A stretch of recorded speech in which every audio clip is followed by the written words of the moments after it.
Bro, no one has a clue what's going on. No one knows anything. We're all just a bunch of retards trying to make it through life, I swear. The more life experience that I get, the more I realize that no one understands anything about anything at all. I certainly don't know anything about anything at all. It's funny. There's this quote that says, idiots all the way up. And, once you start to meet people that are sort of higher up in life, you realize that there's really no difference between them and sort of like the homeless person. It's just one person applied themselves and the other didn't. It's not like there's a really strong knowledge gap. I'm not denying that there's a spectrum of intelligence that exists. Certainly it does. I mean, certainly it does. There are many people I've met that are extremely impressive in terms of how smart they are. But what is the difference in application is what really matters, right? Do you believe Slopey Shoulders? 690 likes. People love this garbage. 215,000 subscribers. And his video is called Everyone is Retarded. We all, everyone. Groups in everyone. Slopey Shoulders. Jet Franzen. Do you believe him? Maybe you're at his level. Go there. Don't bother me. Go there. There's kind of a luxury or an advantage in not thinking about things and just doing, just throwing up shots over and over again. I'm not sure if I've ever told this story on my channel, but I knew this guy. Bro, no one has a clue what's going on. No one knows anything. We're all just a bunch of retards trying to make it through life, I swear.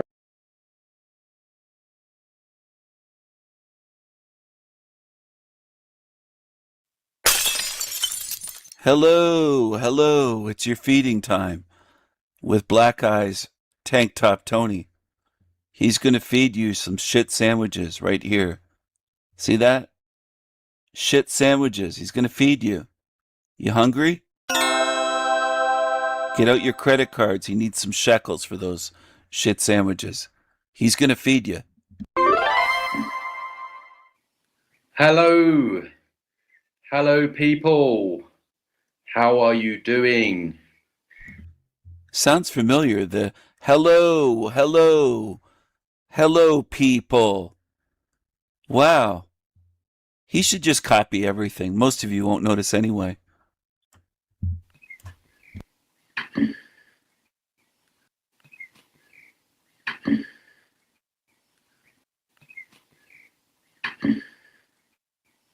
Hello.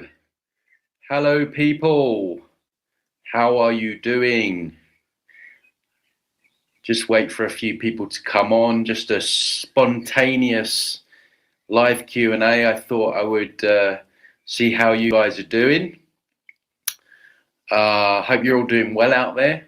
Let me know how it is. Don't forget to hit the like, guys, as well when you come in. It's just, I always hate this part. The first like 2 or 3 minutes just waiting for people to come in. I'm like, what do I say? I'm talking to myself, but I know that when people watch it back, they're listening to me. I feel like I have to come out with some kind of like pearls of wisdom or something like that. So we got some people coming on early. I was going to wait until the hour, but I thought, no, I'm just going to jump on now. Because, yeah, I'm impatient. I don't have a lot of patience, actually, I would say. Hello, it's your feeding time with Black Eyes Tank Top Tony. He's going to feed you some.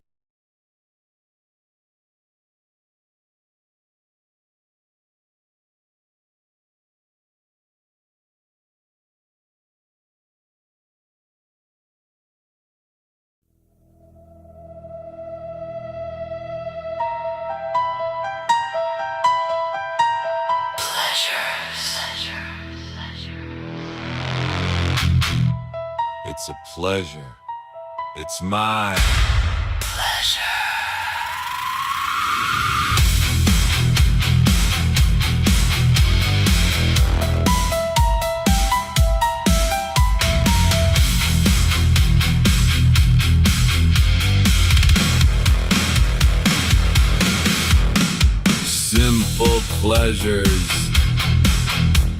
joyful pleasures, unknown pleasures, joy division.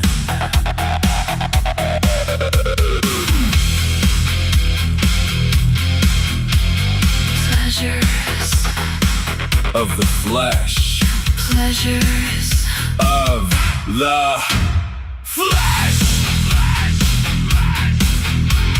Pleasures. I won't return here for pleasures. Fleshly pleasures Sexual pleasures My spirit is stronger than the flesh. My spirit is stronger Stronger. Viking strong My spirit is stronger than the flesh Stronger than the flesh. Stronger Stronger Stronger Than the Matrix. Stronger than the flesh Flesh Flesh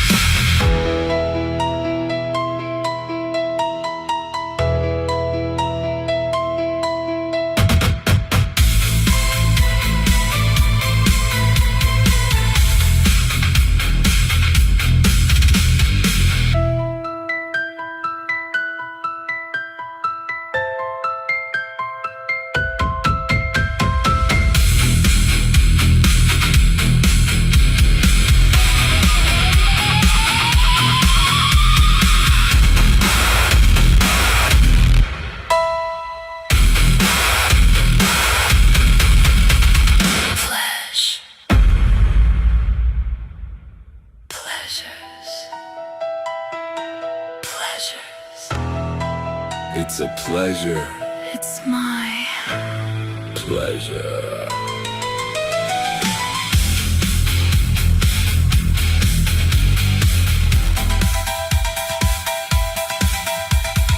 Simple pleasures, joyful pleasures. unknown pleasures, Joy division.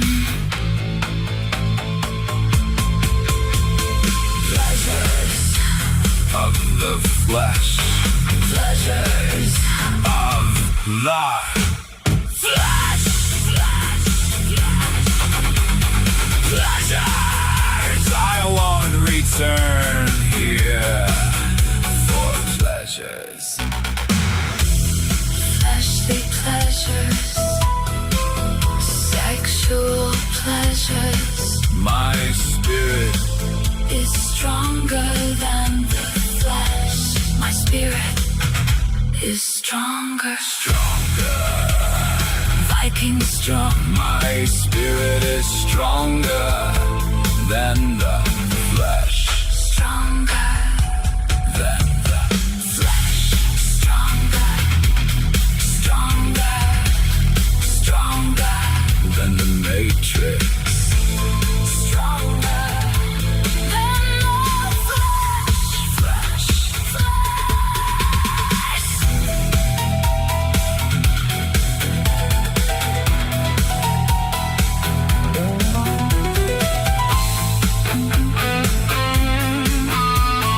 Pleasures. Pleasures. It's a pleasure. It's mine. Pleasure. Simple pleasures, Joyful pleasures. unknown pleasures, Joy division. pleasures, Of the flesh. pleasures, Of the flesh. pleasures. I won't return Here for pleasures. Fleshly pleasures. sexual pleasure. My spirit is stronger than the flesh. My spirit is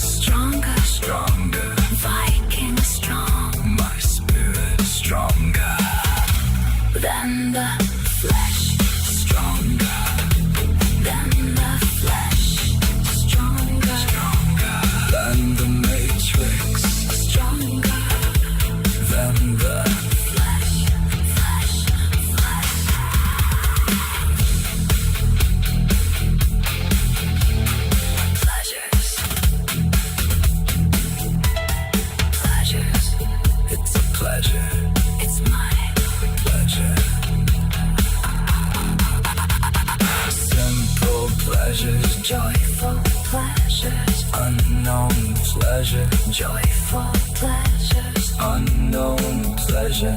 joy division.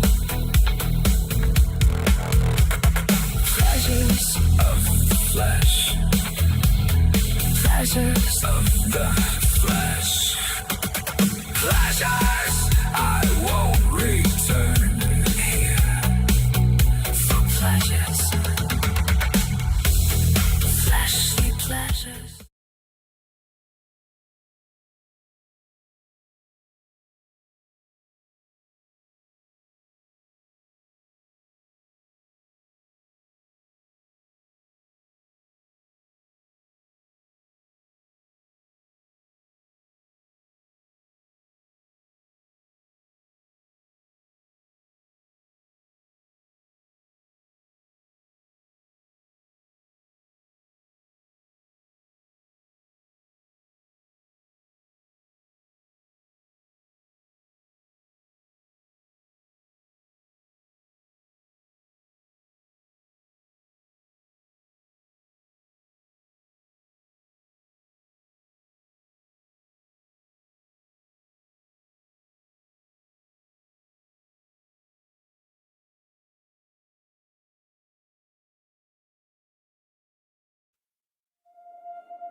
Choose. Choose wisely. Choose wisely. Choose.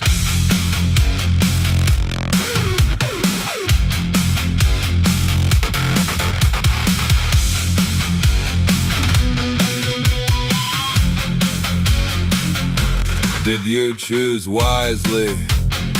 Where do you stand? Did you oppose demons? Did you choose freedom? Did you live by principles and morals? Do you belong in hell? Do you belong here in hell realm?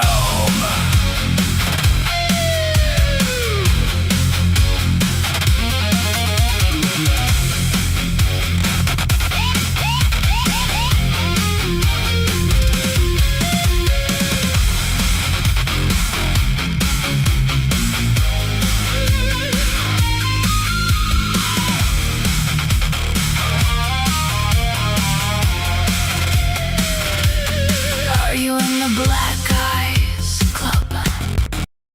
Did you live by hate, by truth, or by love?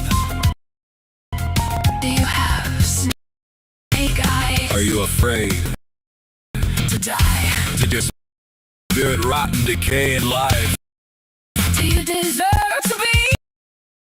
Free in eternity. Do you deserve Freedom! Or are you an evil lying? demon? Are you a demon? Did you choose? Wisely, Did you choose? wisely. Where do you stand? Where do you belong?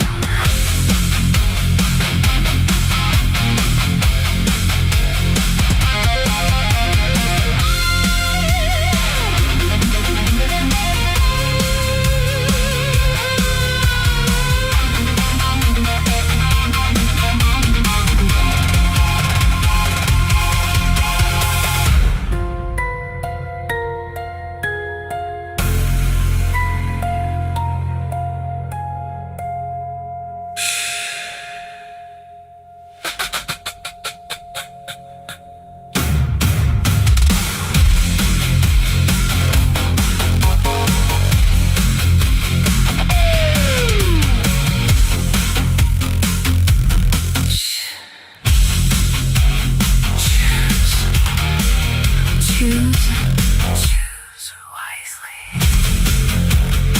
Choose wisely. Choose. Did you choose wisely? Did you choose wisely? Choose. Did you choose wisely?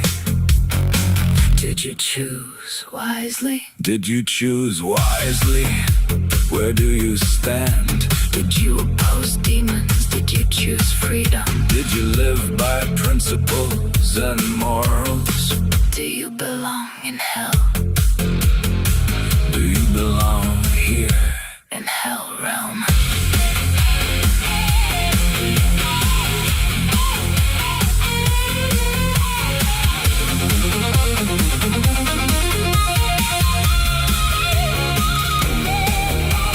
Are you in the Black Eyes Club? Did you live by hate, by truth, or by love? Do you have snake eyes? Are you afraid to die? Did your spirit rot and decay in life? Do you deserve to be free? In eternity, Do you deserve? freedom, Or are you an evil, lying? demon. Are you a demon? Did you choose? Wisely, Did you choose? wisely. Where do you stand? Where do you belong?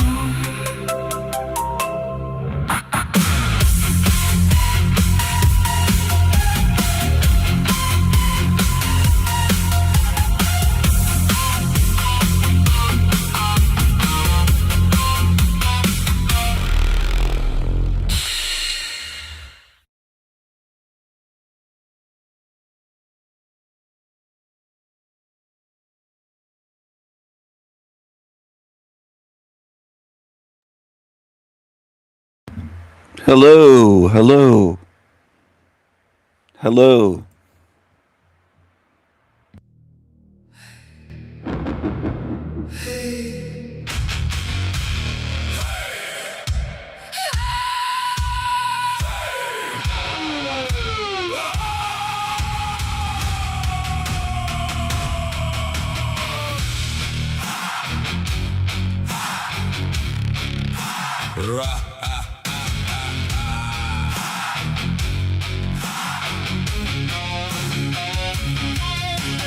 Ravens scream in the blood-red sky. Shadows crawling where the dead men lie. Viking axes sing, oh the steel don't lie. Thunder cracks, his name's the cry. The king is here, The king is here, wild eyes blazing. nothing to fear. The king is here, The storm draws near, bow or bleed, the choice is clear.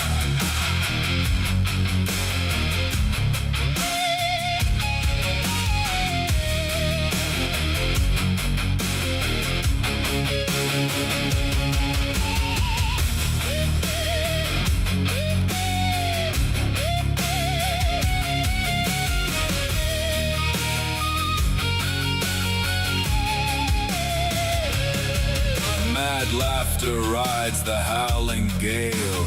Waves of fury, shields like scales. Bones break under the hammer's tail.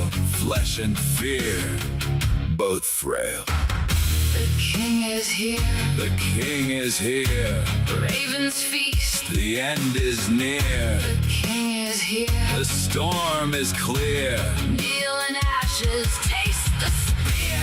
crown of iron, dripping flame, Carved by war, etched with pain. ravens rise. They call his name, The king is here, forever reigns.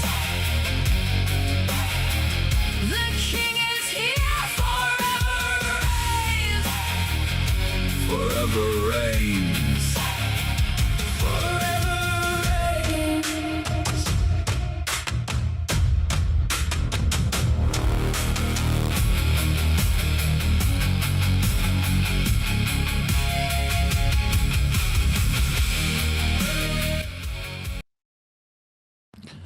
Hello, hello, hello, hello, hello. I'm trying to wake up some spirits that are asleep and lazy.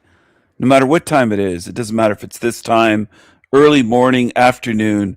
Most are lazy in this realm. Too lazy to participate, too lazy to support free channels.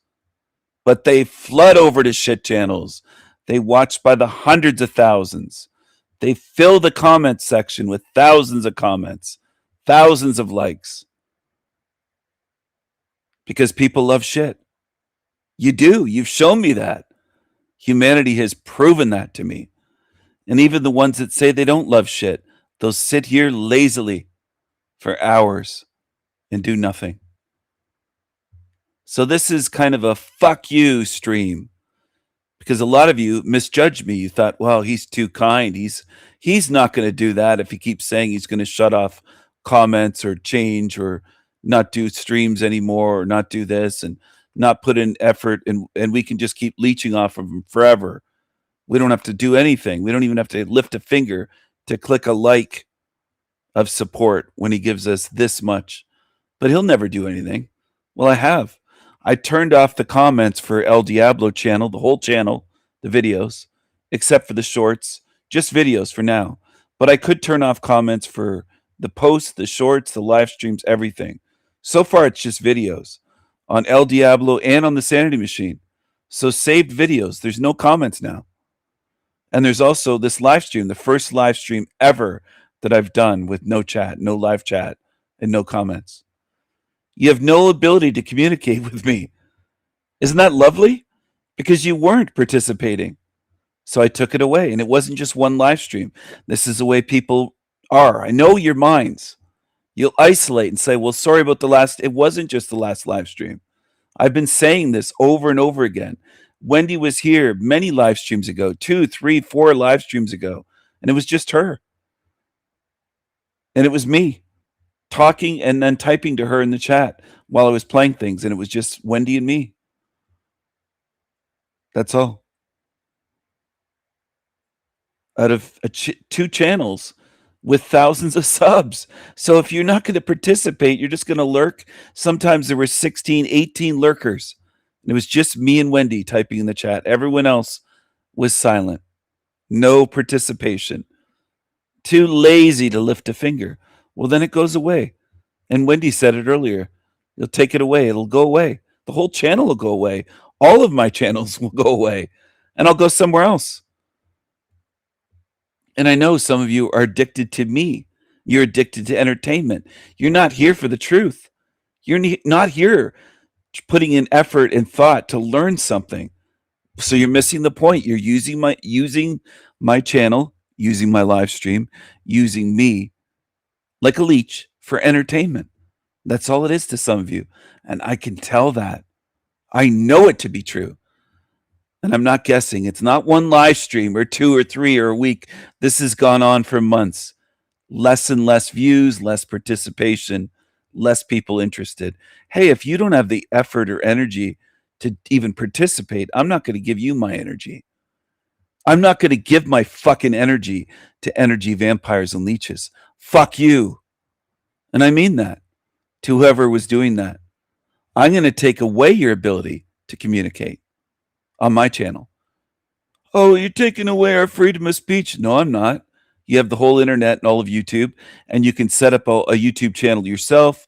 You can also leave comments on certain areas of my channel to say what you think. If you have a big fucking disagreement, or if you got a big fucking mouth, you can come on here and say it to my face. Say it to me live, one-on-one, with your voice rather than typing. Email me. Everyone knows my email address. Ask me for the link to join if you're not part of my group.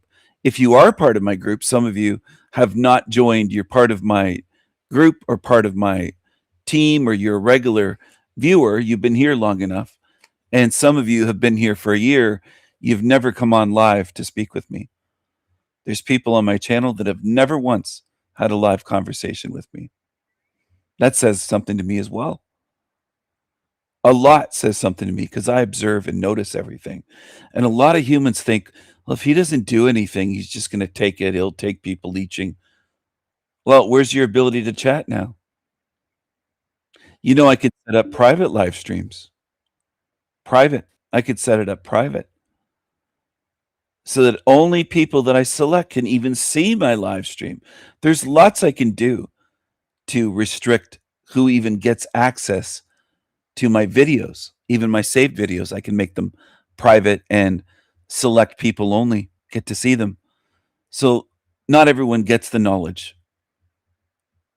I have lots of options at my hands.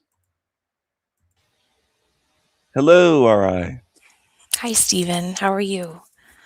Oh, I'm kind of frustrated, as you can probably hear in my voice, but I'm all Right. right otherwise. I've been struggling with some, I'm not going to mention it's private, but health issues, I'll just say.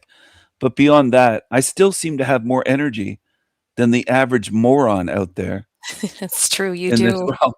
There's something wrong in this realm. It's not me hyping myself up. There's something wrong with people in this realm, and I'm still trying to figure out exactly what it is. But there's something very wrong. I agree. You have more energy, more charisma, more creativity, more drive than anyone that may not have health issues. It's unbelievable. You're so right. I fell asleep on my girlfriend last night, and she said you were. She told me this morning you were out and snoring, and I usually don't fall asleep like that right away. But I mean, not while I'm talking with someone. But I've been so exhausted lately. But when I am awake, I still try to put in an effort. Hold on a second.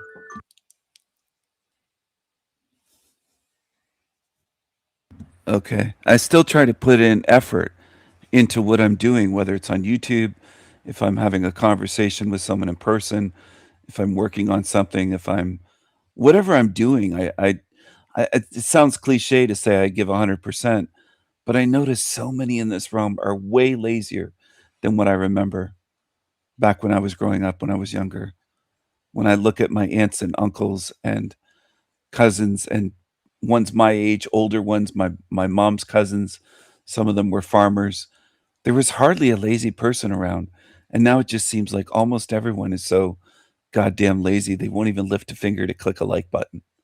Agree with you. The work ethic was tremendously different. It's just stark difference. Just another sign of the degradation that's taking place as the months and years pass. Yeah, and it's not just sad, it's frustrating. I'd It say for is. me, it's more frustrating than sad to look at what's going on. Definitely. Definitely. Because there's really nothing you can do about it at all, nothing you can change. You can't amend the realm. It is what it is. And it must be extremely frustrating. And for, a being like yourself who, is has such drive and such passion and puts so much effort into everything. And how disheartening and frustrating when that return on that time, on that energy is just lackluster, and it's frustrating. It's frustrating and it's wrong in so many ways. I used to get so many more views just 2 years ago with less subs.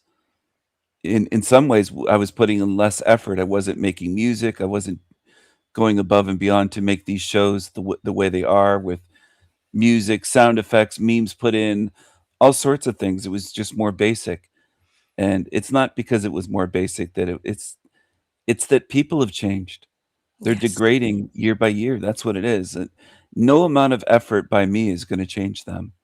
It doesn't exactly. matter what I put in, and that's it. That is frustrating.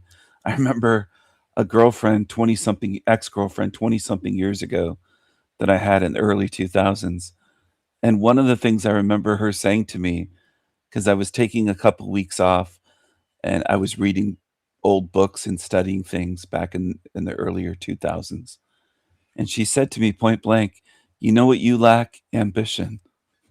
And that's No, that's so funny to me because it's I bizarre. still think of that 20 something years later, and I have only the ambition to change this whole place and shut it down. Right. I have the ambition to do something that no Right. one else has ever done. That's my ambition. And the way people Exactly. misread me is fascinating to me. The way that some people would call me lazy, including my parents at times when I was younger. And I Stop. had tremendous drive. I would work sometimes 16-hour shifts in a warehouse to save money. And my dad would come Incredible. back from the cottage. I would take the weekend to work instead of going to the cottage with my family. So I'd be home at the house and working all And weekend. working. Wow. And then he'd come home and say, "You're so lazy," if I was laying on the couch or something, and I had just come home from a Yeah. 16-hour, double shift at a warehouse where it was all labor Wow. the whole time. That's the way people have treated me, and it's a common theme. I'm not crying victim, but it shows me what people are. I don't isolate things. I don't say one bad person or one person said something and it was wrong. It's common. It's I have common. the memory to know that this is a widespread pattern where people say the exact opposite, just like Talcott does, says I'm dishonest. I said, "What have I lied about? Tell me one lie that I've told on your show." And he couldn't tell you what that was because it doesn't exist. There he wasn't I able to called answer out one that. of my sorry for interrupting, but I No. called out one of my family members one time, and she was puking on the phone because I called her out. I read her completely on her lies, and I said, "I know what you did." And just telling them the truth sometimes makes them physically sick, and I think he probably got physically ill after that because he knows I can see him. It Yes. isn't just the truth, he knows I can see what he is, I know exactly what he is. And what I'm trying to convey to people on my channel, there's gonna be more of that, not just on YouTube. See, I know a lot of people love that tiny isolated view thinking, "Oh, it's just Jack Talcott." No, this is a realm of lying psychopathic demons wearing masks that most of you can't see. And the reason I can tell that is what the way you behave with them. Right. I observe your behavior, not just the psychopaths. If I'm in a crowd and people are kissing up to a psychopath, I'm looking at how everyone else around.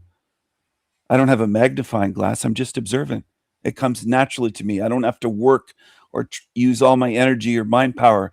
I had a friend that was like, "Oh, I got to pay attention more and focus." He said, "How do you do it?" And I said, "Well, it's natural to me. How am I supposed to explain what I naturally do?" It's like a fish trying to explain how they breathe underwater. Right. Right. They're not thinking of it. They just do it. And I do notice there's spiritual differences where people can be around psychopaths and their sycophants, their followers, and they don't notice at all. And I don't know how to get people to notice other than showing them that I can call them psychopaths and they won't deny it. I can call them what, and they'll agree sometimes in private, or they'll almost start throwing up. They'll start getting sick because they know I can see right exactly what they are. It's Right. not boasting. I'm just showing people on video. People take it, that's the other thing people do is they take it as boasting, like, "Oh, he's boasting." I just showed you in a video that I did it, and I can do that again and again. I've done that for decades in my life with psychopaths, demons, liars, including family members that I called evil right to their face. Right in the hospital as my mother was dying in the hallway, I called one of the family members a devil, a demon, and Wow. a liar.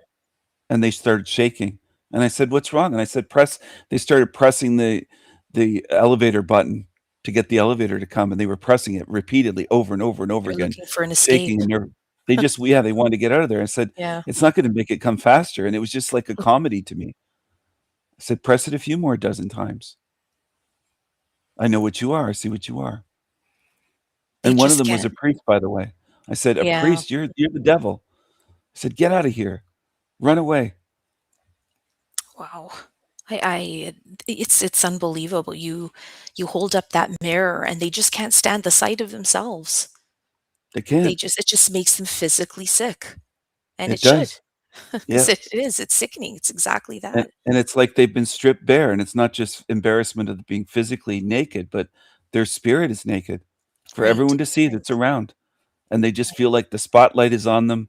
It's like walking into a room and shining the brightest flashlight on the floor, and you see cockroaches. They're not gonna stay there.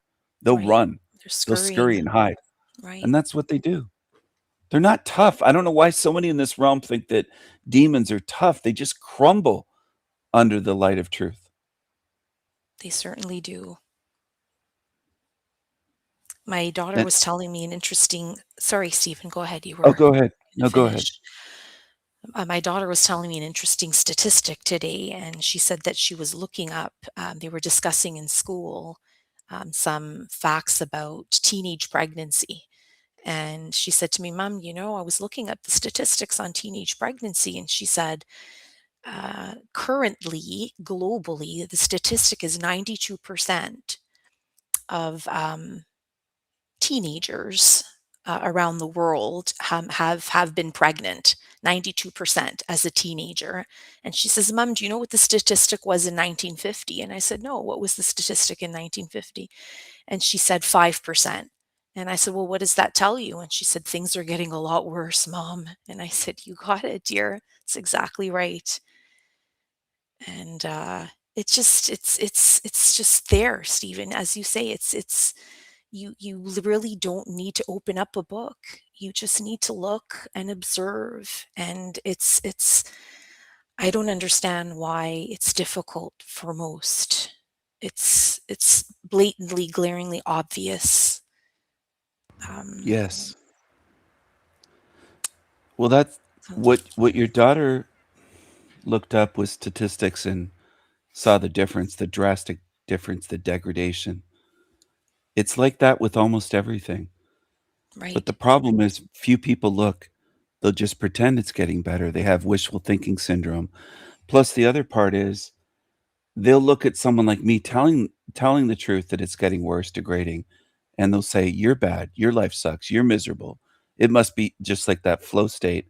Taylor Swift creature said to me, "You call it a hell realm because your life must suck. My life doesn't suck.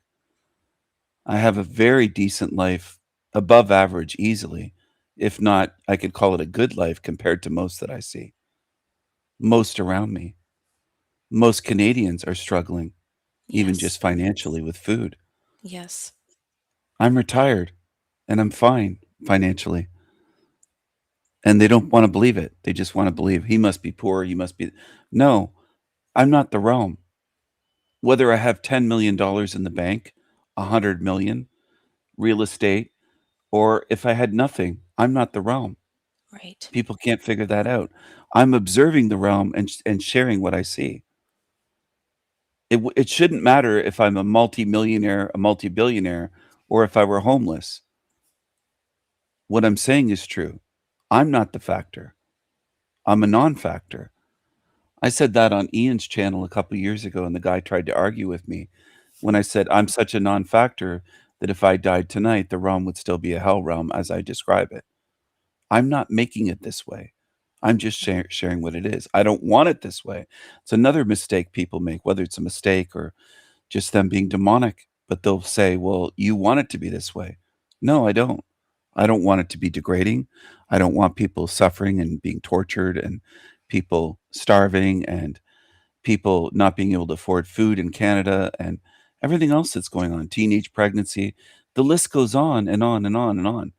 We're dealing with massive problems that the baby Yes. boomers in 1950s didn't deal with. They didn't Right. exist. So people will say we're better off today. We have iPhones and who cares? We have all this teenage pregnancy. We have way more murder rates. Our countries are being invaded in front of us. We're being replaced as white people. They weren't dealing with that.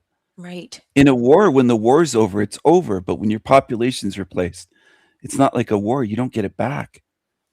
If England is taken over and white people, as they call them now, the white British become 10% of the population, you can't get your country back. There's too few of you then Too few.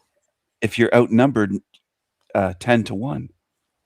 If 90%, let's say, are close to it, are what they call migrants, because the Brits are rapidly becoming a minority in their country. You Right. can't get Britain back once it's gone. It's different than a war where World War I or World War II. Look at the destruction all over the Yes. place from France, but it was rebuilt. But you Right. can't do that when you're replaced. No, Once it's gone, you're gone. you're gone. And That's right. that's what evil figured out. And I've been shouting from the rooftops on that topic for at least 15 years. I didn't just start on my channel. I was doing it way back in the Facebook days, getting the 30-day bans after bans after bans for Mhm. posting truth memes because people would report. In the times before AI, it was people reporting that couldn't take it. And then eventually they started to increase the tech where AI would start shutting my channels down or giving me bans without anybody having to report. They would just be Wow. watching me. And then they were watching me so much I lost every account and I couldn't get back on. They wanted passports. I was trying everything Oh my. to stay on there.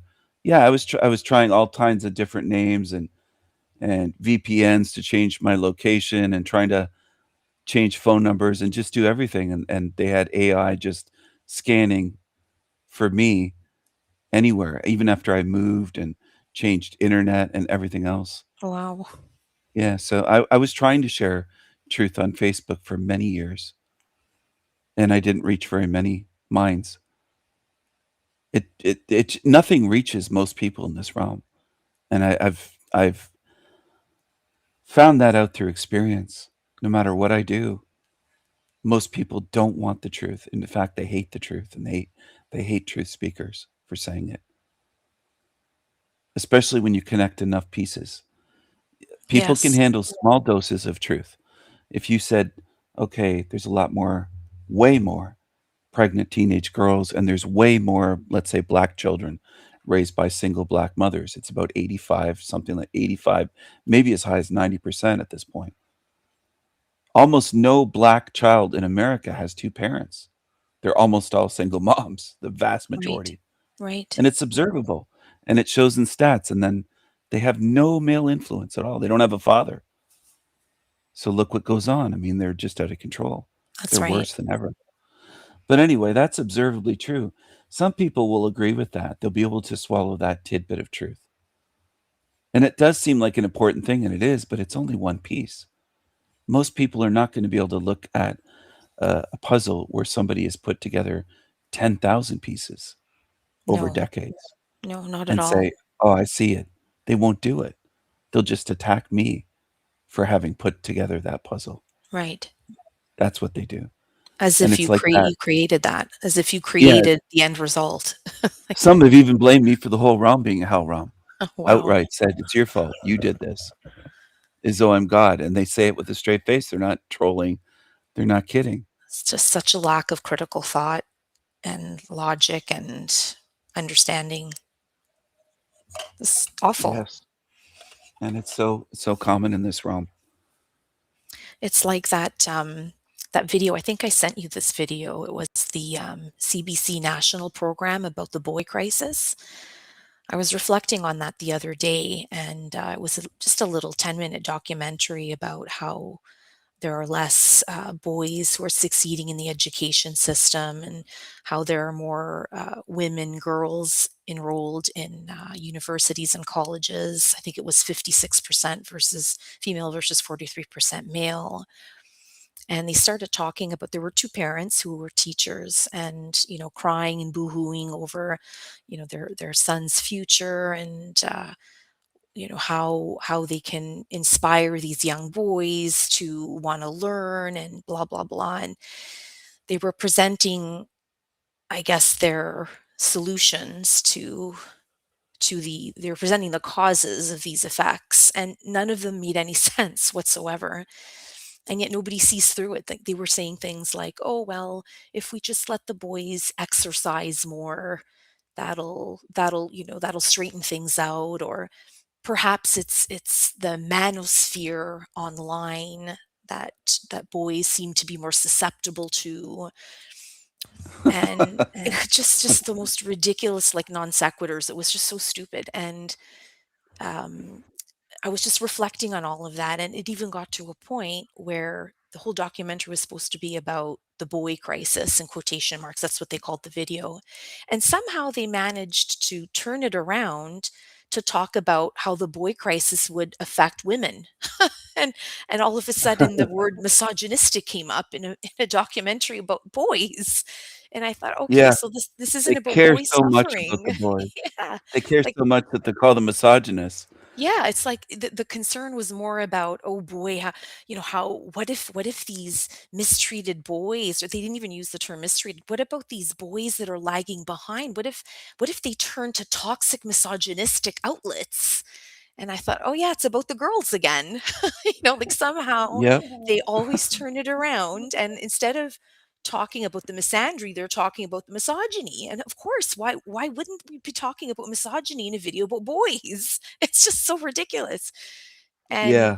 I was just reflecting about, and the other excuse they gave as well, the other proposition was, boys are just not evaluated properly in the school system. And it seems that our methods of evaluation seem to be favoring girls more than boys. So I'm reflecting on this and I'm thinking, well, if the hatred and vitriol continues between men and women, and women vilifying men, and all of this, and hating them, and we have no use for you, etc., etc., and they were to change the methods of evaluation tomorrow, would that amount to a hill of beans at the end of the day? I mean, if this behavior of women continues and we decide to, or they decide to change the method of evaluation, or they decide to increase physical education in the program for boys, what is that going to accomplish? If women continue hating men and continue vilifying men, it's not going to do anything.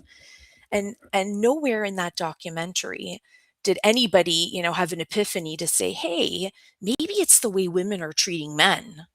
Maybe it's the way we're raising our sons as women to, not be proud of themselves, to hate themselves, to, and think that they're just objects, to think that they're useless, that we don't need them. I mean, could it be that that might be a reason why we're seeing these boys not succeed in school, drop out of school, not move on to, university level education? Not that that's a wonderful thing, but at no point was that discussed. And I thought, how ridiculous are these explanations or these solutions that they're offering? Because that's going to do nothing if this behavior continues. It just seems so silly to me. And sometimes I think that's how people are. They just spout and spew off all these non sequiturs. None of it makes any sense. They just talk, and they just critically don't think. And this is what we're left with. Those of us that can see and understand are banging our heads against the wall. It's just like walking away and thinking, wow, I'm not surprised that we're in the state that we're in. But anyway, I was just reflecting on that video, and I just thought, how ridiculous were these propositions that wouldn't have done a thing, um, given the ongoing vitriol that exists in society, from women towards men. It's horrible. Yes, it is, and it's a good comparison you made because it's just like listening to these idiots on YouTube panels with word salad, and it goes nowhere. It's day after day saying world peace, world peace, world peace. Right. It's laughable. I mean, it's just a joke, and people sit there listening and they don't see it. It's not just the one saying it on the show or the host or the panel. Right. It's the whole audience or half of the audience or sometimes 75 or 80%, whatever the number is. There's a number. It could be 100 people in a chat room. It could be 1,000. Right.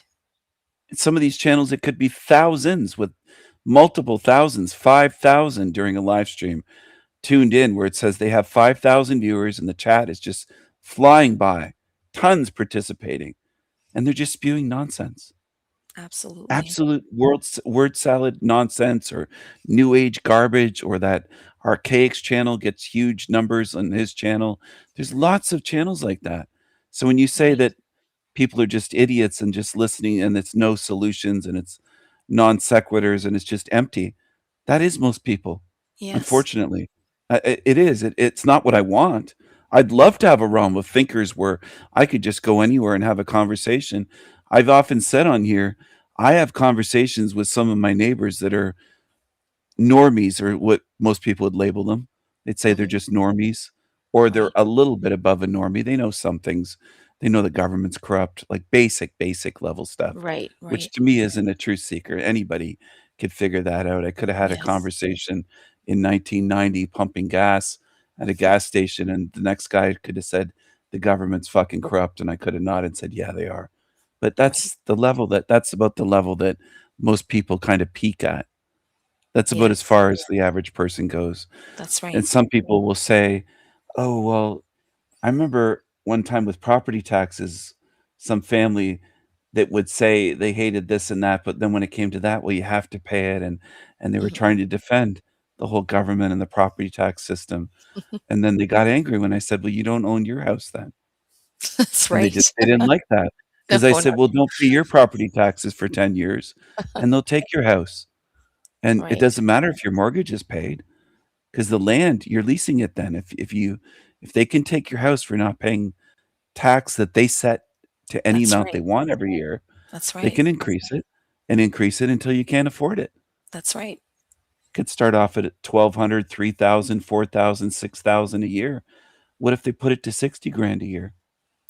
Exactly. Then what are you gonna do year after year? Or if they said it's 60 grand now every 6 months to stay there.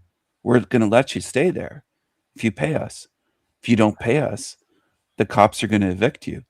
And if we have to go Waco with tanks and everything else, they'll do that. Yes, they would. People Absolutely. they would do that. They would in Canada They and the would. States. They've Yes, done it already and they do they it have. again. They have. So that's the thing when people think, "Well, I'm in a hell realm, but I own my land." No, you don't. Why do And why send in the tribute to the government if you own your land? you just stop paying and It's see what happens if you right. really own it. Yeah. So, and what you were Incredible. saying about the boys, there's no boys spaces left. No, Not even no, Boy Scouts. no, not at all. Some women will say, "Well, why should it be just for boys? It's in the name." It used to be called Boy Scouts, and there were Girl Scouts, That's but right. that wasn't good enough. No, The no, not girls at all. wanted in the Boy Scouts, and they did get in eventually, and now there is no Boy Scouts. Everything's been taken over. I remember when I was growing up, and again, I'm not young, and girls started playing boys hockey and boys soccer, and girls had girls soccer Mhm. teams and leagues, and they had girls ringette. I don't know if they had girls hockey teams back. They do now, but I don't know Right. if they had it back then. But they let them on because they would file lawsuits and take it to court. These parents would just keep Incredible. pressuring and trying to get, and this is where it started. It started in Canada with a Yes. lot of this stuff. A lot of feminism and a lot of the invasion of boys' spaces started here. There's no boys' schools left, no boys' clubs, not just Boy Scouts, no men's clubs like smoking clubs, cigar club, all that kind of stuff where businessmen, I don't mean Freemasonry, I don't mean anything occult or secret society, just regular clubs that men would join and pay a membership fee every year. Right. It was all taken over because it was challenged with lawsuits and they could lose millions of dollars. So they had to cave in and let them in, and then Let them men would stop going because it's not a place for men to meet anymore. It Right. was one of the safe havens where men didn't have to worry about false accusations from women or women trying to get them to cheat with them, and they have a wife or they're married and all that type of stuff. It just all got invaded and ruined. But there are women's gyms. There are women's Yes, clubs. Like, women have all this stuff. There's they girls do. only. No boys are joining girls' soccer teams and stuff. So it's all for girls. It's gynocentric society, Canada. And Yes. they'll call it a patriarchy. It's the Patriarchy. opposite. It's Right. the opposite. If men were ruling things and oppressing women, we wouldn't let you take over every single club, team, every boys' school. Like, women wouldn't be ruling in HR, making men afraid to lose their Yes. jobs and Right. all, like, it wouldn't be this way. If it No, was a not at all. patriarchy that was oppressing women, women wouldn't have power and control. Women wouldn't be taking over the universities.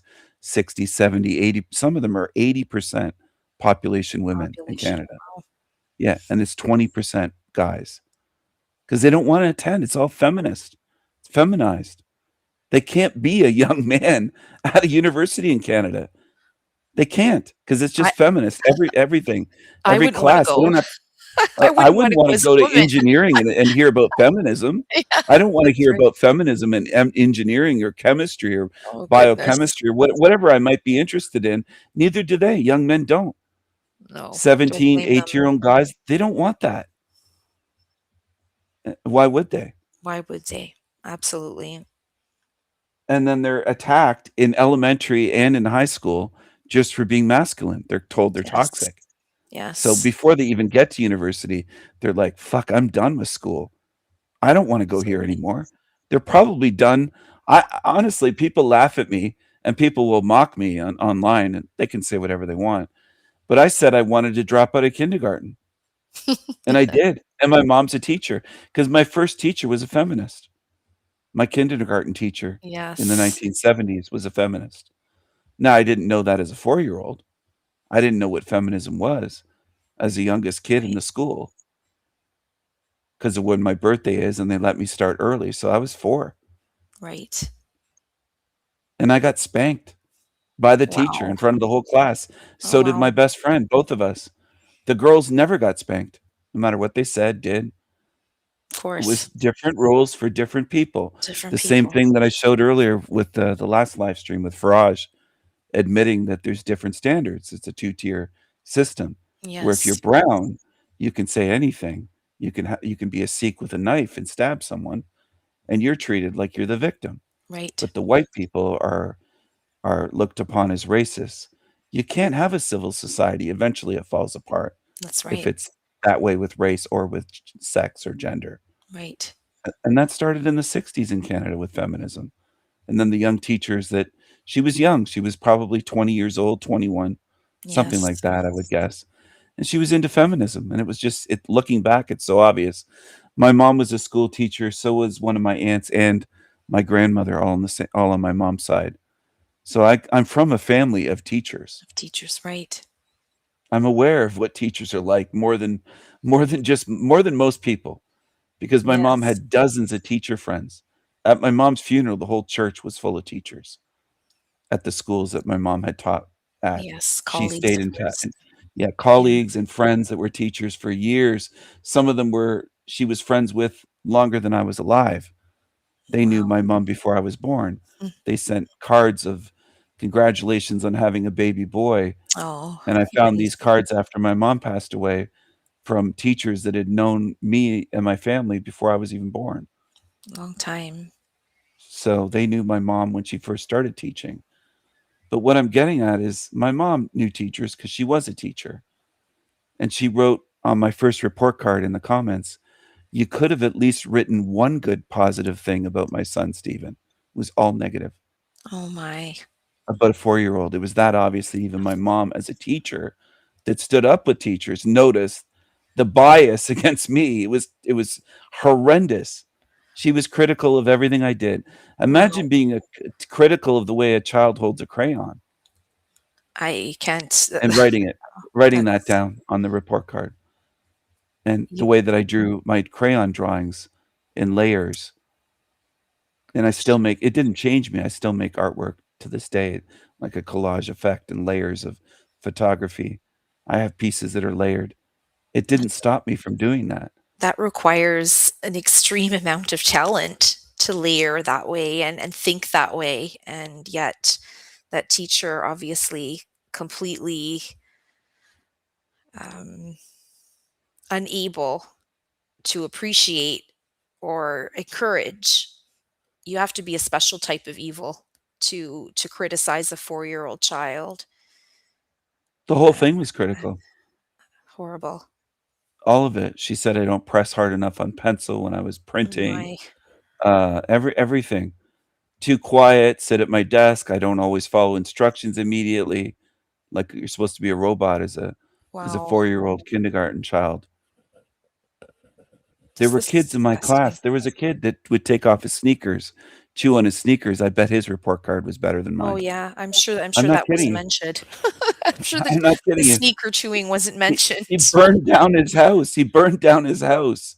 Easter See, weekend, he played with matches. This was a bad wow. kid that would pull all kinds of shit in class.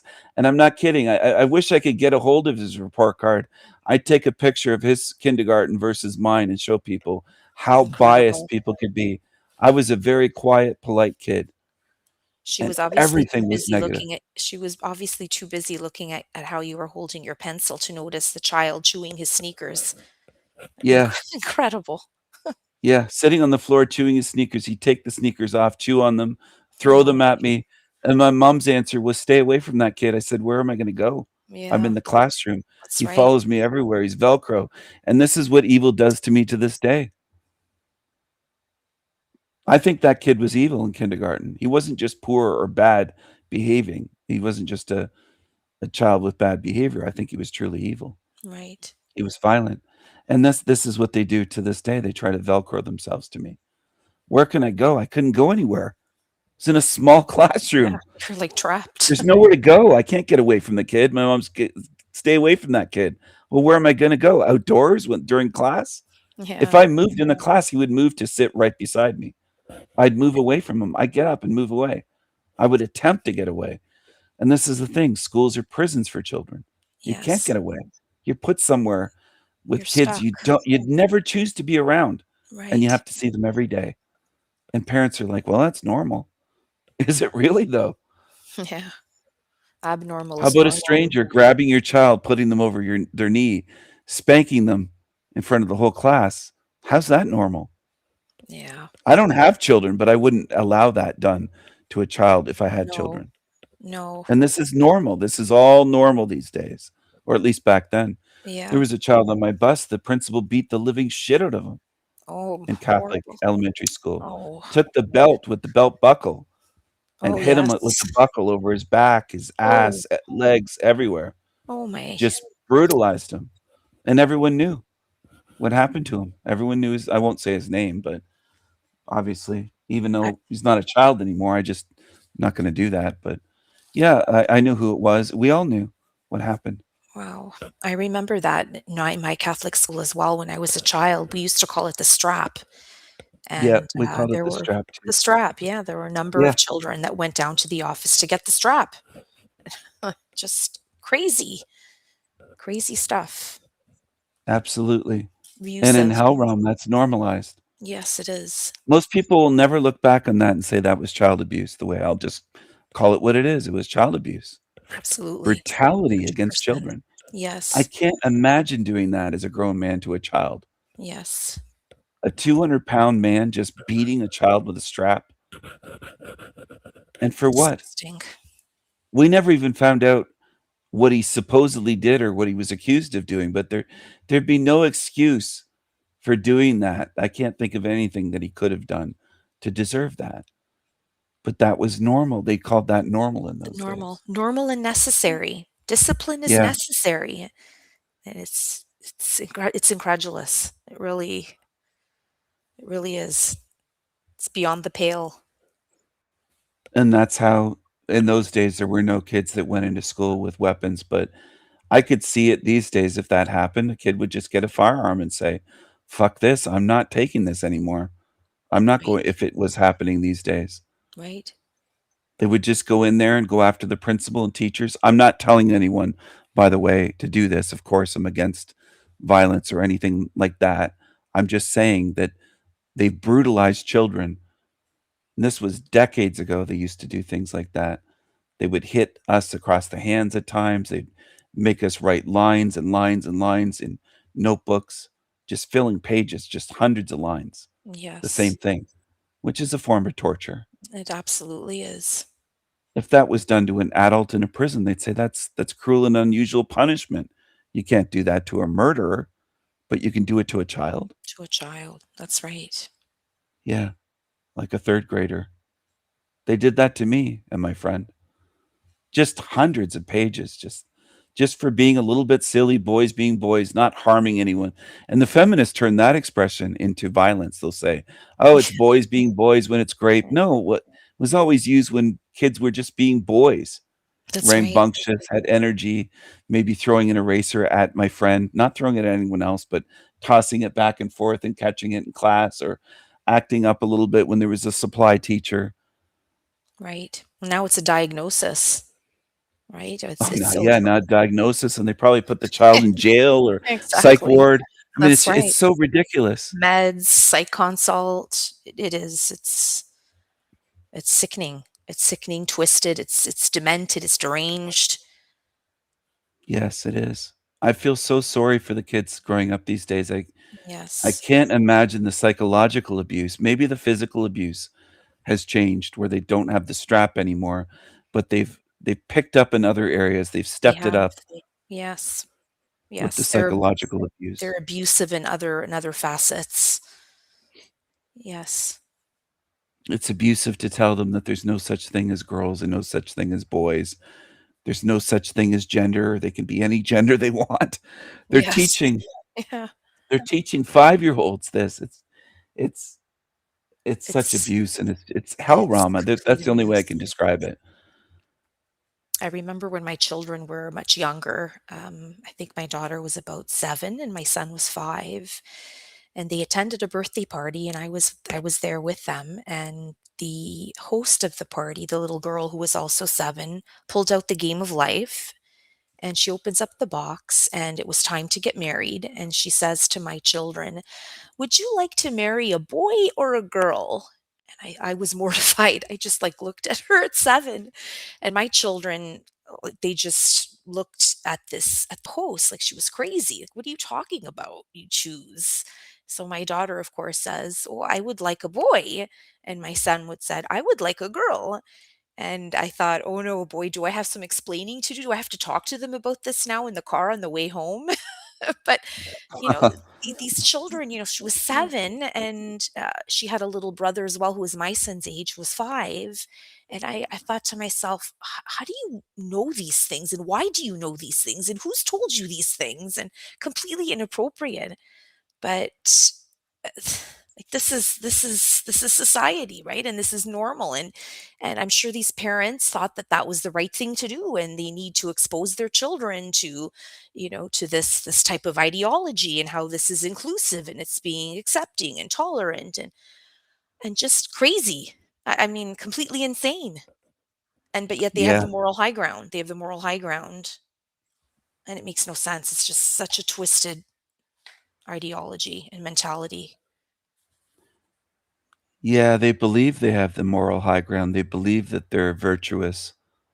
They believe that, "Oh, we're fighting the system. We're in the right. We're doing the Right. right thing. It was Yes. wrong for generations, and, oh, everyone was so stupid that wasn't enlightened with the things that their ideology today believes."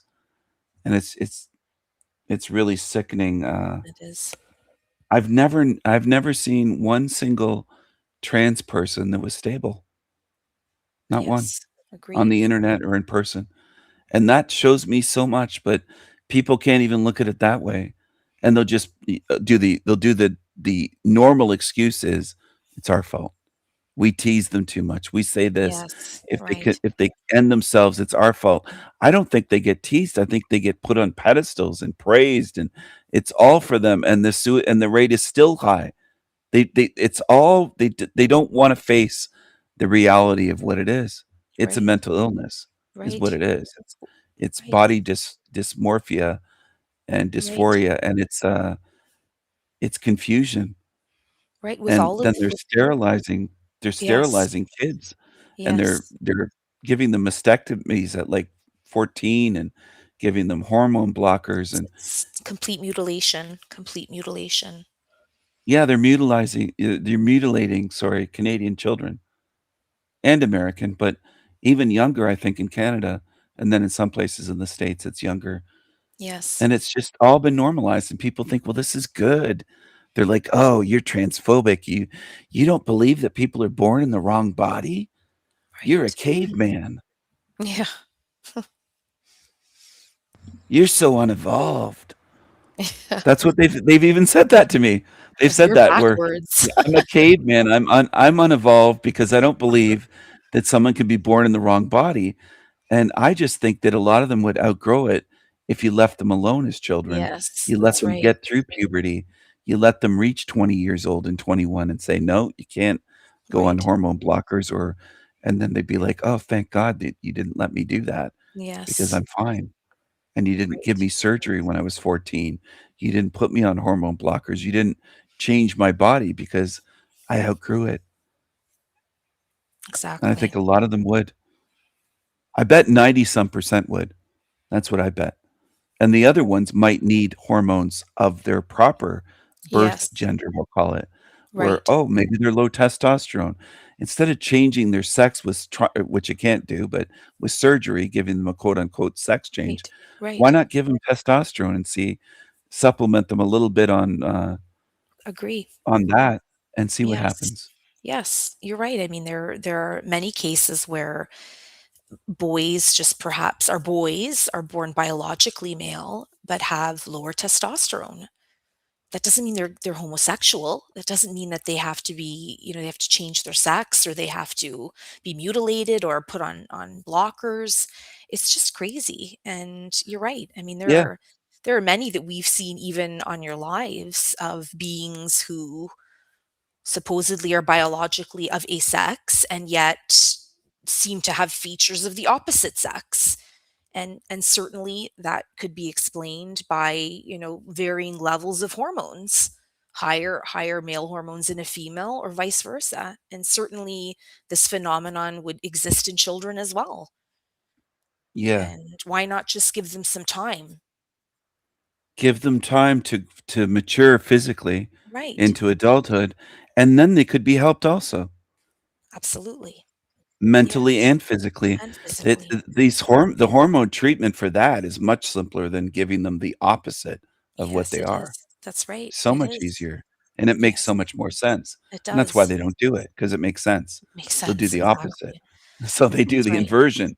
In Hell Right. Realm, of course, they're like, "Well, you feel a little bit girly, maybe you're a girl." They'll start telling these boys. Yes, They'll be exactly. like, "Well, maybe did you ever" they'll coach them, and they'll lead them like, "Oh, well, did you ever think that you might be a girl?"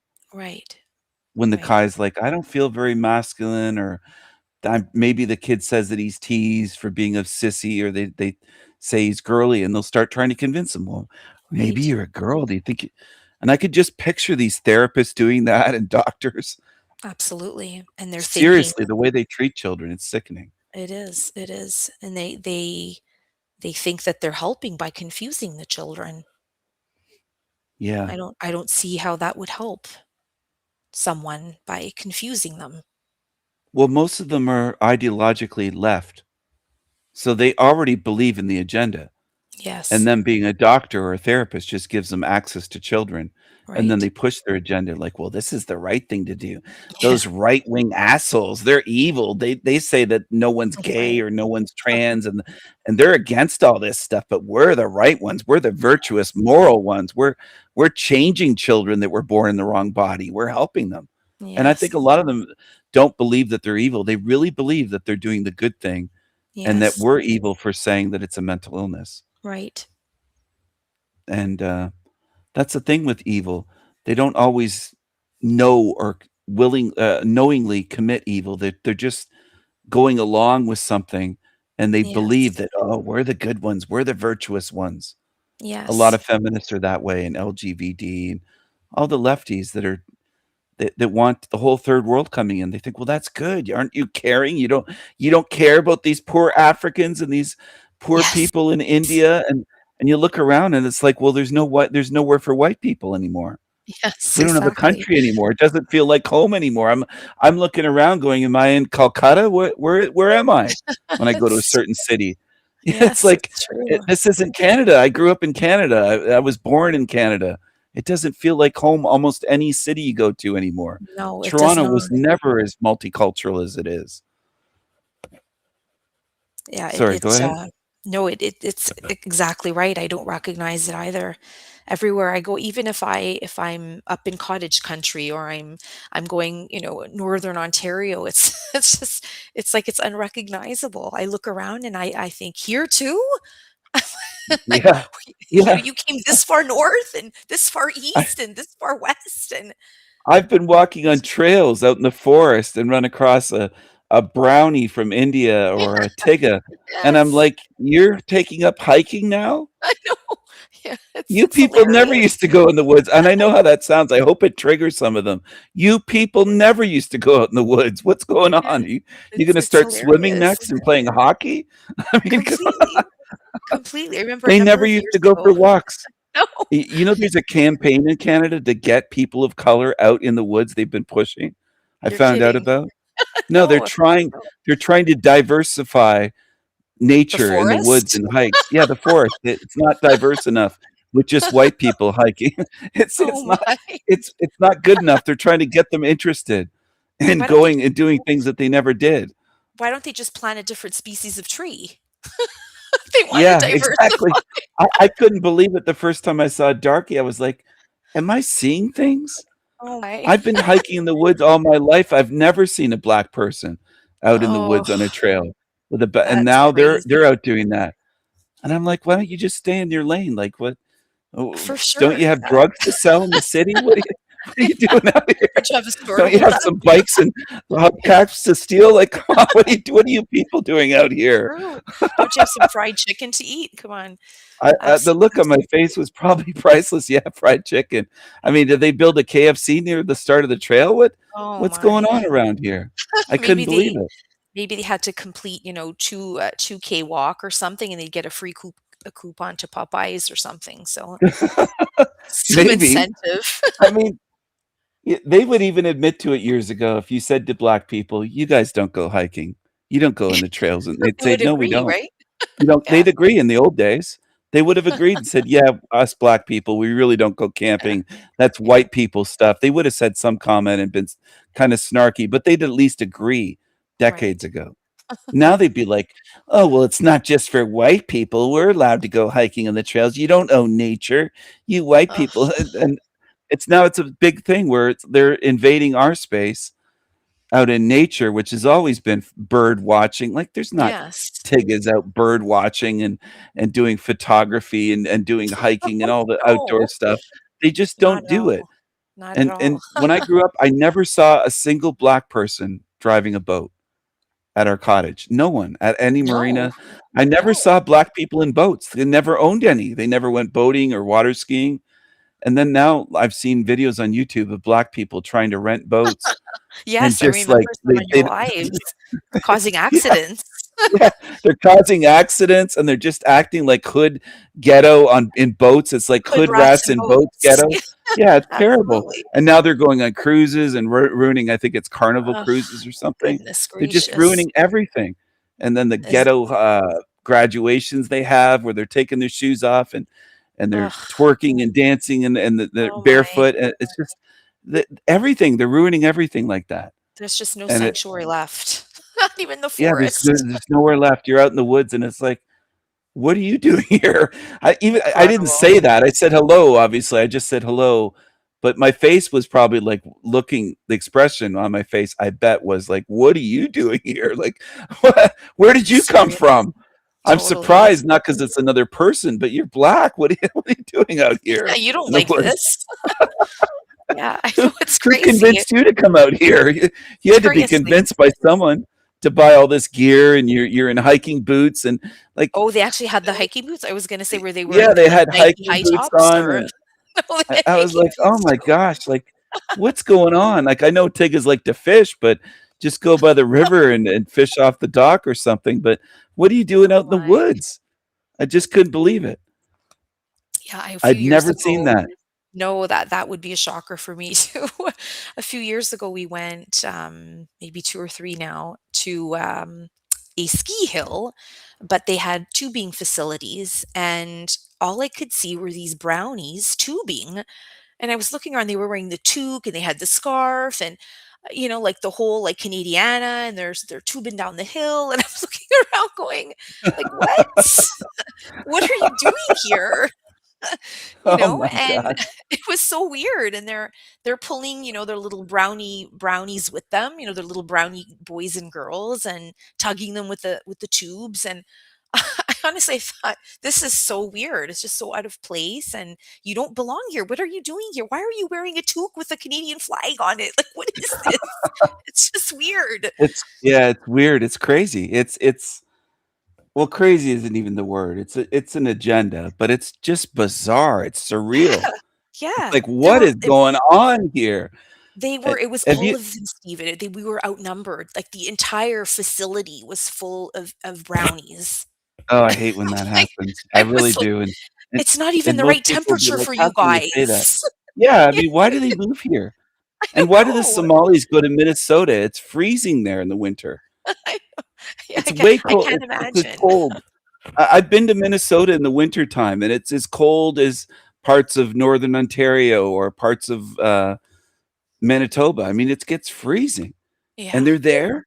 What are they there? They go from Somalia to it doesn't it's so strange to me. That's it the is, it's last so place hot I'd move. topsy-turvy. Yeah, If I was from the desert or some hot African country, I'd at least move to Florida or something, or yes, Arizona. exactly. I mean, Something closer Minnesota? to What are your they doing? I They're moving to Minneapolis, just tons of them.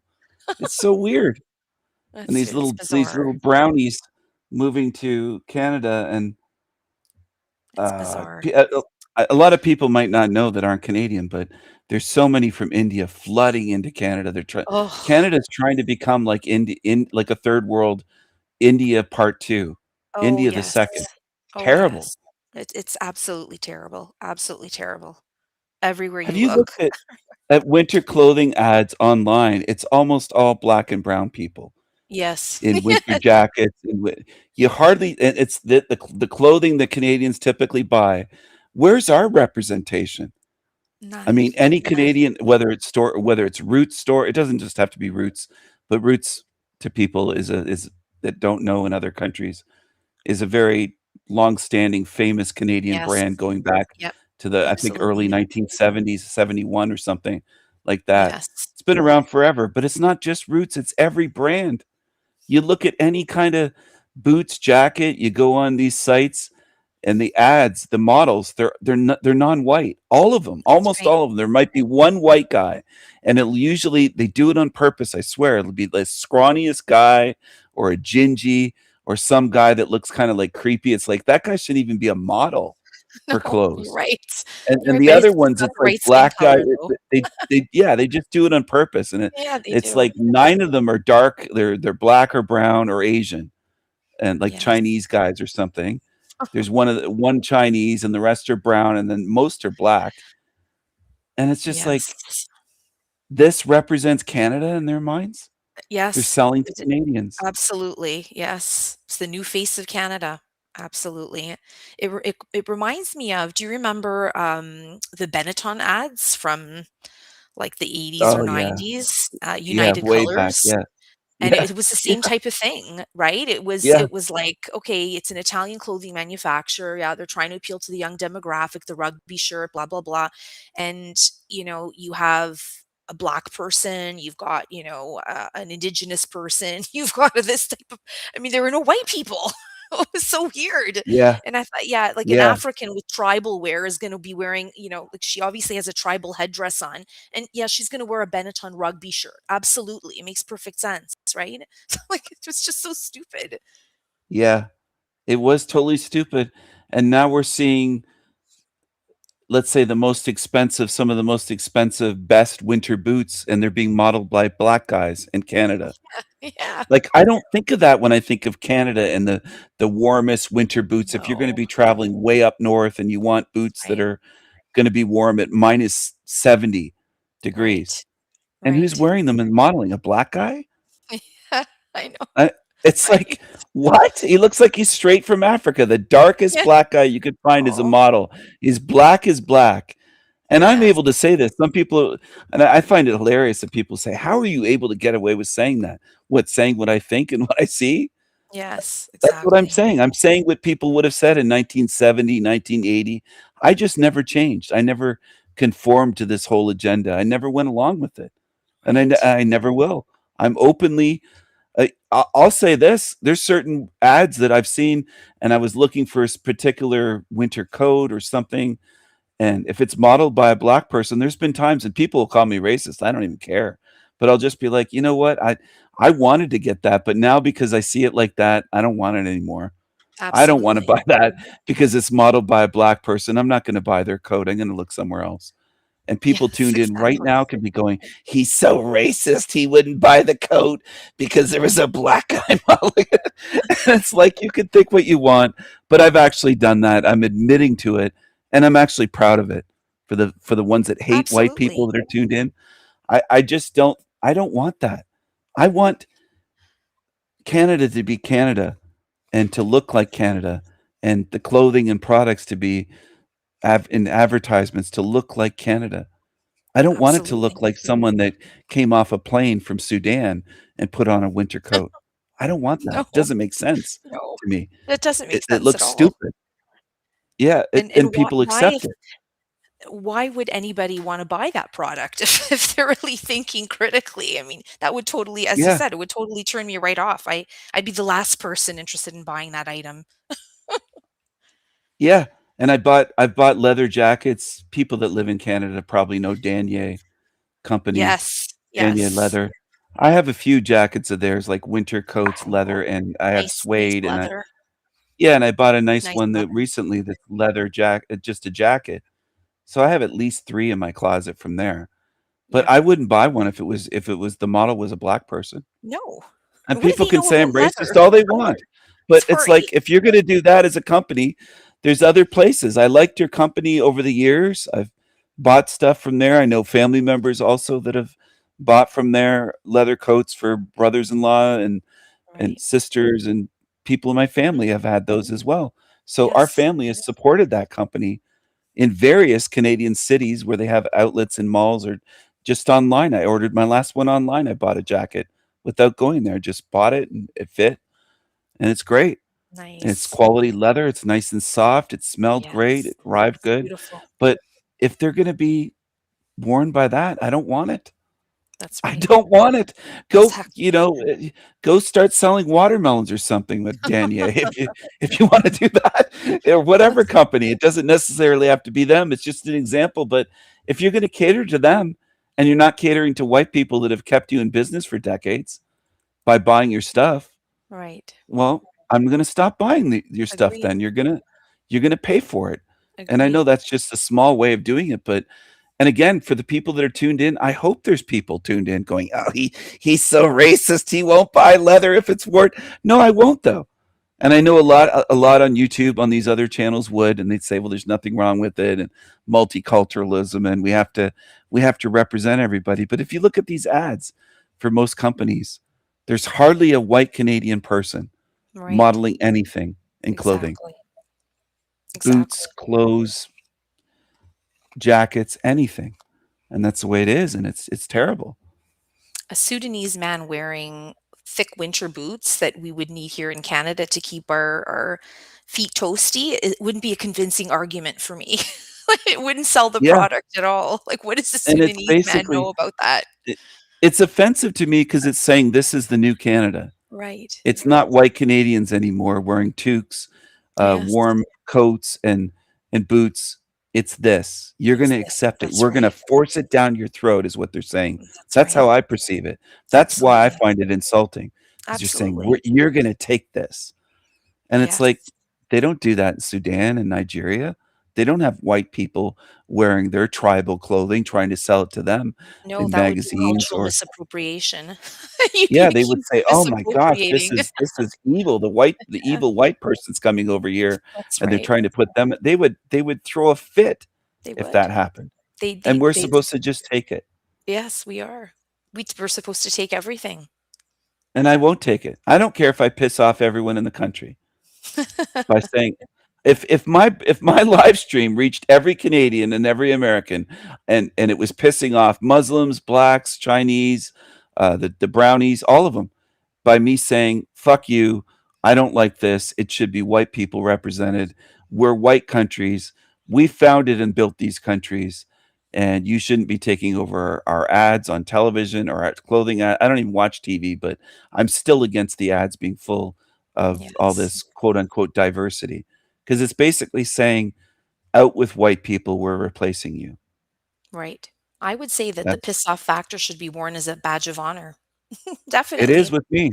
The It greater the is with piss me. off factor, the better. I don't know any other Canadian that sits on a live stream or does a live stream and says, "Pardon me, I was just drawing Muhammad eating bacon." I don't I don't know anyone else that does that.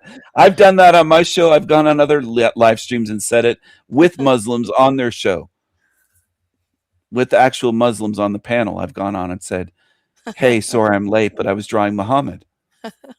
And there was a guy on their show that's Muslim named Muhammad. He Oh, thought I was drawing them, and I said, "No, not you, the Prophet Muhammad." And I'm very specific to let them know, I'm drawing your prophet eating bacon. right. So I don't care if I piss off all Muslims. I'm not afraid of any of these bastards out there. I'm going to say what I think. I'm going to do what I do, no matter if it pisses off everyone in the realm. That's how it Too should bad. be, Stephen. That's how it should be. That's the way That's men used exactly to how it be. should be. And I've Yes, never said that I'm the only one, but I've noticed the change over the definitely. decades, Yes. where it's soy boys these days that have these girly voices, girly attitudes, and oh, we're white people. We ruined everything. We're the ones. It's like, what are you talking about? When these young white liberals are, it's disgusting saying that. We ruined everything. We created everything good. Yeah. You'd be living in a fucking sewer without white people. You'd be Those living in a real hell realm. definitely. Those white people that feel that way should lead the convoy out on the Yeah. doors. They should be the first ones leading the darkies and the rest of the unwanted I away. can't imagine being at a protest or joining one like that Landry creature, and a white woman was there and says, "Oh, well, we white people, we wreck everything." Yeah, And and he no immediately response goes, from "Yeah, them. Yeah, he was, I think "Yeah, he said, yeah, "Yeah, we agreed." do." Yeah, Something like he agreed. He's like, "Yeah, we do." And it's on film. He's filming it. It's like, oh my goodness, I just can't even imagine doing that and being yeah, around that. If I would have been there on the spot, I would have said, "What the hell are you talking that's about? right. What's wrong with you? What Yes. is wrong with you mutants? We built everything. We built modern civilization. You wouldn't have anything without us. You wouldn't have the camera in your hand. You wouldn't have the internet. You wouldn't be able to film this. You wouldn't have YouTube. You wouldn't have a damn thing. You'd be living in a grass hut or a mud hut Yes. without white people. Yes. If it was left to others to build. I mean, what are you talking about? We ruin everything? What have we I would have asked the woman, "Can you tell me 3 things that we've ruined? White people in general as a race. Right. What have we ruined? Can you name 3 major things that you can pin on white people or the white race for ruining in this No, world?" she wouldn't have been able to answer. She would just hurl ad hominems and call you racist. Yep. She'd have no response. And it would have been on camera for any intelligent person to see that, yeah, she's just a moron and an Complete. anti-white moron. And Yes. so is Landry. I wasn't shocked though when that came up, but that was months ago when he started doing uh, Yes. I his remember videos, that. live I remember streams in that real life, video. It was and I was like, sickening. "Oh, Turned my it stomach. is sickening." And that's in Texas. Gee. Yeah, Texas, that's right. In Te and that people have to realize Texas is not liberal. No. There's certain areas like Austin Austin, is a right. liberal where the Californians move to. Because I Right. know Texans, real Texans from South Texas, from down around Houston and further south, and, most of them are conservative, and not just conservative, they're more right wing, Right. even non-whites that I get along with, like Hispanics, and they are not for all this liberal shit and invasion. In Yes. fact, they're more sensible than Landry could ever be. His type, that anti-white loser. There's a lot of anti-whites running YouTube channels. Landry, Flo Gay, tons of them. OTW, Talcott. They're all anti-white. They're all left. They're all they'll all stand with darkies over any white person or white person speaking truth. They'll always kiss up to the darkies on YouTube. It's bizarre. It is. Strange. It really is. And I don't know how liberal Dallas is. I know that's where Landry's from. But too much of Texas has been flooded with people from other states that are liberals Yes. moving there, and then Yes. it's changing. So, Yes. The demographic is changing over there, certainly. demographics are destiny. It might sound cliche, but it is true. Yes. Just like race is real. It's again, it sounds simple, but it is true. And speaking of race, I watched a clip the other day. Do you remember? I think this was just a Canadian show, but do you remember Bizarre with John Biner? Uh, It was a comedy I think sketch. so. He Yeah. was a short Yeah. guy. I think he had red hair. I think he was a gingy. Anyway, he did a segment on his show called The Bigot Family. And and it was a family, like a multicultural, in brackets, family, and he was Irish, and he had a Polish wife, and he had a Jewish sister-in-law, and he had an Italian brother-in-law, and he would just go around and tell jokes about each one of his family members, and, I remember it vividly because nowadays, something like that would be just completely vilified. But, this was on television. This was on Canadian television back in, I think it was in the 80s, if I remember Yeah. correctly. Everything would have been that we grew up watching. If you really Yeah. look back, all of it.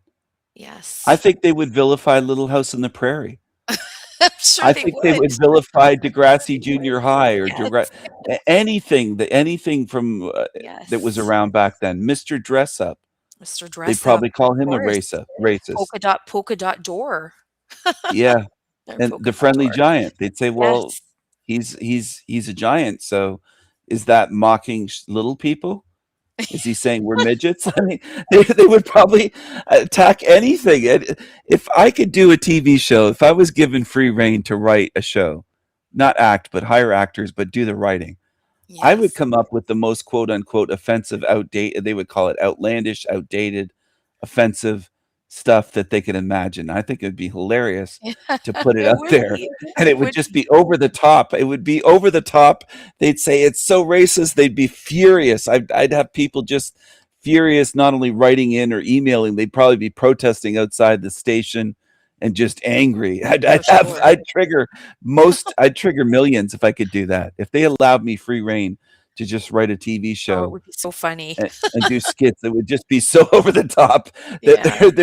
there'd be actual porch monkeys that wouldn't be statues. They'd be actual Negroes hired to sit on rich people's mansions or their porches and everything else. I'd Yes. come up with all sorts of stuff, and they'd call it so racist. They'd be saying that I'm the most racist person on earth. They'd want to kill me. I think it'd be hilarious to me. They'd be That's so triggered. totally. And that's another thing that I love about your show is the comedy. It's just it's so refreshing and so wonderful to just be able to laugh. Just laugh at things that make you laugh and things that we used Yeah, to laugh at.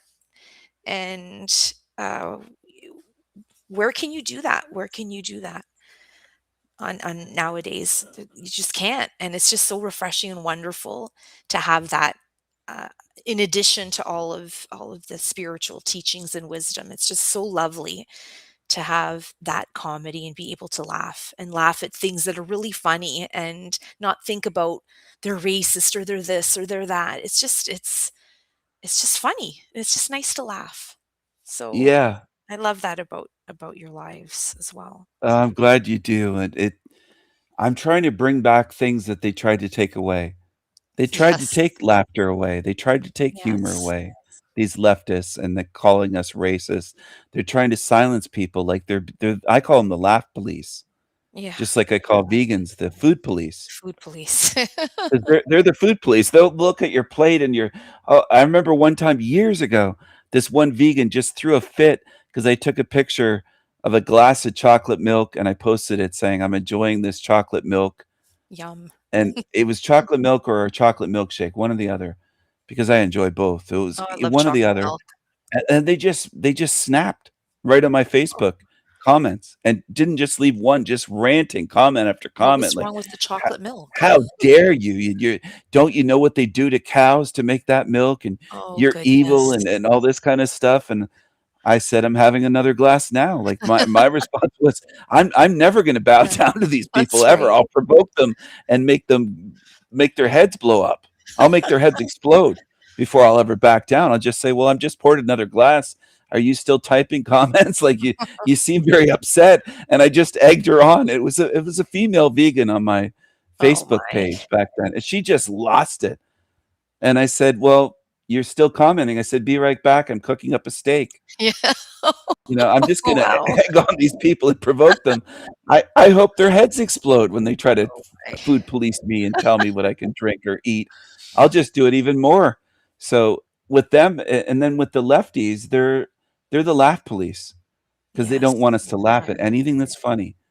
And there was a guy on what channel was it? I think it might have been either DGMs or Illumitami, one of those channels. And I went there one time. This must have been last year. I think it was soon after I created the Black Jesus character. I'm going to put him up on the screen with There the he purple is. and gold and the watermelon patch and barefoot and Jim Crow and that It's a Andy guy that used classic. to It's a hang out over there. classic. he said that is he was laughing and he could hardly get the I words out. He remember goes, that that. is, I he's remember like, that that. is Yes. fucking ridiculous. He said that's the most ridiculous thing he's ever seen. It was so over the top. I tried to put everything in there that I could possibly. And and then at one point I was Black Jesus. I was doing the character on the show and I said, I be Black Jesus. I don't just be walking on water. I walk on watermelons. Yes, He just they laughed. split a gut. Yeah, I remember Yeah, that. they were laughing. They couldn't help it. And that's what's funny to me when people are almost trying not to and they think, "Oh, it's wrong to laugh," and they're still laughing. I Yeah. think that's funny because some people are so controlled by the media and all these agendas and the lefties and they think, "Oh, I can't laugh." But when you can get people to have a genuine laugh where they really Yes. are belly laughing, Oh, they yes. need that. More people need that. Yes, And absolutely. they can call me racist all they want, but I bet black people would laugh at this. There's certain black people, and I'm not justifying it even that way. If they don't, they don't. If they don't like it. But there are some people that do have a sense of humor. I mean, he's barefoot.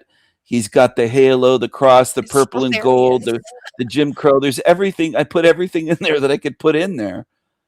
Obviously, Absolutely. AI didn't just create that. I had to do some Photoshop work on my own to get it this way because the AIs will not let you put, let's say, a Jim Crow character in there, Right. or even in AI songs. If I want to say "nigga," I can say it with the GGA, Mhm. but there's certain words, there's certain things that they would call quote unquote racist that I can't put into song lyrics, so I have to find a workaround because Yes. the AI doesn't want to do it, and I try to force them to do it.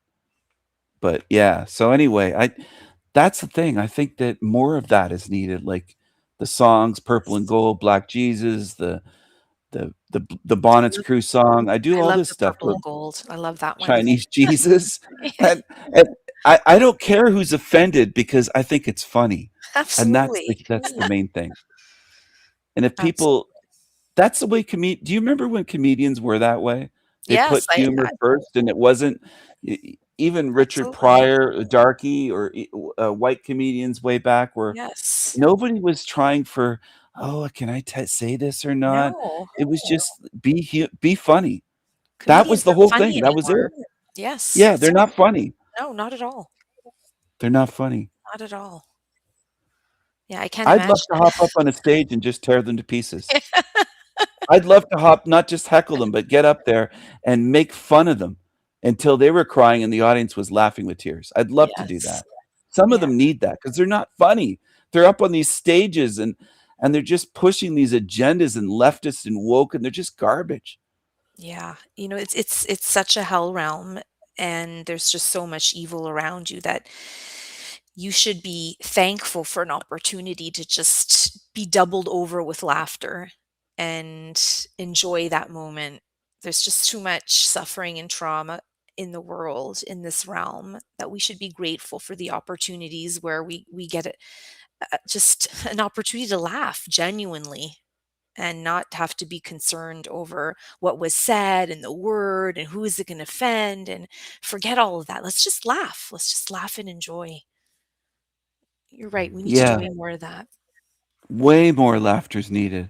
Yeah. I've watched some of my ridiculous stunts where I've been trolling channels or going on as a character and going on as Mr. Big Nose or whatever I come up with, and watched it later, and I Hilarious. was just busting up laughing like, I Yes. can't even believe I said that.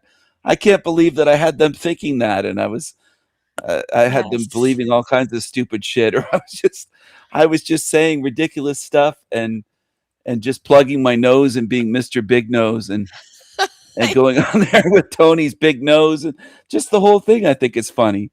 That live killed me. I think even Salty was commenting on that one. That live with the Mr. Big Nose, I was just on the floor.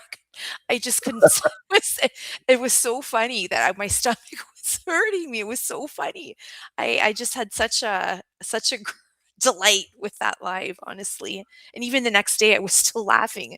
It was so great. It was like I get classic so in the comedy. moment I get, like, so in the moment in the character that sometimes I don't even realize I don't remember all that I did till the next day if I watch some of it back, And I'm surprised at myself. I'm like, "I can't believe I did that or pulled it off," and Great. I'm laughing Great. at what I did because I'm so in character that I don't wanna laugh or do anything to give it away or ruin it while I'm doing it.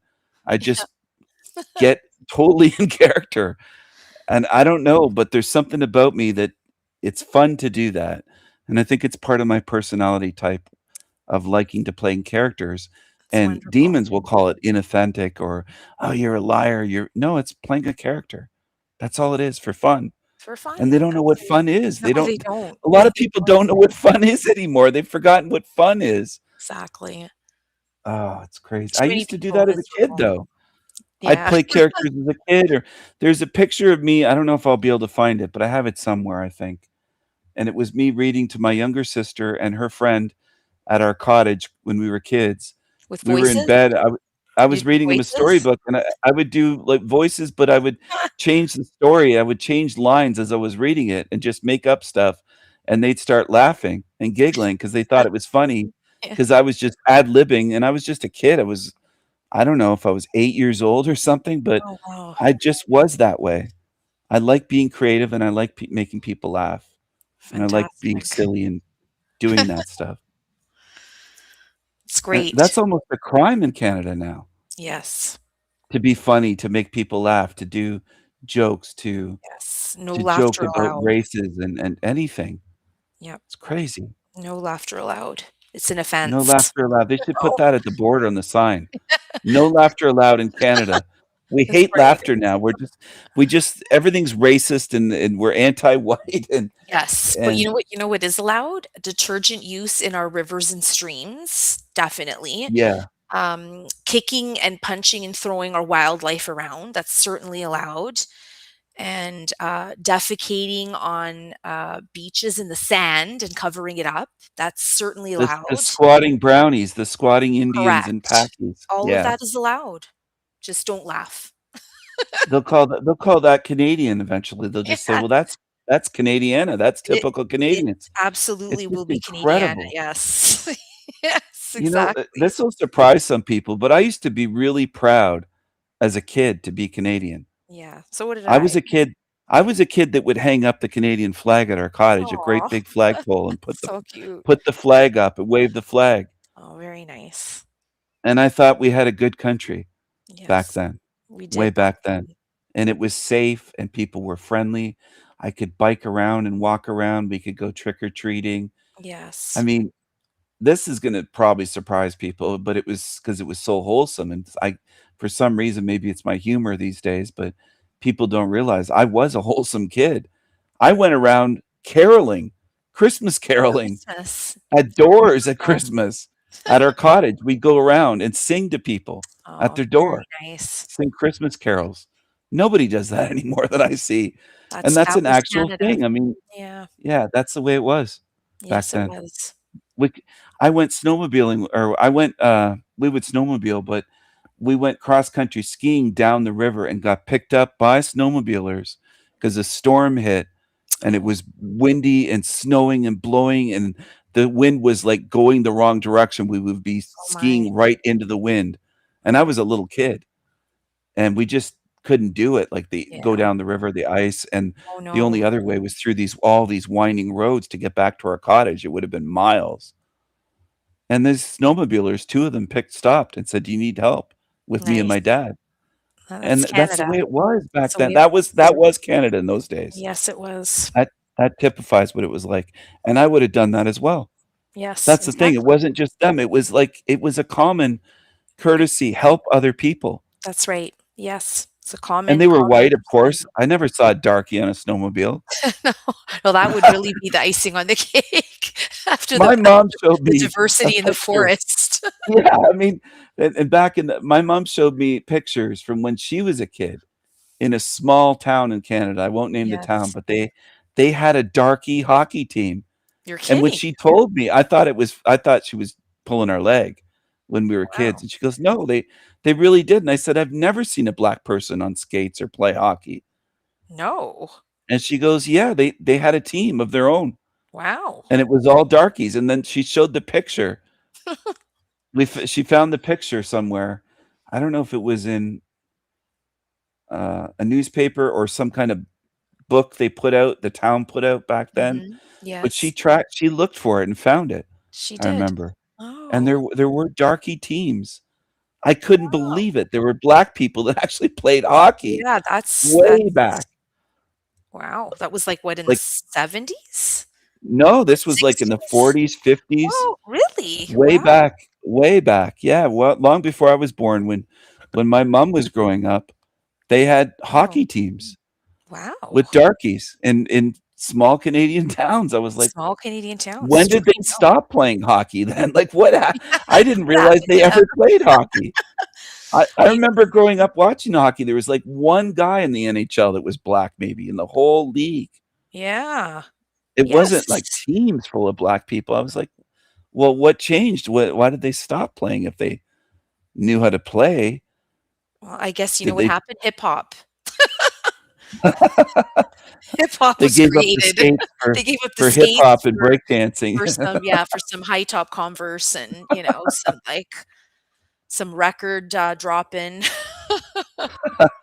They're like, we're not playing hockey anymore. We're doing this. Yeah. I Strange. couldn't believe it. The No, whole team. I was that's like, they're all. I couldn't. When I saw the picture, I was in shock because you don't. It's like I asked my mom. I was like, "What next? Did they have a swim team? did, that would did the top that. Tigers swim in those days? What is going on here?" Because I never see them. Anytime you go to a Canadian beach at the Great Lakes, you'll never see them in the No, water. no, They're never, never swimming. never. I I've been to pools, people's pools, and indoor Olympic pools in Canada. We have great big indoor pools in a lot of our cities. People that might not know Canada, we have that because most of the year is pretty cold. Mhm. A lot of places, it's 7, 8 months of the year maybe that you can't really swim outdoors. There's a lot of huge indoor pools in various Canadian cities. And I grew up with swimming lessons in a great big Olympic size indoor swimming pool. Not a black kid in the class, No, of course, no, year after year. I never saw a black kid in a swimming pool growing up, my whole childhood. no, So I don't people think can I make did as fun well. on my channel, but it's true. You don't see them swimming. No, they just cause, chaos and ruckus on on the sand. Yeah, they go to the beach. Like, did you see earlier or not earlier, but a live stream not that long ago in Britain where they just ruined the beach? They Yes, caused I all did this see problem. that. Yes. So Yes. they'll go to beaches. They'll do Just that in Great Britain, destroy. but they don't go into the water. No, they don't. They don't have to go with a bikini, the girls or guys with the swim trunks on, because they really don't go in the water. No, They're not no, going to they go in the water out in the waves and go under and swim, and they're not going to go water skiing. I've never seen a black person on water skis. no. No, that's a strange vision. Just When like I them grew up, boating. It's weird. yeah, it's so weird. I mean, I can't even imagine what that would be like. I'd be like, they stole that boat. Yeah, Look at the tickets. it's not They theirs. stole someone's boat. There They're must be a just trying to missing get boat at the away. marina. Yes. They committed a crime and they hopped in the getaway boat or Yeah, something. And that's right. They couldn't have a yeah, car, so they used the boats. they hotwired somebody's Absolutely. boat. These tickets. You know, I don't know if you can do that, but in the old days you could hotwire boats. I didn't know how to do it, but my sister Oh. did. Oh, My yes. sister was a criminal basically, and she would steal my mom's boat if she wouldn't get the keys. She would hotwire it. I didn't know you could hotwire a boat.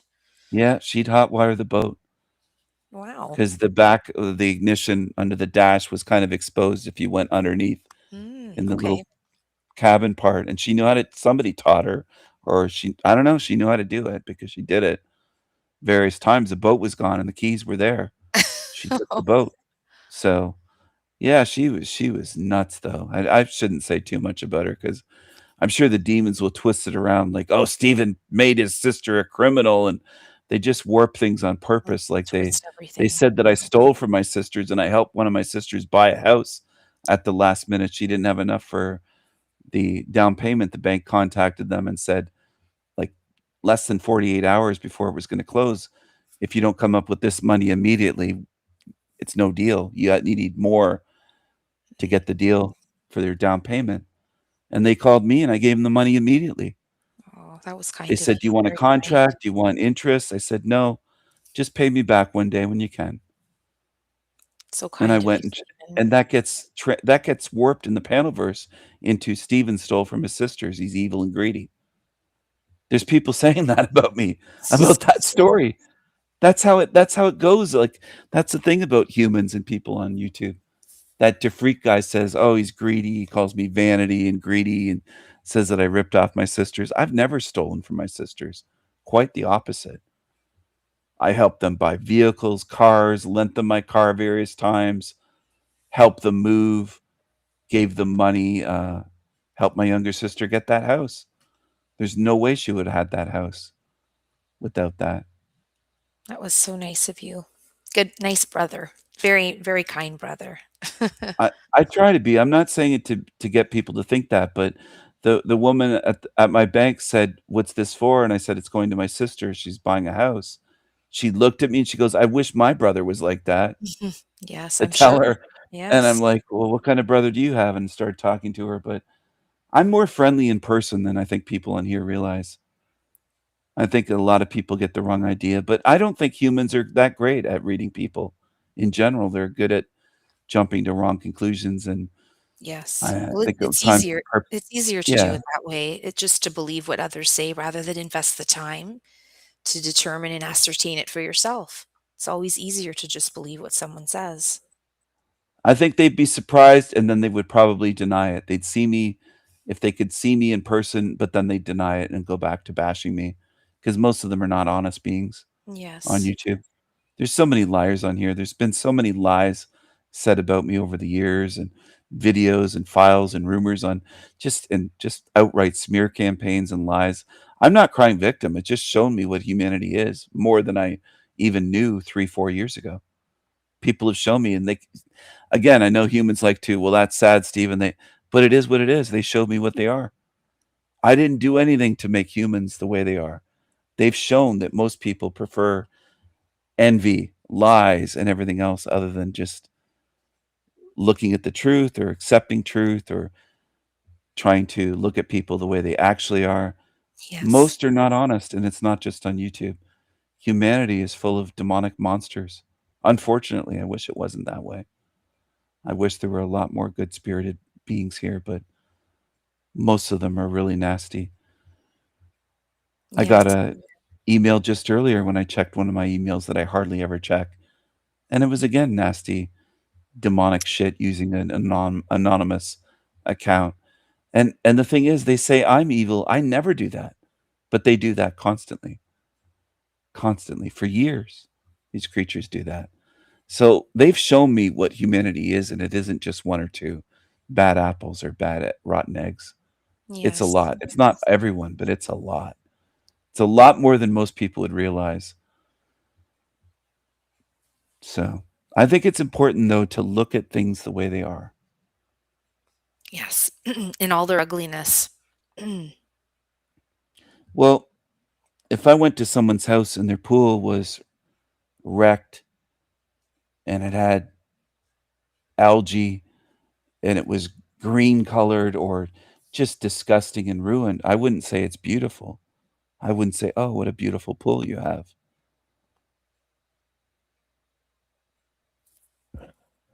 I'd probably say, "You can fix this. There is a way that we could restore this." I'd probably offer to help and say, "I can help you." But I just wouldn't pretend. Just like if somebody's car was broken down, I wouldn't say, "Oh, it'll fix itself. Just leave it. Just pretend that it'll start Yeah. one day." Right. But it won't. That's the thing. I'm more honest. I can't lie to a friend. If I was at a friend's house, I'll say, "Do you wanna try jumping with my car? I'll try to give you a jump." But I'm not gonna say it'll start tomorrow when the battery's dead and maybe the alternator's gone or the starter, or I'll be Right. able to tell, turn the key, it doesn't sound like the starter. There's a certain sound if your starter's gone. So if your battery's dead, it could be a dead battery, but it could be fine battery that the alternator isn't charging, and then the battery eventually wore down. It's one or the other then. But I would tell the person, "We have to do something to get it going. It just won't fix itself." Right. And that's the way it is. I'm not gonna pretend, and I'm not gonna pretend in Hell Realm that good or that evil is good or that everyone is good when they're acting like demons. I'm not going to pretend, oh, they're okay. But they're not. They're acting demonic. They're Right. saying evil, sick things about my deceased loved ones and this and that, and calling me a demon and saying I'm nasty and no and all kinds of horrific shit. And it is demonic harassment. So I'm just going to call it the way it is. And it should be. It should be called out for what it is. Absolutely. No excuses. Too many excuses. As you say, That's right? what, You've yeah, said it many times that, and it's so true, is that it's so easy.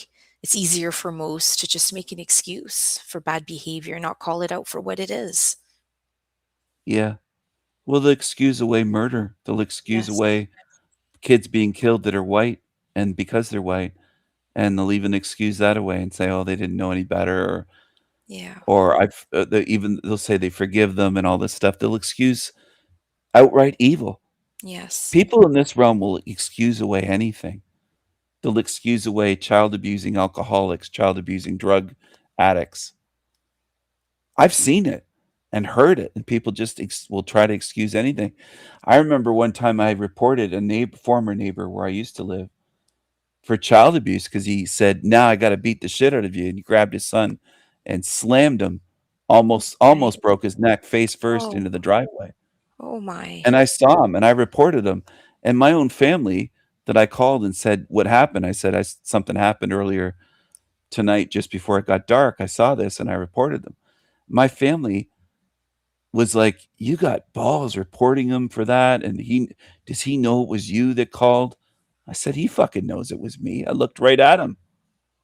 I almost hopped over the fence to grab him, the adult that was doing it. Wow. But I thought in the moment, I'll be in jail and they'll do nothing to him." That's Yes. what would Yeah. happen in Canada. They'll just arrest me. Yes. That's right. The child abuser that attacked a kid is not going to get arrested. No. They never did arrest him, but they did come in Canada and do little checks on him. They had come with a clipboard, and it was a counselor, somebody from Children's Services, some kind of agency. Oh my. But So he the never went child to was left. jail. The child was left in his care. Yep, Oh yep. The wow. child was not taken. They had 2 kids, and they were both there. Oh my. And I would say things to him like, "Keep your nose clean. Don't hurt your kids. You're trash. You're white trash." I would verbally say things to this neighbor. I know how that sounds to people, but I would shame him verbally if I was outdoors. And then his mother would come. I knew it was his mother, and she'd come and visit. And I'd say, "Your son's a piece of trash. He's a child abuser." I'd say that openly. I don't have the kind of fear that most people have. And he'd be right there getting shamed in front of his own mother. And they moved. They had to scurry away like cockroaches. Yeah. Now, I'm not saying that took the kids away or solved that problem, but I won't back down to them. I'm not backing down in this lifetime to abusers, to demons. I tried to go after a child abuser one time, and 4 people grabbed both of my arms, 2 people from behind on each arm. It was 4 people trying to restrain me Wow. from grabbing a child abuser, and I would have put their head through a wall or something. And they said the reason they said, "We grabbed you because we know you would have hurt them." And I said, "Damn right I would have. They would have deserved it. Piece of shit." But I know I've seen people cry for child abusers. I've seen people give them sympathy for absolute demons. And I've seen it firsthand. I've seen it on the internet. I've seen it in comments, people crying over predators like that Archaics creature. Hundreds came to my channel when I made a video exposing him. I even made a video showing their comments on the Sanity Machine channel before I had to hide tons of videos to keep the channel going. Abuse of children is something I cannot. There are many things I can't stomach here, but I think that one tops the list. There's just no strong words. There aren't words strong enough to describe how horrendous that is, that act to be abusive to an innocent child. That's just awful. I hate it. I hate it. It really angers me. It disgusts me, and I don't know how. You have to be, as I said earlier, describing something else, but you have to be a really special kind of evil to do something like that to an innocent child. Yeah. And you deserve a special kind of punishment, I think, because it's Yeah. it's it's just heinous. It's heinous. And it's more common than people realize or would admit and face. I don't believe most people know how widespread that is. And it shows what this realm is. Now, I realize religious people, Catholics or other types of Christians or other religions as well, would try to say, well, God gave us free will. It's not God's fault. It's people doing evil. Well, I would say, why is it even possible to do evil to children Absolutely. and for them Absolutely. to endure and verse? I would take the free will excuse off the table Yes. and say, why design a realm where it's even possible Correct. for that evil and torture to go on Right. and to watch it go on and no intervention? When Exactly. apparently angels can be sent to even inmates in fucking Right. maximum security Yes. prisons, but they Right. can't stop child abusers and predators.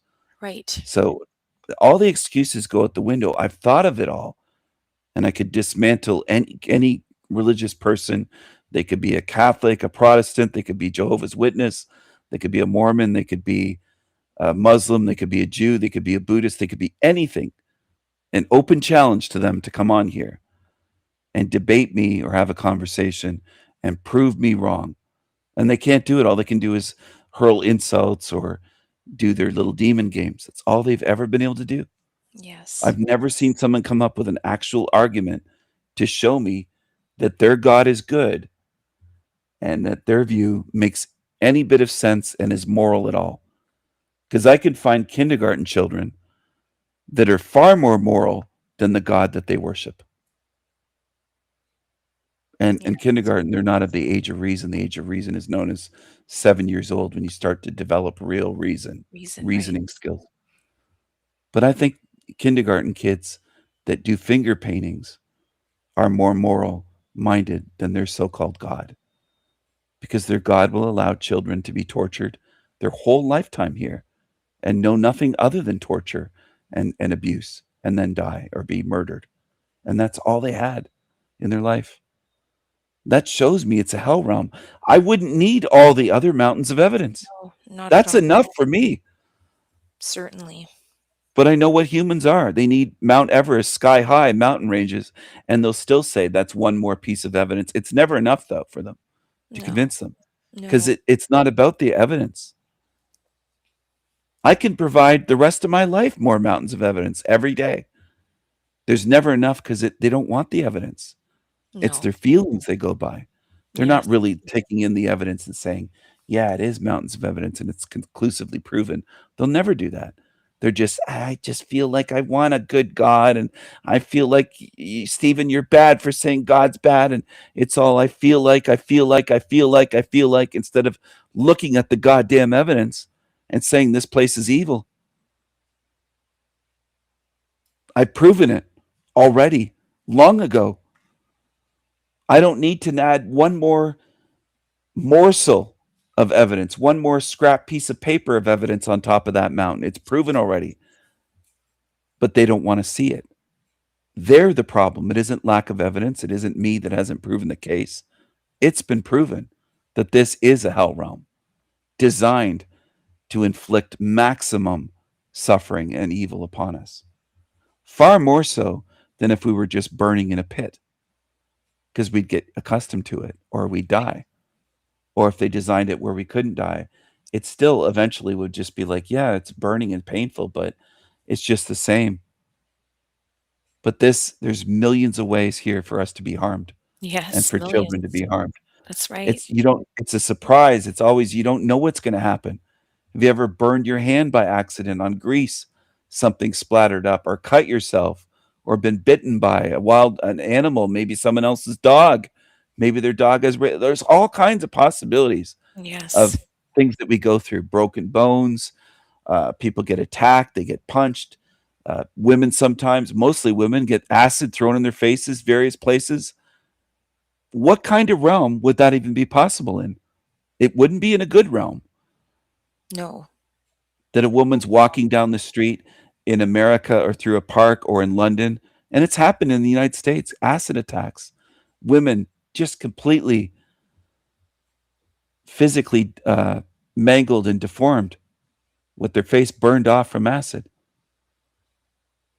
In various states, I've shown videos of that.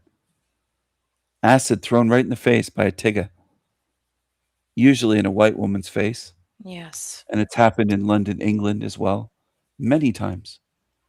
And they would say, well, that's free will. I would say, why is that even possible to have evil beings walking around with us? Yes, exactly.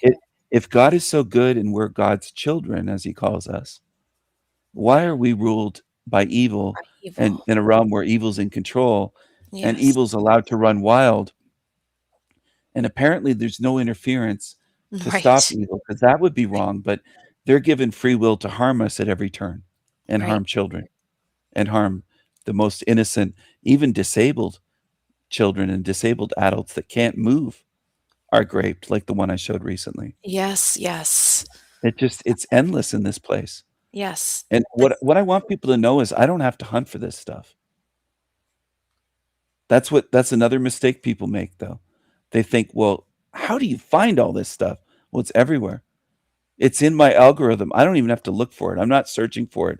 I've looked at enough of it where YouTube just feeds me a constant stream of cases of that type of abuse. And it's so common so beyond common. what people realize Yes. that I don't have to look and hunt for that at all. I could share those cases every day, horrendous abuse, the rest of my life, and never run out of evidence to show that this is a hell realm. Never be able to cover it all. There's so much of it. And And people don't want to face that. I find it Go ahead. fascinating though, because these religious zealots always use that argument that, God shouldn't interfere, can't interfere, can't intervene. But certainly the Old Testament is filled with all kinds of stories where God has intervened. The Yeah, flood, Sodom and Gomorrah, I mean, go on, in a pillar of salt, like on and on and on. I mean, the whole Old Testament is full of intervention. And yet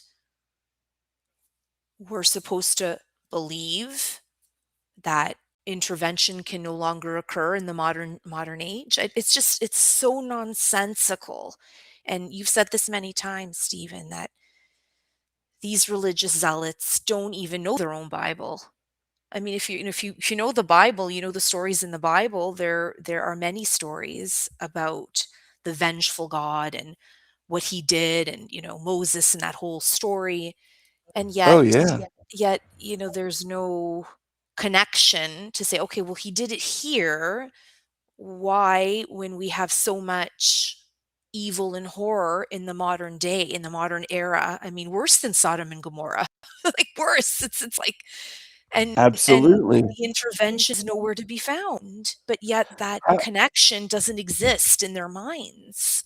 exactly. How would you describe talk for a moment, I gotta grab a drink, but I'll be able to hear you. I just won't I'll have my mic muted. But describe what your thoughts are on free will versus evil being able to freely abuse and torture and harm and murder others. What are your thoughts on that? Why should evil be allowed to, we'll say, run wild and rampant versus the innocent against the innocent? It How shouldn't could be. a loving God allow that? Absolutely, it shouldn't be. I mean, if you just look at the relationship of a good parent and their children, a good parent doesn't want their child to be tortured, left abandoned, exposed to evil, harmed in any way. I mean, that's common sense. You love your child, you want the best for your child, you do what you can for your child, your children, and the last thing you want is to see them hurt, maimed, left on their own, neglected. But yet we're supposed to believe that our all loving, omniscient, powerful creator who has many children around the world, if we're all supposed to be from the same source or entity, as the New Agers love to call it, we're supposed to believe that by leaving us and doing the exact opposite of what a good parent would do for their child, we're supposed to believe that this God, by doing the exact opposite, leaving us, abandoning us, letting us fend for ourselves, letting all calamities, all permutations and combinations of evil befall us. Surprise, by surprise, things just befall, end up in our lap, whatever it is. We're supposed to believe that that's okay and makes sense when it's diametrically opposed to what we would do with our own children.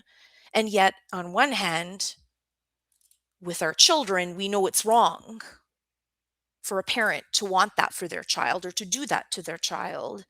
But yet, when you think about it from a bigger perspective, as a God responsible for his or her creation, we're supposed to believe that it's okay to do the exact opposite.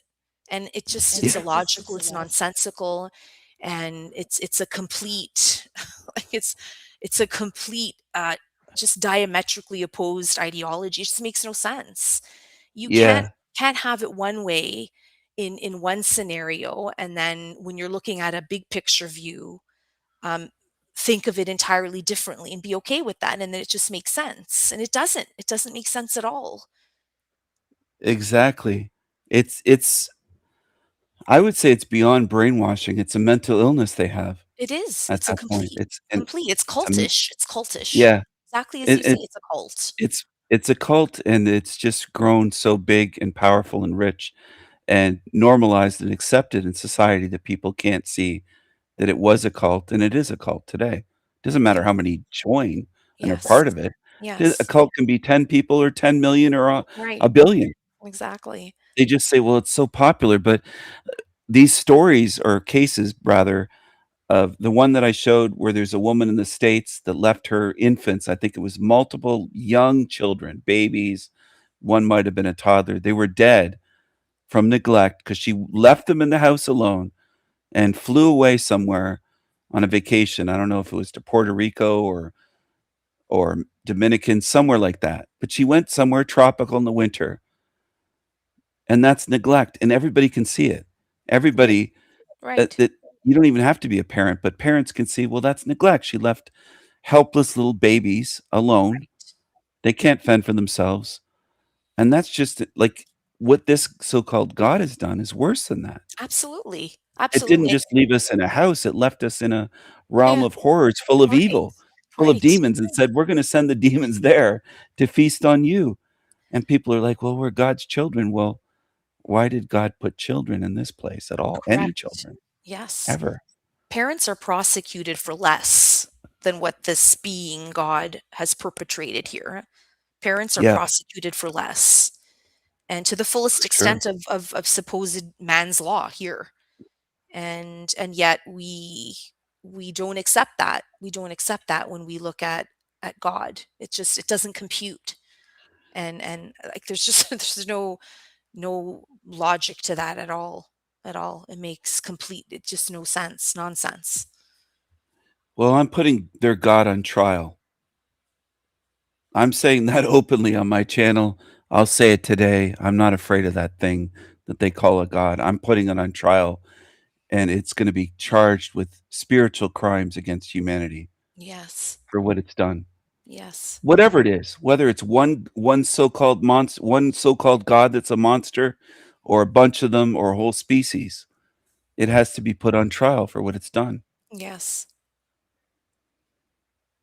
And I think most people worship it out of fear, not out of love, not out of, "Oh, it feels good." They're afraid of that thing. I agree with you. I agree with you 100%. And I think that's part of the sort of mind control aspect of these organized religions is to just put the fear of God in you, which they say, be a God fearing Christian. I mean, it's all about the fear. And Yeah. I mean, if you really knew the Bible and what it said, and the stories, you should be able to see the disconnect, and yet Yeah. people don't. people don't, The and first time when you said the God fearing, it reminded me of the first time I heard that phrase as a little kid. In yeah. my little kid mind, I thought, why would someone fear God if God Yeah, is good? Why exactly, would it exactly, that was in my little kid mind, and these exactly. adults were just like, "Oh, it's good to be God fearing." Yeah, yeah, Really? How's it good? I'm trying to figure out how that's good, because it would be a monster that you would fear, correct, not a good being. Just correct. like if a neighbor is creepy and you're like, "Oh, that creep down the street," you're thinking they're probably a murderer or something. They're weird, they're creepy, they have a Yeah, darkness to them.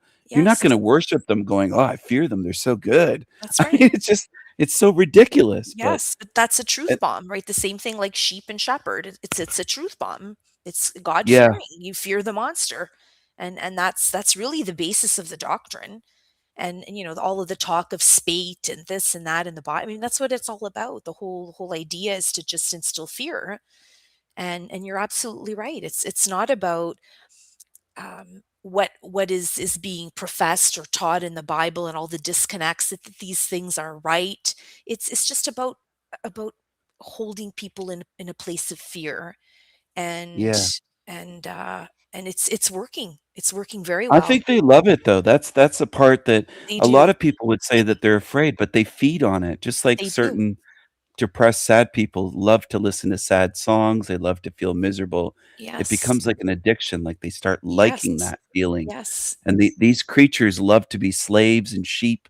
I've seen creepy smiles even at like, decades ago when I would sometimes go to Christmas mass with my mom and sisters when I was no longer a Catholic or believing in God whatsoever. I just went kind of as a family event type, spending Christmas together. Yes. I would go with them sometimes, not every Christmas, but sometimes they'd say, "Do you wanna go to midnight mass?" And it was more like bonding with family than the mass, but I'd see these creepy smiles of people when they're being called sheep, and it would just disturb me. I'm laughing Sure. about it, but it's like they'd get this smile on their face when the priest would talk about, "And the Lord is your shepherd, and you're the sheep," and he'd be giving his little Christmas mass sermon and saying, "Oh, a lot of you are new faces here. I guess you only come for Christmas, midnight Yes. mass. You're not," Yes. and they try to shame you and all this That's shit. right. Again, And you I gotta would be shame just yourself. standing there going, "Oh my gosh." Right. Oh, Exactly. And the whole confession thing, right? You're shamed if you don't confess your sins, and which I remember being so traumatized by having to sit in front of a priest and confess. It was just so ridiculous. if I ever went to confession again, I would make it ridiculous on Yeah. purpose. I really would. If You they give them an said, earful. if I started saying the Father and they said, "When was your last confession?" I'd say something like 33 million years ago. Yeah. And they'd go, "What? They What?" wouldn't And they they'd wouldn't have enough probably Hail Marys to give you. They'd say, "Oh my, yeah, you're it's gonna like, have "Well, what are to." they gonna do if I start making up shit to them? What are they gonna do?" Exactly. And if they started saying you're being ridiculous, I'd say your whole religion's ridiculous. Your God's Yes. ridiculous. You're ridiculous for Yes. believing this shit. Totally. And I would call them out on it. I I'd say, "How remember. dare you call anyone ridiculous? You're fucking Yes, ridiculous. exactly, completely ridiculous. I The remember way having a that you take confessions from children, you should be ashamed of yeah, but yourselves." children, I mean, what's a 5, 6-year-old child gonna say? 7 years old, I mean, "What have you done?" Like, "Well, I guess I screamed at my brother," and it's just so silly. A It's so and it's silly. silly, but when would a parent allow them to do that, have their child go to any other adult and talk about private, Exactly. personal things That's and right. confess? But That's it's right. okay if it's a priest, right? Yes. It absolutely that's Yes. child abuse in itself, I would It call it. is. It is. I remember Putting a being child in a room with traumatized. a strange adult and Yes. saying, "Oh, you gotta confess." Yes. Who are they? They're a stranger to me. I don't know Yes. who they are. They come to this school once in a while, this Catholic school. Yes, that's right, Uh, and then that's I remember in the school, we didn't have confessionals, so you literally were sitting across from the priest, like, Yep, looking at him in the face, which made it a that's what lot I've said a more couple times. I was like agonizing. that. Yeah. One time the priest said, "It's not long enough. We You have so many more minutes left." Oh, you're kidding. Wow. So I And he guess he wanted goes, you to "What make else stuff have you up. done?" What I had to make stuff up as a little So kid because I silly. couldn't think of anything else. I hardly did anything. He didn't fill his quota. I was very good to my family for the most part. I just didn't Yes. do a lot of shit as a kid, as a little elementary school kid, and I I didn't even know what to say. I couldn't think of anything. I guess the priest didn't fill his Hail Mary and Our Father quota for the day, so he wanted you to just make up some other stuff so he could give you another 2 or 3 prayers to say. It's just so silly. They're you know, some people would say some priests are creepy. I'd say they're all creepy. No, I think they're Some are just I more creepy agree. than others, I but they're all agree. creepy. I Why agree. would anyone join that? That's my question. Why would a grown man Yes. join that, or why would a woman join as a nun and give up Yes. their life? They have to be weird to join that. Yes. I I thought would that as a agree. kid. I thought they have to be weird to join this. Yes, I would agree with you. It's not Yes. normal. It's No. not something the average straight man would do. No. No. So And they're all either gay or almost all of them, and yes, even if they aren't, they're still weird. they're They're still weird and weird. creepy because 'cause Yes. they're asking children about their sins. Yes. That's not normal. A normal man's not gonna ask little children that. That's weird in itself. No. No. And they Exactly. get their deathbed confessions as well. They go to people for that, Yes. and that's the juicy stuff. Yes. They view it that way, not me. They view it. That's like their big thing because they think people are just gonna let loose when they know they're dying, they're on their deathbed. Right. And they also gossip. I had priests in the family, not brothers or sisters, but relatives and nuns. And I Yes. know how weird they never molested me. This is what the panel verse would say. No, but I know they're creepy. And I know the way they talk and even mock people like, "Oh, this farmer was so rich and they gave all their money, the stupid dumbass gave all his money to the church. Didn't know what to do with his money while he was alive." They'll talk about people that way. They give. Right.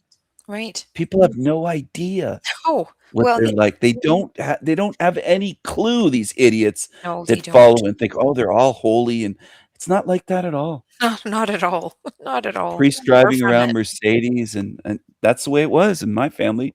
Wealthy. They had, properties in Montreal, like brownstone 3 stories that they Oh, owned and rented lovely. out the whole building. As a priest, people think they're poor. They're not poor. No, not at all. They're not poor at all. No. They have It's no it's idea. it's completely not what people think at all. They They just put don't on this know. They don't this aura, this uh, Saint Vincent de Paul attitude or Saint Francis, or they've given up all of their riches and all of and they're these humble people, and it's far from that. People just have they no clue. gossip. Priests will gossip. Priests were at my grandpa's funeral. The grandfather I had that died, that they found him the morning before Christmas, and they were gossiping when we got there. I was a kid. I was in elementary school, and it was right around Christmas, and we went to my grandpa's house before the funeral. I remember being there that morning. We gathered there for some reason. I don't know why, but we were there, and there were priests there, and some were like brushing their teeth, and they had their mouth full of like toothpaste and talking, and it was weird. The whole thing was weird. Strange. There's a lot of weirdness. They'll gossip Yeah. and just it's so strange, but I honestly think there's a big part, and I've never heard anyone talk about this, that people like to be deceived. They get a feeling out of it. They like being duped because a lot of people feel sorry. I've had many people in my life, family, former friends, people on the internet that just treat the masses as these victimized masses that are duped zombies and they can't help it. They don't know the truth. If they had the truth, they'd know better. I don't think it's that way at all. I disagree entirely with most people that call themselves truthers and most people that I think the majority of people love to be deceived. It makes them feel good. It's not a matter of them being innocent victims as masses where they just don't know any better. They love it. They get I would something out of it. I would agree. I would agree with you. I remember a conversation I had with family members a number of years ago about child molestation in the church. And those particular family members I was speaking to were diehard Bible thumpers. And I mean, this information wasn't, I mean, it's in the public domain. It's admitted. It's in newspapers. It's not like it's esoteric information or made up or anything like that. It's out in the open. And they just like literally were nauseated at the fact that I was bringing this up, and they didn't want to hear it when they were closing their ears and they were yelling and and this was public, readily information that was readily available to the public. And they just didn't want to hear about it. They didn't want to hear about it. It made them sick. It made them nauseous. And it's the truth. So, Yeah. my conclusion was they just prefer to be deceived. They just prefer not to think about it, not to hear about it, pretend it didn't happen, don't talk about it and just go on their merry way. And that's just what they prefer to do. They just prefer to not hear the truth and continue to be deceived and ignore it because otherwise they'll be physically sick. Yeah. And the truth itself makes them sick. Yes. Just like earlier with Talcott, he wasn't just burping, it sounded like he was gonna throw up. He Yeah, never I does heard a that on his live belch. I show, thought, was so that a belch? Did he belch? That was like a and he burp. never does that on his show. I've never Gross. seen him do that, so after it was over, it sounded like he was gonna throw up Oh because I was my. putting the truth to him, and it was post live stream where I was live streaming it to show my audience, but Talcott ended his stream before he brought me on to talk to me, He didn't eat and some the truth rancid seeds and berries, did he? oh, I think the truth I told him made him sick. Made him sick. Yeah, I exactly. think I think I think I was making him sick, and Wow. I've done that before in so-called real life, if you wanna call it that, in person, over the phone with lying demons, where I put the truth to them so much they started heaving and Yes. saying they were gonna be sick, Yes. Yeah. and I said to them, "Good, throw up then. Maybe you can purge out all that nastiness and the lies in you, Catharsis. and purge Yeah. purge the evil out. Just throw it all up." And they Incredible. told others that they were sick, and I said, "Yeah, because they can't handle the truth. They couldn't handle it." Being Yes. called out on their bad behavior, what they did, and saying, "I know what you did." And there's times in my life I knew what certain demons did, and they said, "You can't possibly know." And I said, "I can see it. Mhm. I know what you did. I can see." And they started to catch on, like, not just see with your eyes, you can see, Yeah, see and I can see. deeply. I can see. I've had visions at times of the crimes some of these creatures have committed, and they know I can see them, Oh my. and they Wow. hate that feeling. It makes them sick. It makes them feel like, "Oh, we're being put under a microscope and judged," and they hate the truth being put to them. I'm telling people on my channel right now, "You still haven't seen anything yet." And I know that. I have that knowing that in the future, you're gonna see these demons not only being sick when the truth is put to them, but writhing in pain, gnashing their teeth, and it's gonna be painful for them to have the truth blasted at them because 'cause they've done things that a lot of you just you don't wanna see, you don't wanna a lot of people in this realm don't wanna admit is going on.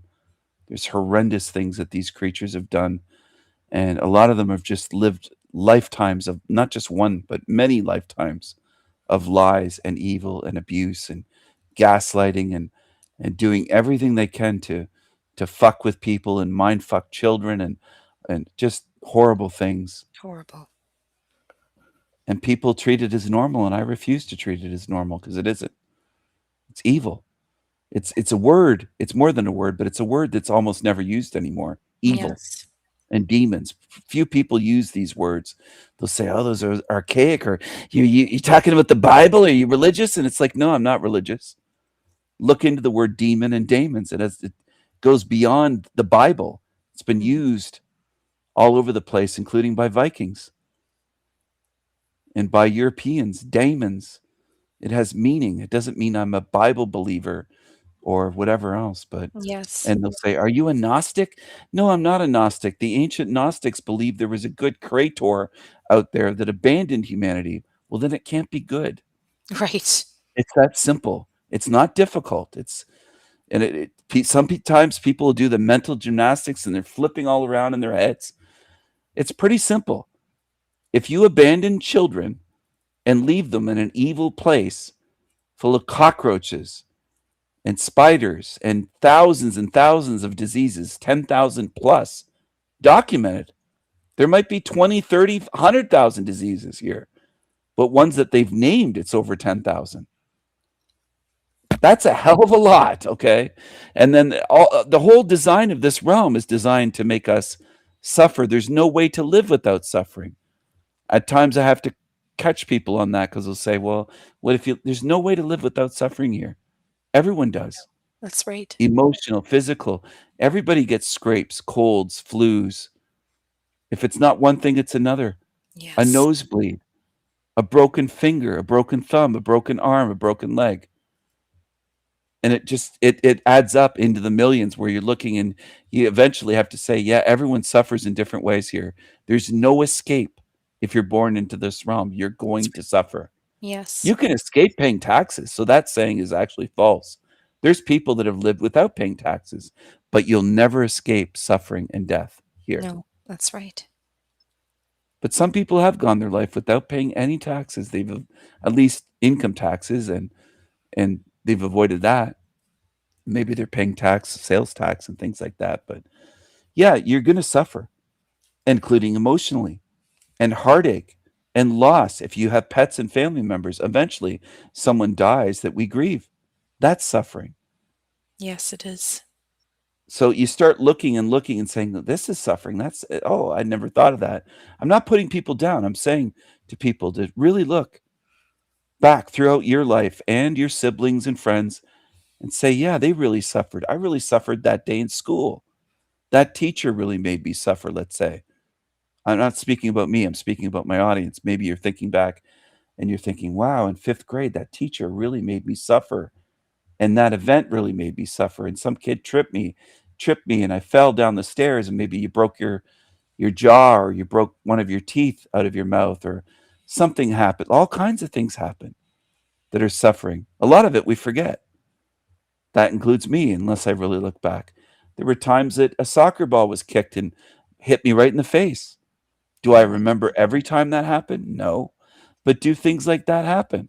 There were times I had to fight in elementary school. I had to beat the shit out of a few kids in elementary school, including kids that were like a head taller and 20 pounds heavier. And I just beat the living shit out of them rather than let them bully me. They attacked me or tried to bully me, and I would never allow it. I was one of those kids that would have fought to the death rather than allow that. So there is something about me that you just don't, I'm telling people, you don't want to mess with me. But these demons think that they're clever. Or they think, oh, well, he'll take it. No, I won't. I won't. There was one kid that tried to bully me. I think it was in 2nd grade. Yeah, 2nd or 3rd grade. And I beat the shit out of that kid so much, he barely spoke to me until 8th grade. Oh, that must have been pretty bad. Yeah, we ran for the bus. He was still down on the ground in the playground when me and my best friend got on the bus. And he was looking out the window and telling me, and my best friend was like a year older than me and probably a head taller, bigger kid. I was a late bloomer. So he said to me, I'll never forget this day the rest of my life. He said, I couldn't believe what you did to that kid. You destroyed him. He said, he'll never mess with you again. But he was standing there ready. Like he was a good friend. He would have jumped in, not to pound the kid, but to break it up or something. But it was over. Like that kid, I took that kid down to the ground and I just pounded his face. I tackled him like a wrestling style double leg tackle. And I just ground and pound him just like MMA. And there were a few other kids in elementary school that I knocked out completely. I was not afraid to fight. There was a kid that hit me outside, lined up lunch hour, and it was wintertime. And I dropped my gloves and I just threw a right hand and knocked him right down onto the ground. And then the teacher came out and she said, and I started saying, what happened? She goes, how did he get hurt? And I said, well, he hit me. He started to fight with me for no reason, and I hit him back. She goes, it's both your fault. I don't want to hear it. Of course. And It right doesn't away, I matter who just knew. started it. Yeah, it doesn't matter who started it. And I was thinking in my Right. mind, It's the that's same all that mind. matters. Yeah, That's all that matters. exactly. And I always ran into that. And the moral thing is, who started it? Just like a robbery. If Sure. somebody goes to rob me, like a Tigga on the street, and they say, "Give me your wallet," and I pull out something or I hit them and knock them out without a weapon, all that matters is they started it or there wouldn't have been an altercation or anyone Exactly. injured. That's They right. started it. So the Yes. moral view is who started it is what matters. But Correct. these Catholic school teachers, she was a big, fat former nun that had Mhm. left the convent to become a teacher. She had been a nun, and then she wasn't anymore, but she was still Catholic, a school teacher. They used to allow that in those days. Yes, they Former did. nuns were school teachers. No sense of morality in her head at all. No, None. no. And And that she was the revealed it standard in that line. moment. Yeah. Doesn't matter who It doesn't started it. matter who started it. It's the exact opposite that they're teaching, exact They're opposite. teaching children. And I remember I was almost, I don't know if I'll say I wasn't confused, but I was almost mind blown. Like, how could she say that? In the moment, I was still heated, full of adrenaline because I had just knocked a kid out, and I was not someone that ever started fights. I Right. never run around bullying and saying, "Wanna fight me," or no, I wasn't like that. And I didn't pretend to be the toughest kid, but I could handle myself. And when I was attacked, I would defend myself. And Right. I've never changed on that. As you should. I'm still that way. And I wanna tell people that self-defense is a right Yes. that every spirit has, and they try to teach you the opposite. It doesn't matter who started it. Yeah, Of course it exactly. matters. And then, of course, the religion would tell you that, number 1, it doesn't matter who started it, and number 2 is just turn the other cheek, just let 'em wallop you, like, just, You know what's forgive. funny though? Now that you say Like that, it's funny because if a kid, let's say in 7th grade or 8th grade kid went up to her and kicked her right in the vagina or kicked her in the Yeah, leg or kicked her in the stomach, yeah. she wouldn't just turn the other cheek. Not at all, not at all. They'd blame that kid saying, "Why you attacked me," and it would be a big Exactly. thing. It wouldn't That's be, right. "Well, it That's doesn't right. matter who started something." If a Exactly. kid kicked a teacher like that, all of a sudden it would change because they Absolutely. don't have real morals. No, they don't. They And don't. and no religious person that believes in a god that's a monster and is a slave has any morals either. They have to Exactly. give that up. They have to start seeing that they're worshiping a monster. You Right. can't be moral if you're a slave to a monster. There are so many disconnections. I mean, even in the episode that happened 6 years ago, there were many people who decided, not to do as they were told, and, where was the church, Stephen? Where was the church? The church came out and vilified those people and said, "You have to get it, you have to do this, you have to do that." Well, but why should the church be telling people what medical choices they should be making? And I'm sorry, but where's the morality in that? Where's the morality in vilifying a segment of your sheep, of your flock for a medical choice that they have the right to make? Where's the Yeah. morality there? And nobody sees this. Nobody gets No it. church, religion, or religious leader, as they call them, should ever be telling anyone No. what to do medically with their body Exactly. or their children, Exactly. ever, Exactly. ever. So people don't see the disconnect there. I mean, come on. And there Oh, are it's countless so obvious. examples. It's so obvious, and then It's beyond obvious. it is, and then, of course, in these certain concoctions, there are, aborted fetal cells and a whole Yep, bunch of things and cell lines that they use to create yep. these products, and yet the church has no problem with an aborted fetal cell line when it comes to certain treatments, and they are proponents of those treatments, and then on the other hand, they're saying don't abort. So again, where's the connection? Don't you see the disconnect? Yeah, there's no There are countless consistency. examples, Eh, countless. it's all contradiction with these religious Yes, people yes. and So the what are you churches what are you believing in? What are you praising? What are you and worshiping? with nurses. Yes, I've known a lot of RNs, including before that event, we'll say in 2020, that yes. were Catholic and RNs, Catholic RNs, and Yeah, I told some of them what's in even before that particular Jabba Dabba Do, other ones, aborted pig fetuses, aborted yeah, cells. That yes. was in ones long before the 2020 event, and all they Absolutely. could say to me was, "Oh, that's gross." Yeah, Not, "Oh, that's wrong, that's that's" wrong, not right, just, "Oh, that's gross." That's it. right. And it's like, because they don't want to change because that's their job. They'll do anything. It's a Right. paycheck. So they're Yes. not going to stand up and speak up, even to their brother or cousin or family member or uncle or, I know many in that field, and they just won't even in private say, yeah, it's wrong, or they Right. can't, they don't even have the guts to do that privately, much less speak Yes. up. I remember saying to people during that event, early on, I said it's a scamdemic. I called Yes. it right away and was mocking it in videos.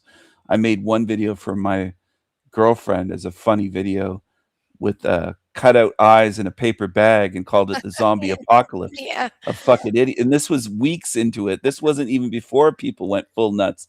I did that mocking it, knowing what it was going on. But Yes. people just, they're just not going to be able to see. And No. oh yeah, the other part I wanted to say was with the nurses. There's over 3 million nurses just in America. And then there's tons in Canada, not as many because we have a lower population in Canada Right. across the border, but how many spoke up? Maybe a few, a handful. You handful. Absolutely. Just maybe a couple handfuls that you could point to out of the whole time that Yes. publicly spoke up and said, "I'm a nurse. Right. I'm in the medical field. I'm this," and they publicly went and spoke against it, being someone Right. from that field. It was so few. Yes, it And was. most people never look at that. They just say how many people, but how many nurses or how few spoke up? Right. Almost none Almost statistically. none. It was That's right. almost 0 statistically. So Yes. they went along with it. And this is That's something right. that people don't wanna hold accountable all these years later. How the fuck could you trust these nurses after what they did Agree. in 2020? And it's Yes. not just the dancing. The dancing was just the cherry on top of mockery and Right. not taking it seriously. But the fact is almost none of them spoke against it. Yes. But to a nurse, almost all of them in Canada and United States you could ever talk to will talk about how educated they are and how much they know about medical and, "Oh, I'm a nurse, so I know how to handle this," or, "Let me Right. handle it." But you didn't speak out against the 2020 fucking event. No. Almost none of you Exactly. did.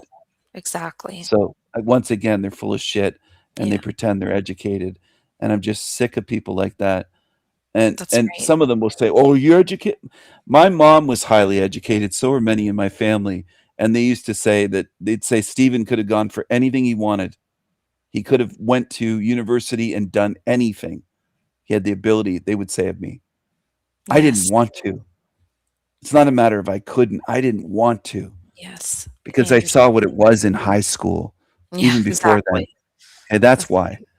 That's why I didn't spend tons of money, and I'm gonna tell people tuned in here, and I don't even care how it comes across. If they wanna receive it as arrogant, go ahead. But you could spend any amount of money in the world and attend any university in the world, and you can't buy what I've handed out for free here in terms of knowledge of what this realm is, how it works, and spiritual wisdom about where you are, what this place is, and what's actually going on here in the big picture. There's no university on earth that you can pay them, and no secret society either, by the way, that you can go to and attend, or mystery school. And if you had millions of dollars to spend, you can't buy the information that I gave out for free anywhere on earth. There's not a single person that could come out of Oxford or anywhere on earth and say, "I learned all this stuff there." Well, show me the proof. You can't buy it. So there you go for all the people that spent money on degrees. I handed out priceless information that you can go anywhere on earth and you can't buy it. You could go to any mystery school. You could go through the degrees of Freemasonry, the secret societies, and you can't get what I've given out and what I've found, mostly on my own, through my own observation. And a lot of you on YouTube, well, not a lot, but there's always liars coming around like Nolan saying that I got it from this Tigger or this one that anti-white that claims white people are all albinos and all this shit. When I investigate these channels, it's just absolute garbage. I didn't steal from anyone. I put the pieces together, and no one can go anywhere on earth and buy it. Buy what I've put in my Esoterica series, for example, and my other series. You can't buy that anywhere. So they can go to university and grad school, and they could go to another university after that one and another one. You could spend millions of dollars on a formal education, and you can't buy what I've discovered and worked to record and put into videos and songs and artwork and published here and there. And I've given it away for free. And I'm not trying to put myself on a pedestal. I'm trying to tell you that your education and your degrees, the people that boast, aren't worth nearly as much as what they believe, because none of those degrees would get you out of hell. None of them. 100%, Stephen. Absolutely. The wisdom that you share is invaluable. It's priceless. It's precious, and there's no other source for it anywhere. Yep. And that's why they try to destroy my channels and try to take them down and strike them as much as they can all the time, these demons. And I've asked my viewers, when do you see them attacking predator channels They that are don't. felons, that are child don't. abusers, that are rapists? They don't know. I never see those channels going down for a week or 2 weeks, or No. people going to saying, "Did you hear Archaics is gone? It's down. He had to No. hide his channel to keep." No, never. They're not targets. They're not even on the radar. My channel is always targeted for years.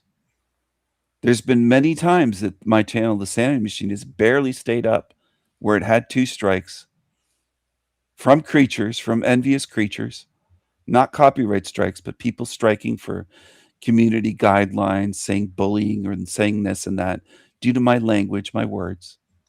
That's what it's over. And then another strike came in, and it was their 3rd strike. But one time somebody allowed me to remove a short video, or it would have been gone years ago. That's how close it came, and I still remember that. Very They close. gave me a certain amount of hours to remove the video and so I removed it, but it would have been 3rd strike and gone. And I did lose other channels before you found my channel. I've had channels terminated.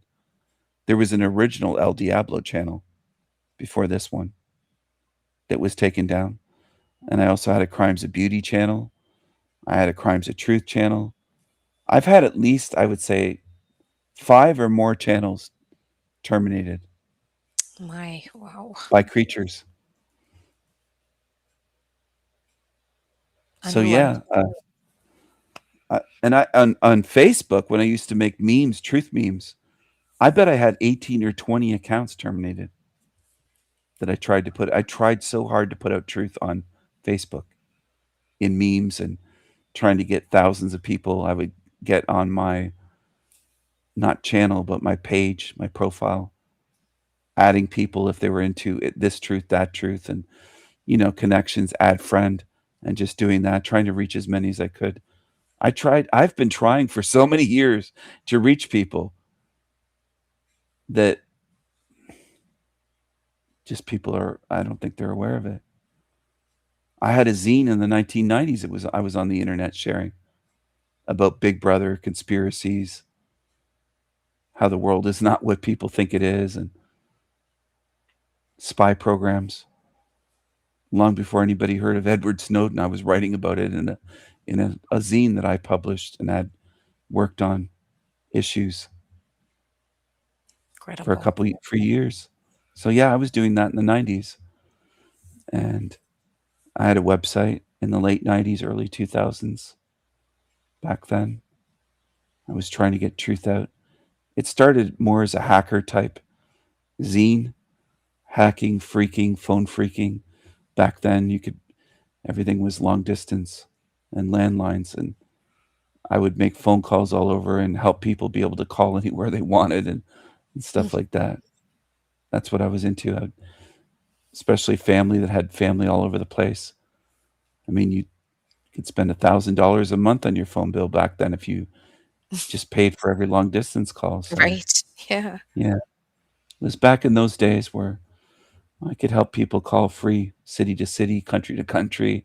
I could do more than that, more than free in those days phone calls. I could go into systems and data pack systems they had, which is how I didn't steal anything. It was more exploration, trying to learn how phone systems worked, how Mm. networks worked, um, Cisco networks. I went to the university a lot, not as a student, but just going like dumpster diving, not in actual trash dumpsters, but the electronic printout dumpsters where they'd throw out Okay. manuals. And so I'd get free information there. I would just go there and they'd throw it out for recycling. And I could get a book on Cisco routers, and I could read that book and learn it and learn everything that they were learning in class or more for free. I didn't have to go to university. Me and a friend would go there. Sometimes we'd go to the library. Sometimes we'd go to the computer labs. And if I needed logins, I could put a keylogger on it. I wrote my own software as well in those days, Oh, in the wow. 1990s. So we put keyloggers on, and I could get every password, so I could go there anytime and just log on. Like late at night, I could go to their lab at 12 of midnight or 11 o'clock, and I could just go in their lab and I could test my software on their computers. And I had computers at home as well. I had my own. I bought my own computer. I think when I was around 16 was the first one Cool. that I bought. It was thousands of dollars, and I was just working at a grocery store, but I saved up for it.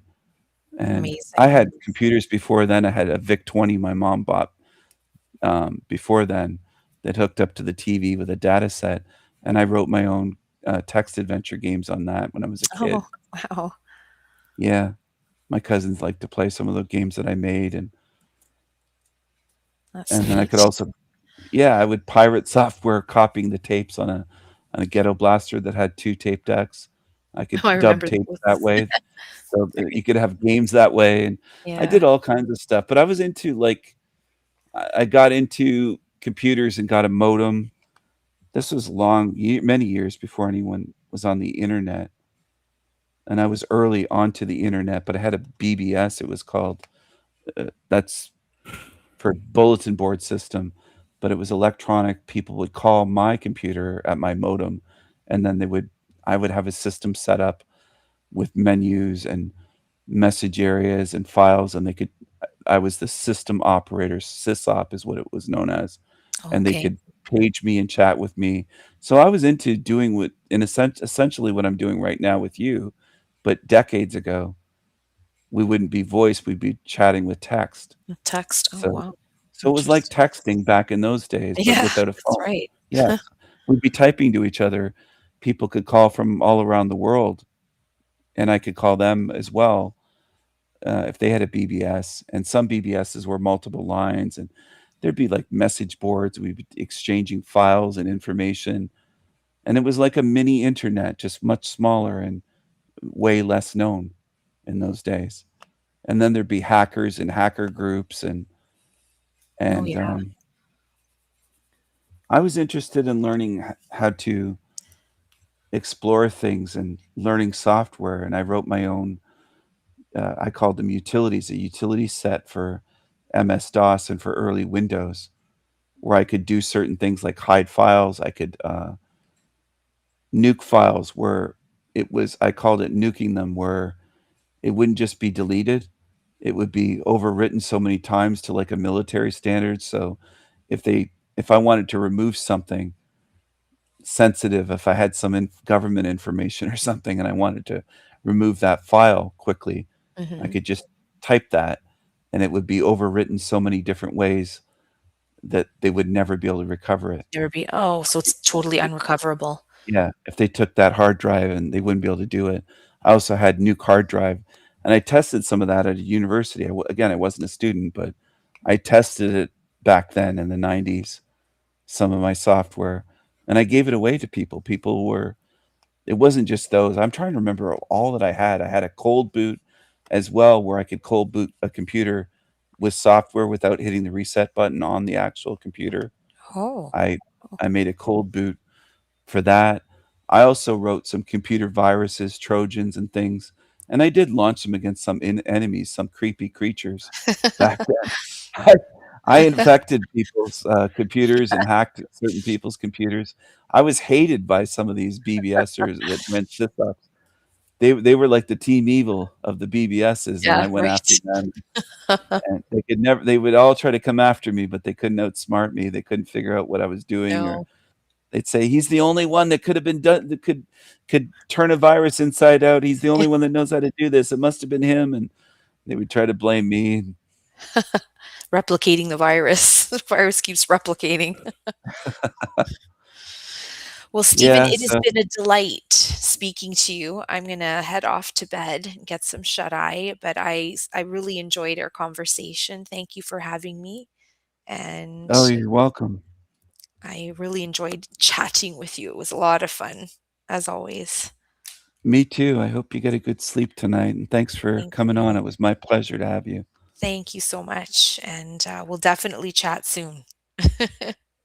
Yes, we'll have to chat again soon. Yes, Have a take good care. sleep. You too have a Take good care. rest, Stephen. You too. Thank you. Bye for now. That was RI, everyone. I'm sure some in the panelverse will twist it into me being this dark, evil, black hat hacker, but I really wasn't.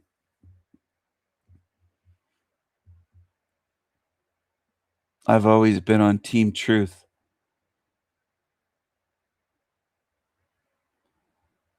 But I've also always been curious how things work, whether it's computer systems, whether it's how to put together a song, how to put together poems, sonnets. I used to write Shakespearean sonnets, dozens of them, not just one or two, dozens.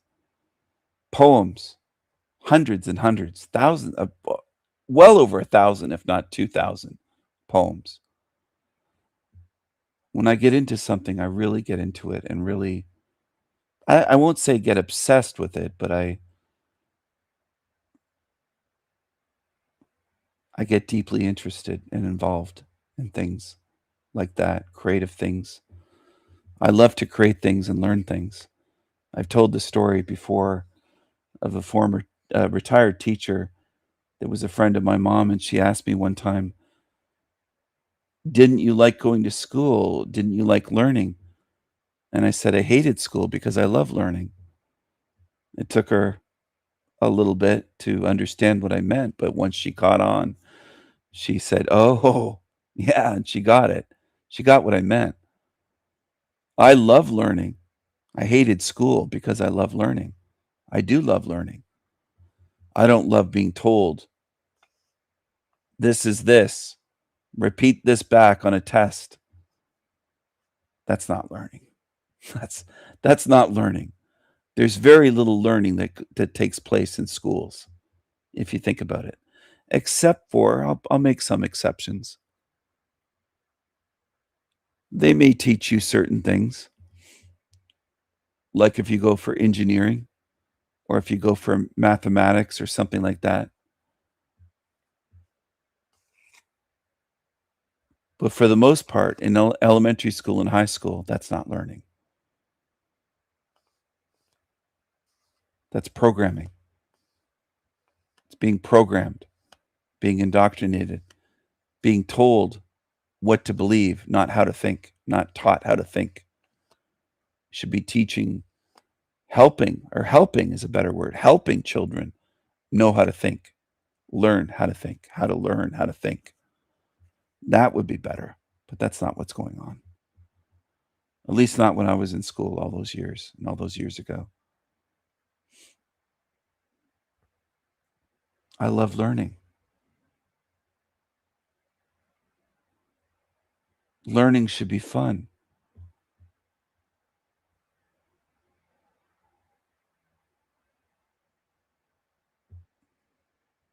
Should be excited to go to school to learn something new, to learn things that are fun to learn and are exciting and have you not only in a good mood, but looking forward to learning more and doing more of that.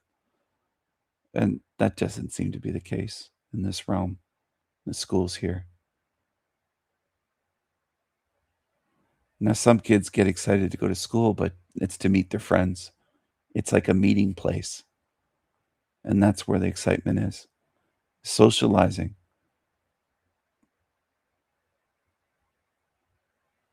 That should tell you a lot about the schools and how this system is designed. It's wrong. There's a lot that's wrong here. It's funny that some people say, how dare you judge? Who are you? They'll say, who are you, Stephen? I've heard this on YouTube. Who are you to judge? Who are you to say it's wrong? Who are you to go against God? Where did you get your morals from then, if it isn't from the Bible or from God? Well, I don't get my morals from a monster. I don't get my morals from torturers. I don't get my morals from child abusers.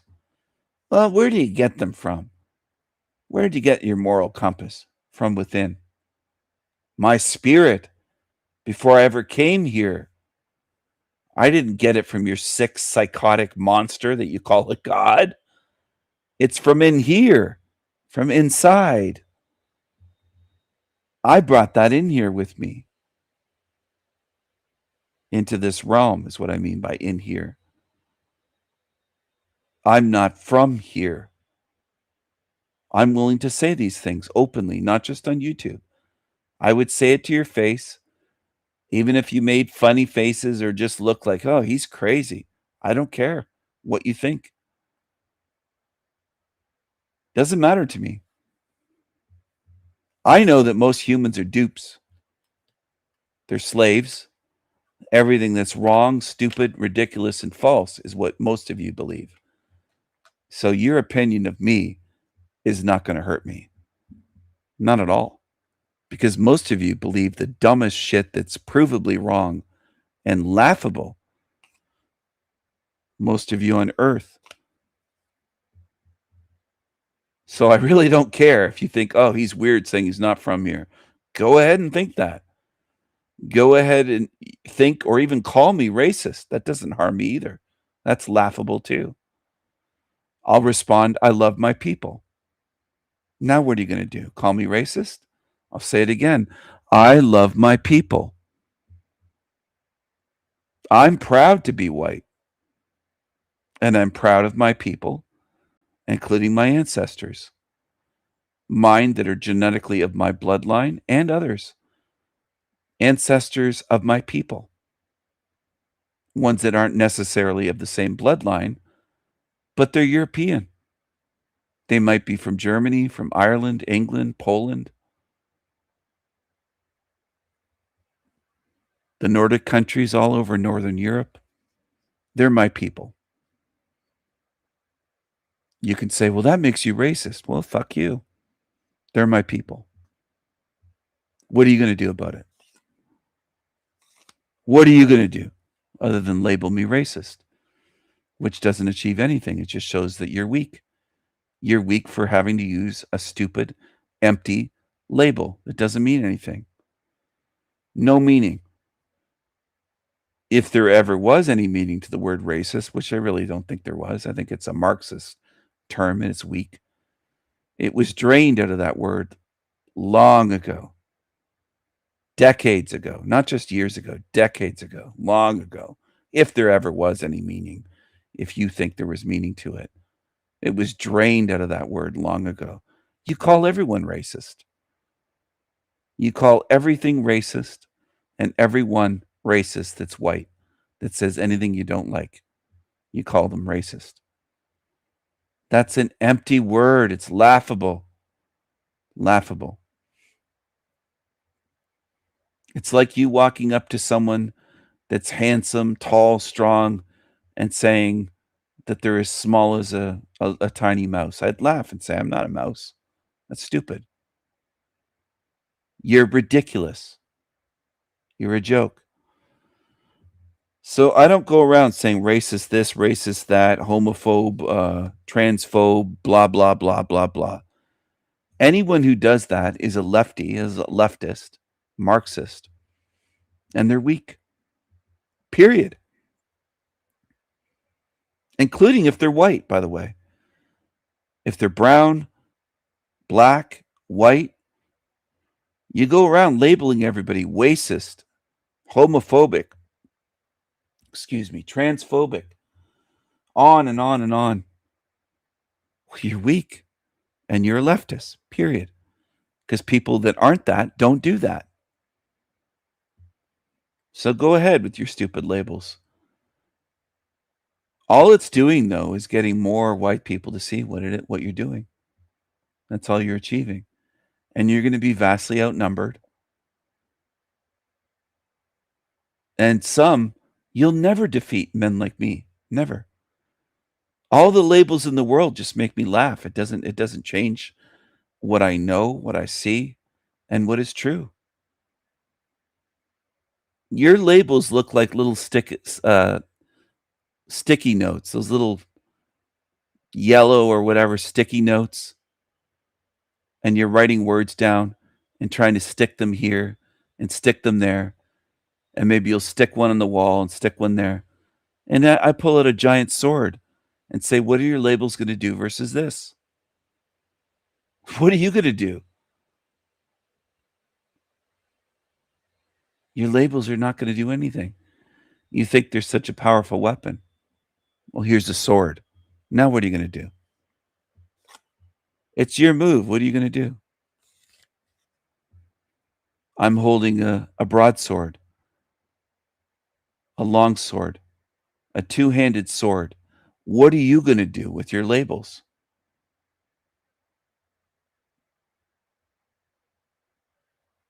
The sword cuts right through your little labels. I think a lot of you are confused, especially leftists. You can call them leftists. They're not just liberal, they're left, they're extreme. But most are these days. There's almost no moderate liberal that's, let's say, the classical liberal that might have been okay in 1960. They don't really exist anymore, as far as I can tell. Just leftists, extremists, Marxists, anti-whites. They're anti-white.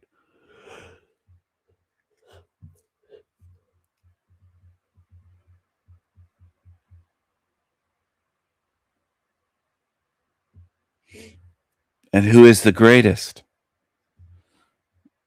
Who invented, and who built modern civilization?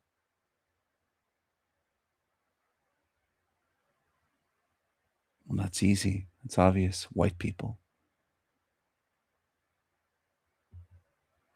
And we invented almost everything that matters. Almost everything. You look to countries like England, Scotland, Germany, France, Sweden. You gather up those countries, Italy. I don't want to forget anyone. There's other countries as well, but you take the main European countries. There's the inventions of the modern world right there. It's all white people.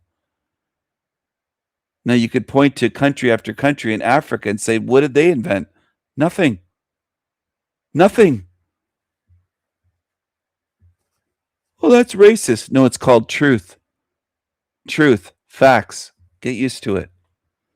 Swallow it down. White people have been too humble. Some people go, oh, too humble?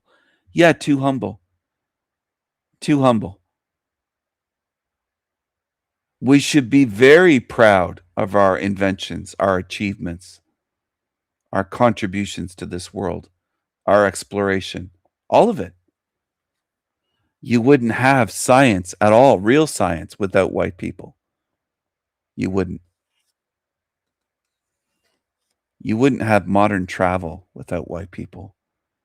You wouldn't have computers. You wouldn't have phones. You know what you would have? You'd basically be living in mud huts if there weren't white people on Earth. That's what you'd have. You'd have the villages of the darkies. That's what you'd have.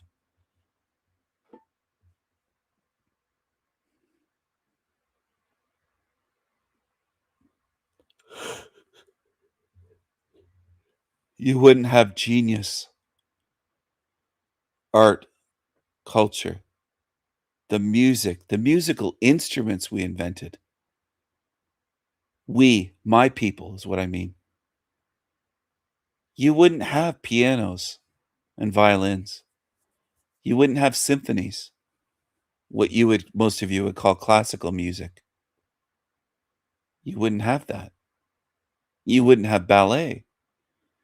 You wouldn't have art museums and art galleries with paintings like oil paintings, acrylic paintings, watercolor paintings, sculptures, drawings, fantastic drawings, including drawings of anatomy and ballet dancers and things like that. You wouldn't have much of the beauty of this realm without white people. You wouldn't have libraries. You wouldn't have books. You wouldn't have the printing press to print books. You wouldn't have universities. The ones that used to be more worthwhile before they became complete indoctrination centers. You wouldn't have the great architecture that we have.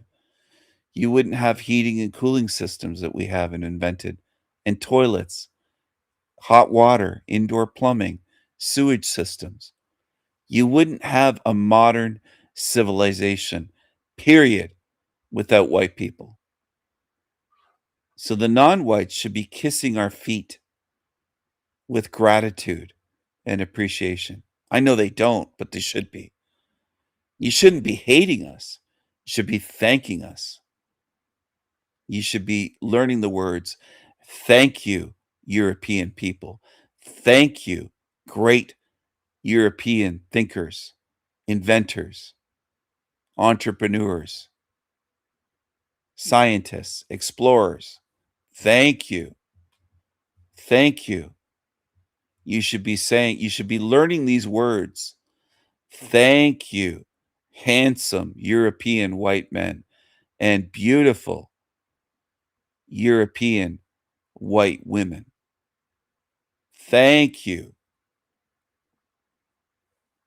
for giving us so much more than everyone else, for being so kind and generous, for sharing your inventions with us, with the world, sharing with us, for sharing your wealth with us, for giving us aid for generations in Africa. Generations we've given you aid, food, and money. Generations of white people.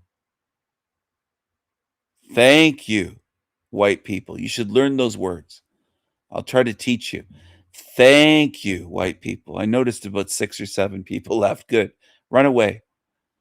Because they don't like to hear the truth. That's what it is. It drives them away. Thank you, white people. Learn those words. And then improve upon it and say, thank you, glorious, beautiful, magnificent, good-spirited white people. Thank you so much. And express gratitude from your heart, if you have one. From your spirit, if you have one. Might be different than mine. I suspect it is. If you're a darkie or a brownie or one of the Orientals. And I'm not saying they're dummies. I respect Japanese people and the country they built, the culture they have, all of it. I would never go there and trash it. I'd be respectful. I'd show appreciation and respect to individuals. And I would try to learn Japanese words before traveling there and try to speak with them that way as much as I could.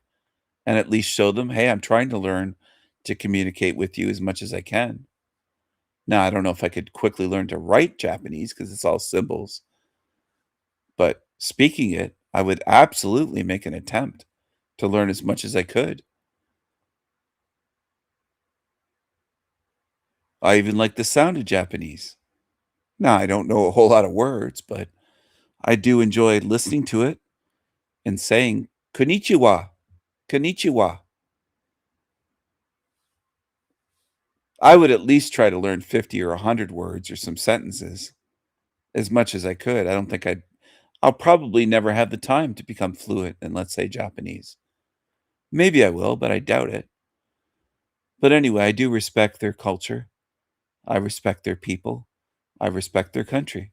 I respect the society they set up. It's not perfect. They have issues like every country does. Every country, every culture, every race and ethnicity has some issues. But the more advanced ones seem to have less issues than the least advanced, more savage ones. There's a difference. It's a spectrum. It's not no issues there and 100% issues bad there. But overall, I think Japan is quite a country. It's worthy of respect. As I said, they're not perfect. No one is. They have their issues. But I can respect that they want to keep their country clean and safe and not savage. It's civilized. And it's a high trust country, which I appreciate. I think that's wonderful. I wish all of our countries, meaning our European countries that we created, were high trust, where you could leave your cell phone. Oh, sorry. You could leave your cell phone as a placeholder at a restaurant for seats at a table, like they do. I think that's great. I don't think that's bad at all. I think that's really good. I wish it were that way in Canada and the United States. I do. That it's far from it. You can't leave a bicycle in most places in Canada and the United States. Some areas you might be able to, but cities, it's going to be stolen.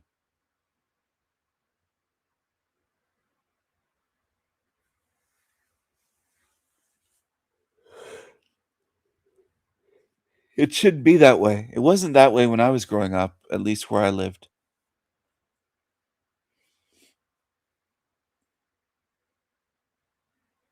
As a kid, I don't remember having a lock or locking my bike. I'm not joking about that. I'd ride to the store with my sister, ride places with my friend, depending if we were at the cottage or at home. I'd ride my bikes all over the place.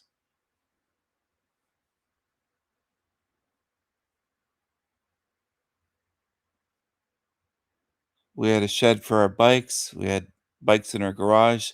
At times, I had 2 or 3 bikes.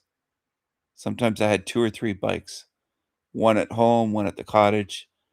I saved up as a kid and bought myself a BMX bike, an expensive one. Now, my parents had bought me bikes before, but I wanted a really expensive, at least for a kid, it was expensive, BMX bike. And it was hundreds of dollars back then when I was a kid. I remember that. I can't remember the cost, but I know it was hundreds. It wasn't thousands, but in today's dollars, it would be because it was so long ago. So it was expensive. And it was a beauty. And I worked and I saved up. I've told the story. I used to work at a snack bar, told people stories. So for the losers on the Panelverse that say, he never worked in his life, he was born with a silver spoon in his mouth. These idiots, they don't have a clue. They don't have a clue. My family was fairly well off. Not super rich. I was around some people that were super rich when I was a kid at the cottage. They had great big yachts, huge yachts. Yachts that you'd see somewhere in Miami, except it wasn't in Miami. It was on the Great Lakes. Just massive yachts. 45, 50 feet long, just big yachts. Some of them were so big they couldn't get down certain rivers because the river has to be deep enough. Anyway, I was into boating and I was around boats and marinas and water skiing.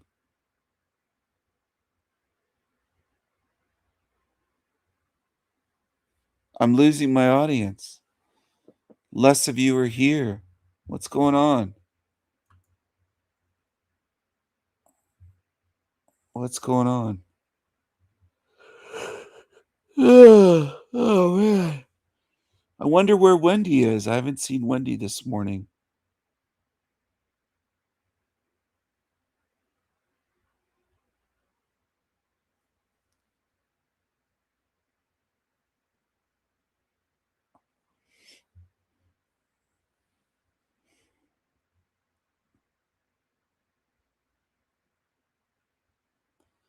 I think in the Panelverse, a lot of envious creatures vilify wealthy people. I think Talcott does that and others out of envy. Oh, I don't like him. He sounds like a rich kid that grew up with money. I don't like. It's just this envious, demonic idiocy. I don't hate poor people for being poor. Why do you hate me for being a wealthy king? I'm the king of the castle, you little pissant peasants.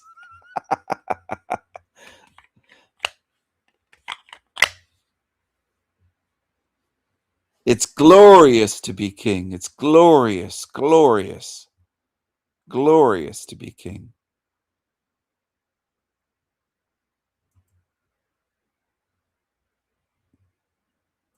I don't believe that there's an AI. Oh, sorry. There's an AI or robot or anything that could be programmed on Earth that could match my imagination. Anything.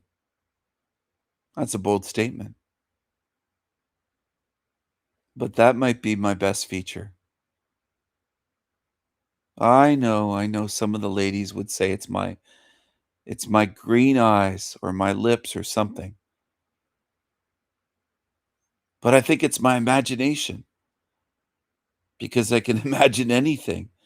I could imagine places, realms, whole realms, worlds upon worlds that would make William Blake blush, where William Blake would say that he had a great imagination in his time. He had visions. He was a visionary. But I would say, here, look at this, William. Blake, come here, look at this. Look. And I would take that realm in my imagination and put it into his mind and say, here, a gift.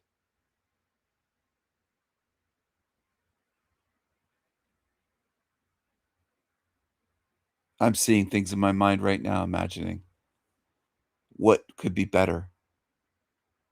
All of it. All of it could be better. All of it could be beautiful, fun. Fun. Remember fun? Remember when you had fun in life? I want people to have fun.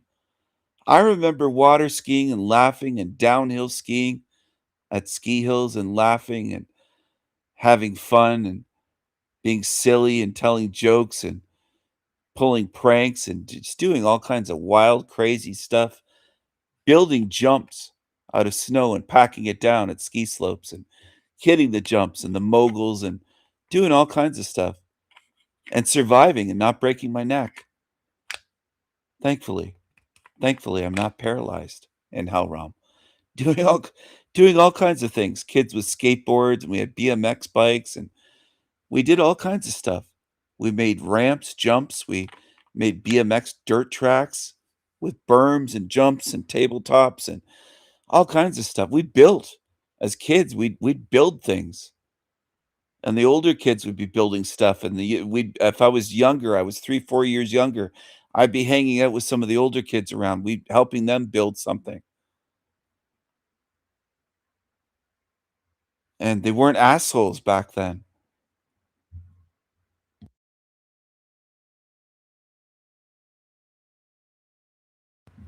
Now, the older kids weren't always the most friendly, but they still weren't assholes. At least the ones that I was around. When I look back, they were pretty cool, pretty chill. We'd hang out with them on BMX bikes, and we were probably looking up to them like, oh, look at these cool older kids. These kids are 4 years older or 5 years older, which was a big gap when you're a kid. When you're 12 years old and some kids like 16 or 17 on a BMX bike, they seem way older and they're able to do more. We played baseball with them or softball. One time we were playing softball and one of the older kids just hit a line drive right at me. And my glove was not that big. I was a little kid. And I put my glove up and I almost caught it, but it palmed it. It just smacked right into the palm instead of the webbing. And it hit me hard. It stung my hand.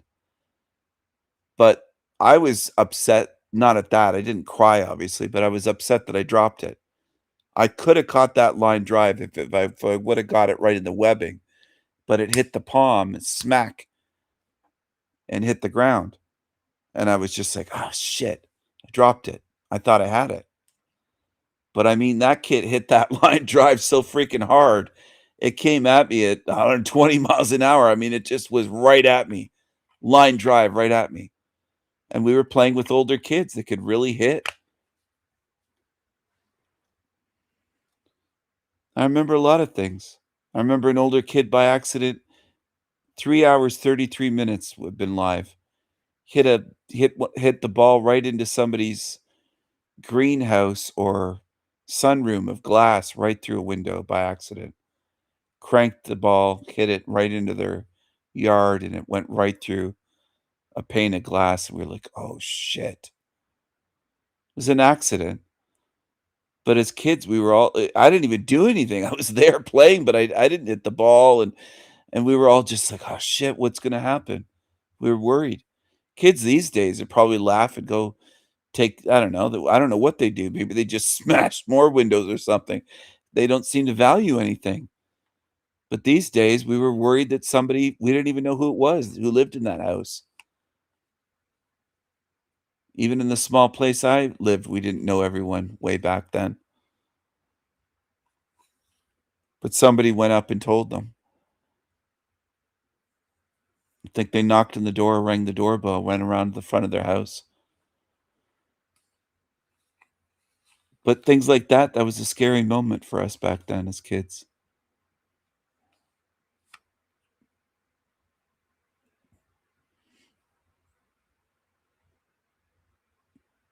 And we play street hockey or hockey in people's driveways with a net.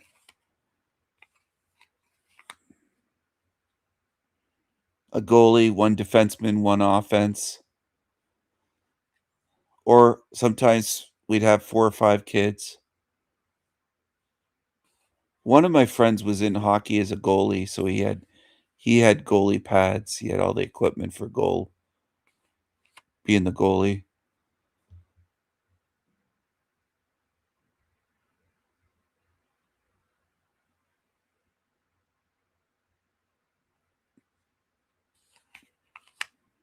So I know how to do a wrist shot, a slap shot, stick handle. I was in power skating and things like that growing up. I know how to throw a body check.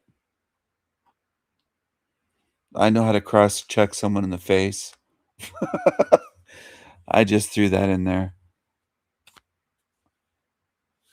It's all right. You don't have to understand if you didn't grow up in Canada. You probably don't know anything about hockey. Probably don't know.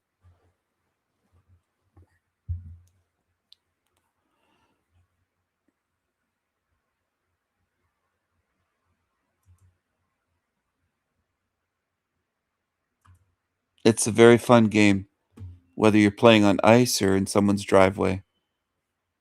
It's very fun. I played hockey on ice rinks, on rivers, frozen rivers, in the summertime, wintertime, summertime, any time of year. Someone's driveway, road hockey, driveway hockey, hockey on a farmer's frozen laneway. You name it. I played hockey all over the place. Had a lot of fun playing hockey. I remember having one of those. My parents gave me a hockey net as a gift. My mom used to make a hockey rink in the backyard in the winter that we'd skate on. Freeze the backyard. We'd have a rink.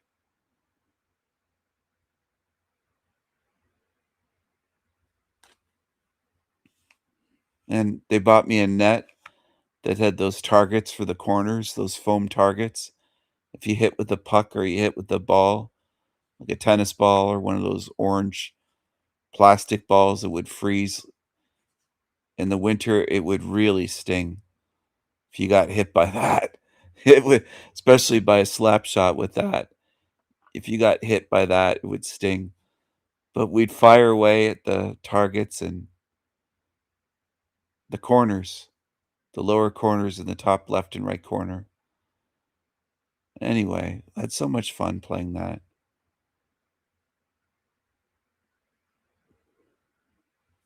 Like a lot of Canadian kids, we had the steel garage door, and mine was dented. I put so many dents in that garage door, taking shots if I missed the net, and it would dent the garage door if you hit it hard enough. I think even a frozen tennis ball would put a dent in it. Not huge, deep dents, but little dents here and there. Eventually, after years, but the garage door of the house was just dented, like so many dents.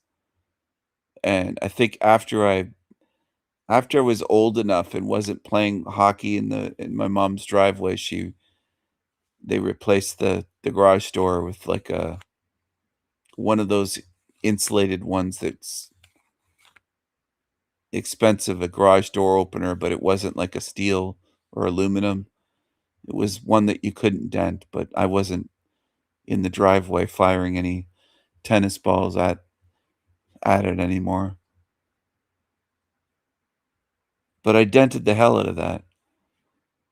And at one point I had a basketball hoop over top of it. And there was no tiggas to come and play with. There were no darkies to come around to play. There were no darkies in my neighborhood, so I had to play basketball on my own or with white kids. There were no tiggas walking down my street with watermelons saying, "Hey, you got a ball? Key, you wanna play one-on-one basketball? You wanna play hoops?" There were no black kids around. So it was very difficult to organize a basketball game. Because not every white kid likes basketball. They were just into the darkies love basketball.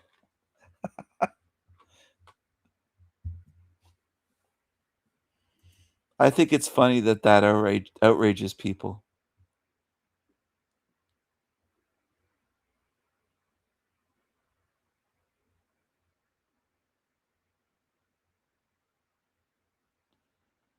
The dogs are racist. The dogs are racist. In the UK, the Pakis don't want the dogs around them. They can't take having dogs, Pakis, Muslims. They're afraid of dogs, all dogs. Oh, man. Oh. Maybe Wendy's sleeping in this morning. I'm going to have to go to sleep, though. I'm starting to really get sleepy. I'm really falling asleep, people. I hope you have a glorious, glorious, glorious night. It's been quiet in here. I don't see you in the chat room. I just clicked on the chat for Restream. Nobody's typed anything all night. Nobody's typed in the chat. Not one chatter tonight during this live stream. I've been live for over 3 hours. Not one of you fuckers has typed in the chat. Not a single one. No chatters at all. Nobody. Nobody. Nobody in the chat. What happened? I don't have to look and wonder and tell people participate. There's just no one there. No one's in the chat.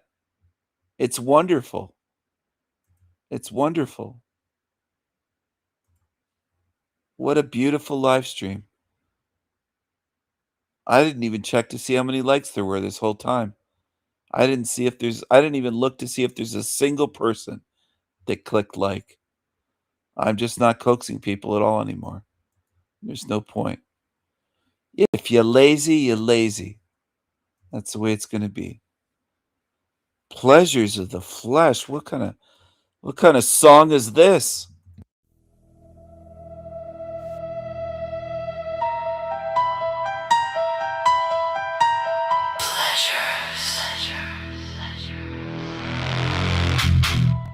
It's a pleasure. It's my pleasure.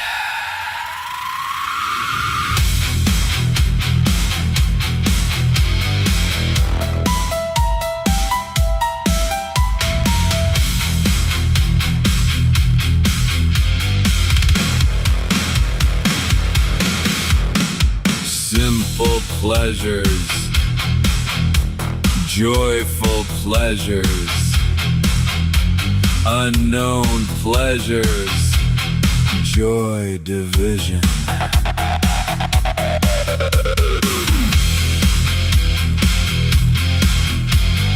Pleasures of the flesh.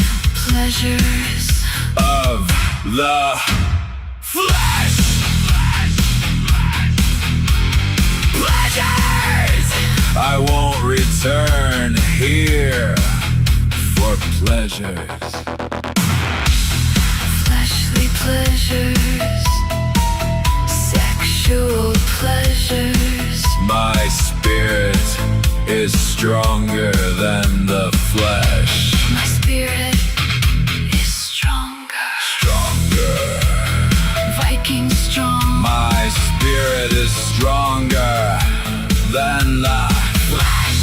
Stronger than the flesh. Stronger, stronger, stronger than the Matrix. Stronger than the flesh.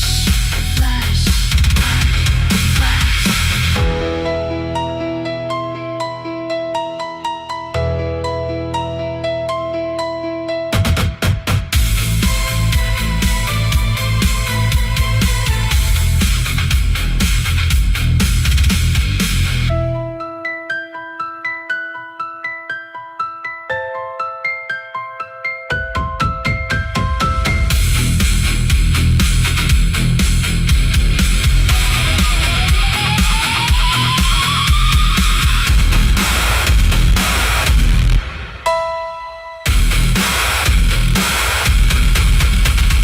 Flesh. Pleasures. Pleasures. It's a pleasure. It's my pleasure.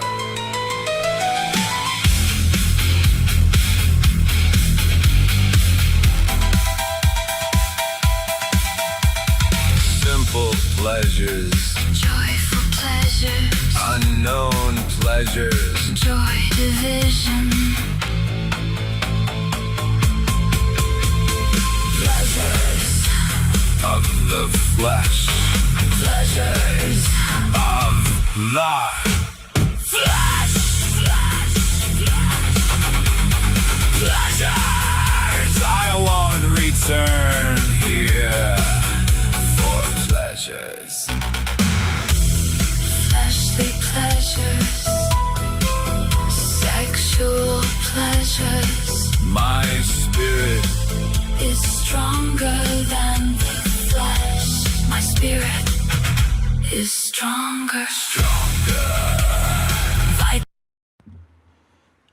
Hello everyone. I'm going to say goodnight here.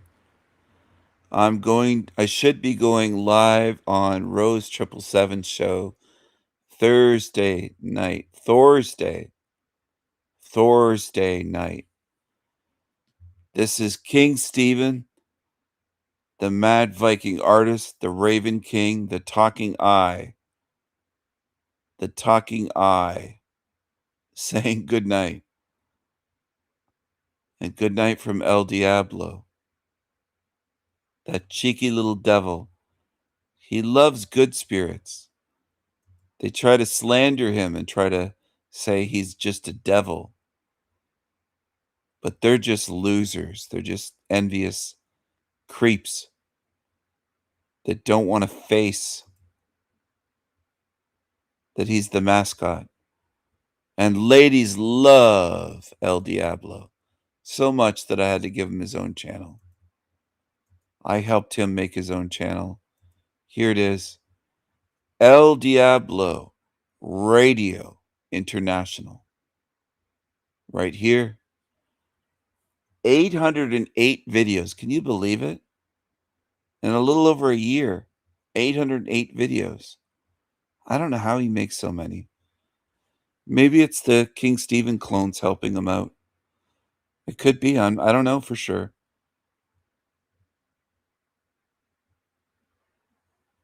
But what do we have here? Well, what do we have here? Not that many views on these new videos. Portrait of a lying psychopath. Oh my goodness.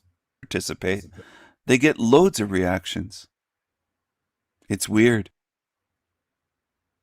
Holding on to? Are you holding on to certainty and fear?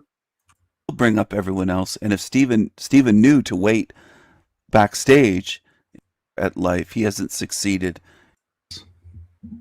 It is fascinating. It is. And, People that threaten you, yell at you. Stephen, are you there? Hello. Yeah, I'm here.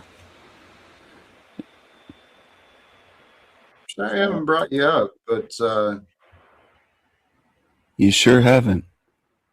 You bring up everyone else onto the show, which is interesting. I know, isn't Everyone else. it is fascinating. It is. And, People that and threaten I've- you, yell at you, talk over, enrage you. You have some real deep fear of me, I think, Jack. Not fear, you're mistaken. I think it's fear. It's not love. You don't treat people with love. You talk about love, but you don't treat people with love. Well, let's discuss that. That's your claim. That's But- what I see. I suggest your claim is overlooking many different aspects. How so? How do you love people? With honesty, You're not honest. and I've been absolutely honest with you, Stephen. No, you lie about all the reasons why you don't want me on the show. Tell you what, I will give you. He's a liar. I exposed him as a psychopath yet again. For anyone who cares to pay attention and look, all you have to do is watch. You don't have to be lazy. Lazy people never look. Curious people do. Don't be lazy. Lazy Daisy. Lazy Daisy. You don't want to be lazy. Lazy is for losers. Don't be lazy.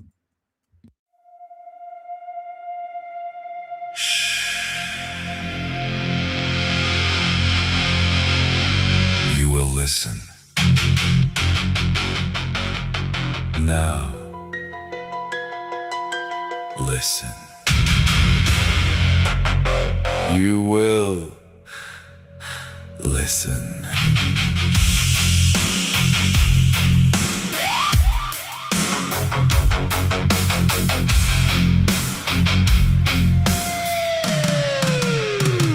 There's going to be a reckoning. There's going to be a reckoning. A spiritual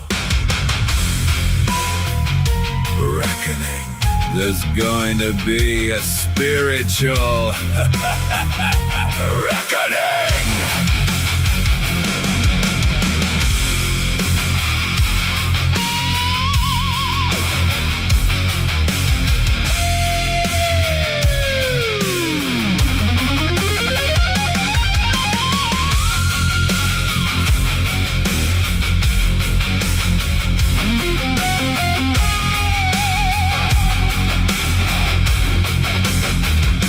You will see, you will pay. Justice will be done for once here. Demons slain, Demons will pay. demons slain. There will be a spiritual reckoning. You won't escape this hell. Your fate is sealed, Justice is. inevitable. You will see You will pay for your, spiritual crimes. for all of Matrix time. You will pay. Demons. You will see Demons. demons.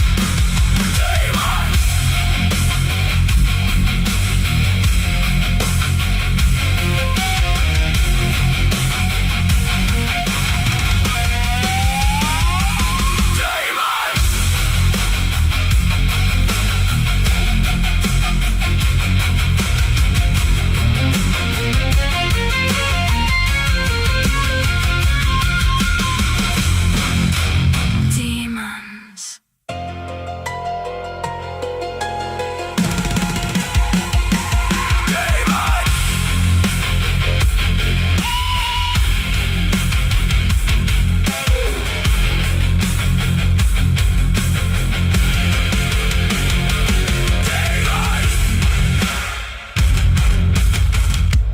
Demons.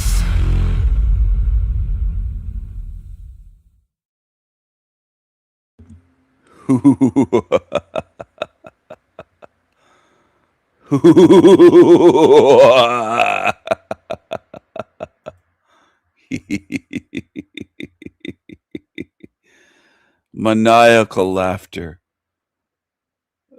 A madman's laughter.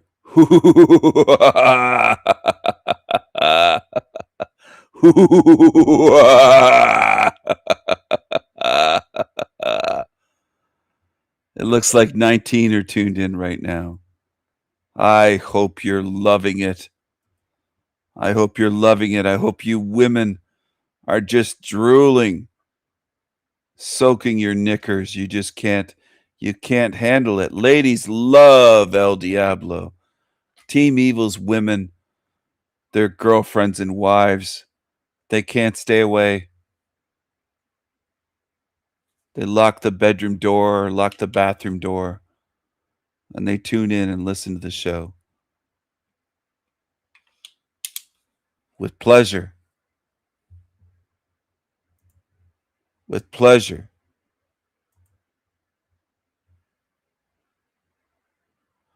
My newest song is Pleasures of the Flesh. It's about spirit being stronger than the flesh. It's not actually about sex. You filthy, dirty humans, get your minds out of the gutter. Come on. It's not about sex. It's about spirit overcoming the flesh. My spirit is stronger no matter how many big boobs you put in front of me. These large-breasted women, you're not gonna seduce me. You're not gonna turn me into a weakling. You honeypots will fail. That's what I'm telling you. I'm getting a bit silly, but I have a good time. I have a good time. I make myself laugh, and I have to have fun. I think it should be fun. I think it's ridiculous and foolish to just give way to misery. We're already in a hell realm. Why would you want to make yourself more miserable? You got to have a laugh once in a while. You got to have a laugh. Choose wisely. Alchemical Gold, Thoughts on Spirit.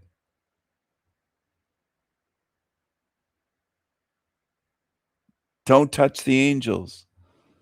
Look at these glorious videos here.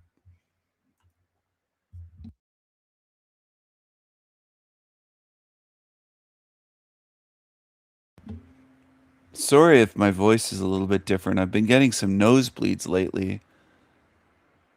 And I'm just glad I don't have the schnoz. I'm not saying I've never said I have a small nose, but I don't have the schnoz of a tank top Tony. If I got a nosebleed, if I had a schnoz like Tony and had these nosebleeds, you'd all be drowning in blood. I mean, there must be this guy when he gets a nosebleed, Mexico's flooded. God damn. You seen the nose on Mr. Big Nose?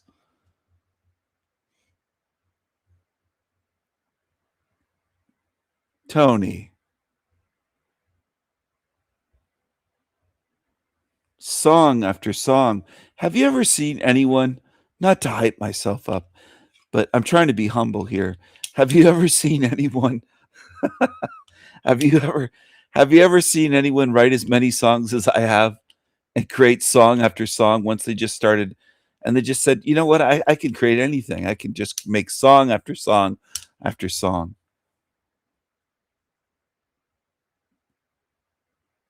I'm a songwriting machine. Look at that. You can't keep up with me.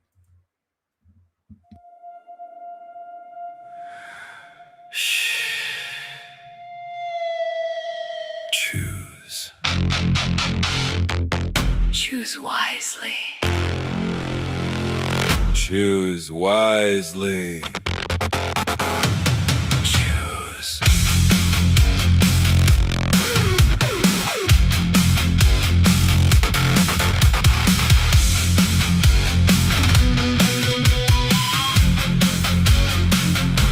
Did you choose wisely? Where do you stand? Did you oppose demons? Did you choose freedom? Did you live by principles and morals? Do you belong in hell? Do you belong here in hell realm?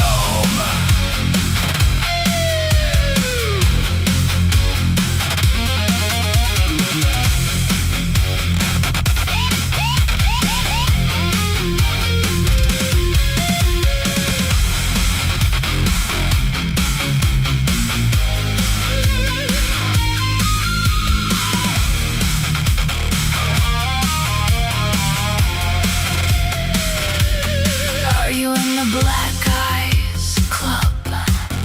Did you live by hate, by truth, or by love? Do you have snake eyes? Are you afraid to die? Did your spirit rot and decay in life? Do you deserve to be Free in eternity? Do you deserve Freedom! Or are you an evil lying? demon? Are you a demon? Did you choose? Wisely. Did you choose? Wisely. Where do you stand? Where do you belong?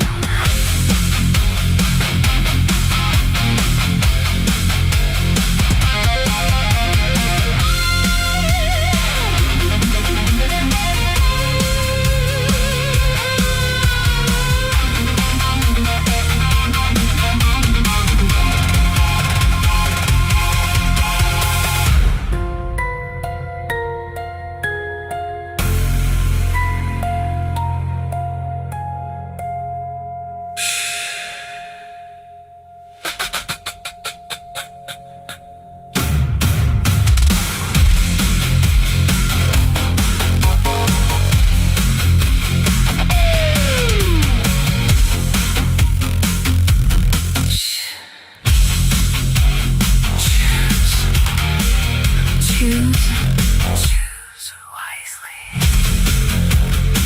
Choose wisely. Choose. Did you choose wisely? Did you choose wisely? Choose. Did you choose wisely? Did you choose wisely? Did you choose wisely? Where do you stand? Did you oppose demons? Did you choose freedom? Did you live by principles and morals? Do you belong in hell? All right, everyone. That's choose wisely. It's part of it. Look at this. What am I looking at? That's quite a honker. He needs a tinier hat. I think he needs a tinier hat to go with that honker. My goodness, he's got the red bricks, the masonry behind him. But that's a honk honk, honk honk. That's quite a schnoz you have there, Flogay.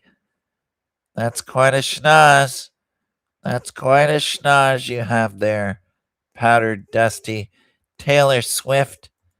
Taylor Swift. His name's Taylor. Taylor Swift. Big nose. Finally saw you turn your head to the side. You got quite a schnoz. Are you sure you don't need a tiny hat? That hat looks too big. You need a tiny hat to go with that schnoz. He might be a tiny hat. That's a Finkelstein size nose. That's a Finkelsteiner. I'm not kidding, people. I'm telling you the truth here. I'll show you. Just a sec. I'll prove it. I know I'm getting a bit tired and sleepy, but that's a goddamn schnoz on Taylor Swift, Flogay, with the red glowing red bricks, the masonry that he lights up behind him. Probably a mason. I wouldn't be surprised if he's a low degree puppet mason, a gopher boy with his squirrely eyes. This is Finkelstein. Look at the schnoz. Keep that in mind, and then him. Schnoz there, schnoz there. It's pretty close. You're almost in Finkelstein territory, Flogay. You're pretty close to the. You got a big sailboat. You got a sail there for a sailboat. You got a mountain. You got a goddamn mountain on your face, boy. You got a mountain. You got a mountain, boy. You got the squirrely eyes, and you got the big schnoz. You got the big honker. And you're starting to look old. You better put on the beauty filters. Try to fool people. Put the beauty filters on with the big honk, honk, honk, honk. You got the big honker there. Come on, dude. You know it's true. You got a pot belly. You got a big honker. Big schnoz. Big schnoz. Do you like the matzo ball soup? Come on, you can tell us. Oy vey. You like the matzo ball soup? You got a big honker. I think you might be part of the tiny hats. I think you might be part of the tiny hats. All right, welcome everybody. Sorry for the delays. Real life stuff called. Ross Kahn has her hair in 2 ponytails tonight. It would be a great night to join. She got the old handlebar hair. Of course, they're on the same side of my head, so maybe not. We can do the flounder. Isn't that the fish that's kind of... All right, welcome everybody. As you can see by the title, what is You're not funny, but your nose is funny. the point Your nose. of Black YouTube? You have a funny nose, dude. I never knew. You got a funny nose. I'm just laughing at your nose now.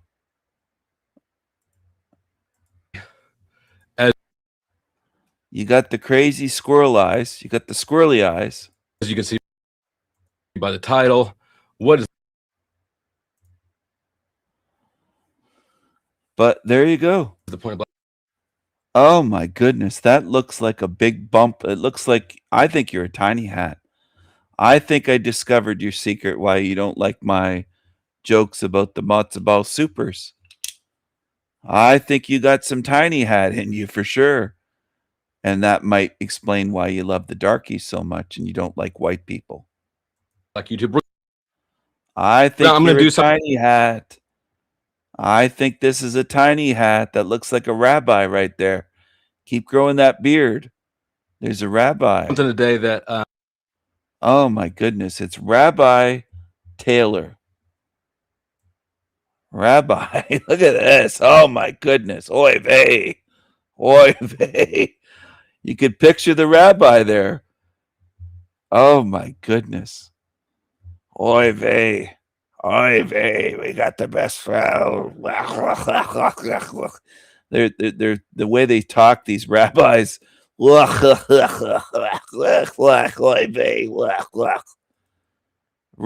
Flogay. He's got the rabbi look. You change that hat for a tiny hat, and that's a goddamn rabbi. I think it's a tiny hat. I think that's why he's anti-white and he loves the darkies. typically I steer I think this bitch has been exposed. away from race topics. They kind of annoy me. Today I'm going to do something Oh, they kind of annoy you. Race topics. different. We're going to address a race topic head on. I'm going to invite it. Then I'm going to open the Come on, squirrely eyes. Come on, spit it out.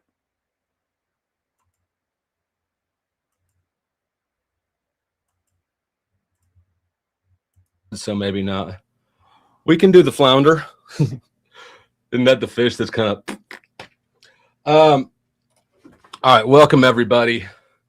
As you can see by the title, I can't get past that nose. what is the point of Black I can't get past the nose.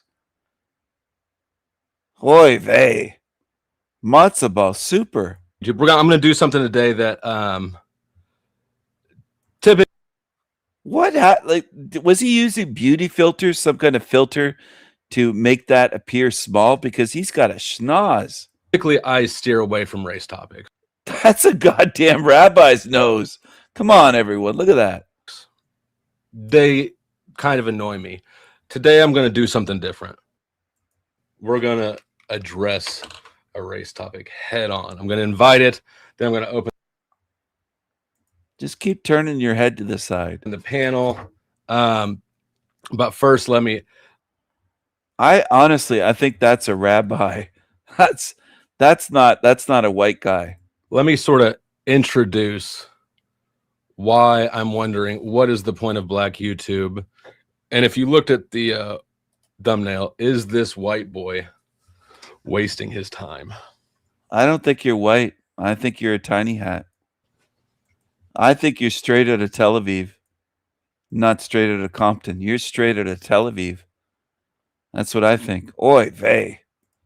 Oy vey. What do you think, Finkelstein? Jeremiah Finkelstein, what do you think?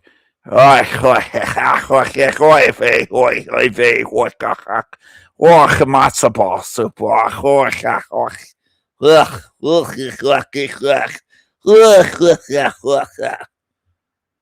I don't even know what you said, but I think you said, yeah, he's a tiny hat. He's a fucking tiny hat. I think he is. Look at that schnoz. I know I can't get beyond it. You can't walk around. It's like trying to go around a mountain. Honk, honk, honk, honk. Do I care if I offend these creatures or get them enraged or no, I don't care. I don't care. He's begging for shekels every day on YouTube. He's a loser. He's a loser. And I'm not afraid of any of these losers. You should know that much by now. Unless you're in a coma. Might be something wrong with you if you can't tell that. You might have some brain damage. I'm not afraid of any of these losers.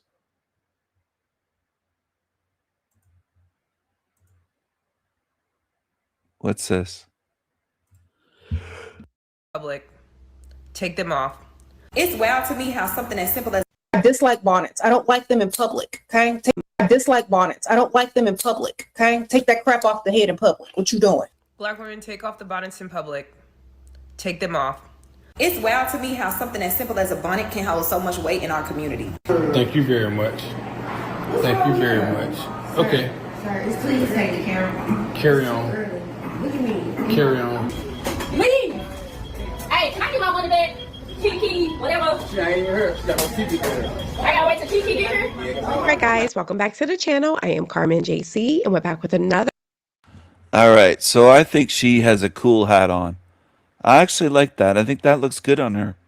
I'm not joking about this. That looks so much better than a bonnet. That looks 10 times better, 100 times better than a bonnet. Now, I think her hair is probably fake. I don't think I think that's a wig or a weave. I don't think that's her real hair. Could be, but I think it's probably fake hair. But the hat, much better than a satin bonnet, a $5 piece of crap from Target that looks like you crawled out of bed. It just looks stupid. Those bonnets look stupid. They look so goddamn dumb. They do. Another great video. So I took a few days off, guys. I had to rejuvenate. Sometimes this gets really, really overstimulating. So I had to take a couple days off, clear my mind, play my Sims a little bit, remodel my grandma's bathroom, just stay in the real world. I've never really been a social media person. And now that I do content, it's kind of like really overstimulating. But that's neither here nor there. Today we're here to talk about bonnets in public. Do you guys think it's appropriate for people to wear bonnets in public? I'm seeing this with majority Black women. I even see Black men doing it.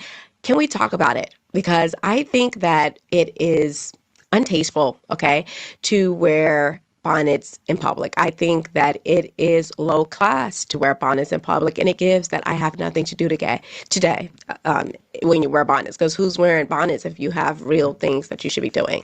Let's look at what this young lady had to say about bonnets in public.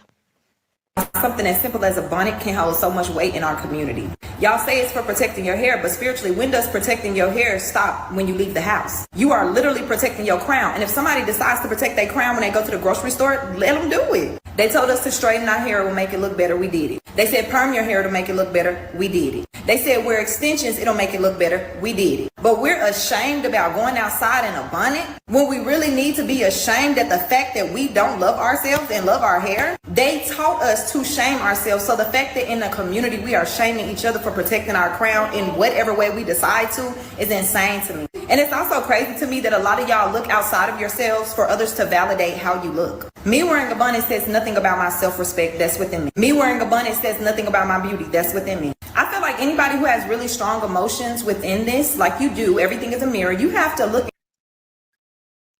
Okay, so she's saying that you're protecting your crown when you wear the bonnet, which it is untrue. Okay, yes, I understand at night you need to wrap your hair and you put the bonnet on. It's really easy and it works. I get that, but that has nothing to do with you going outside and wearing a bonnet.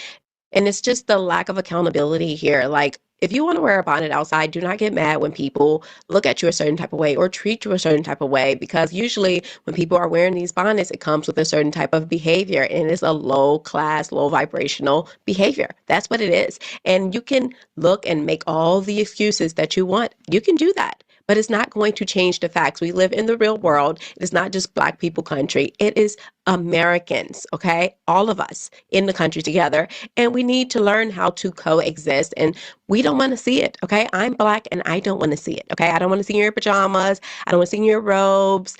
I don't want to see it. It is distasteful. It really is. Let's listen to this video. Well, let's look at this video of this young lady who is wearing a bonnet. And this is the behavior that a lot of people associate with bonnets. Yeah. Waiting on you, hoe.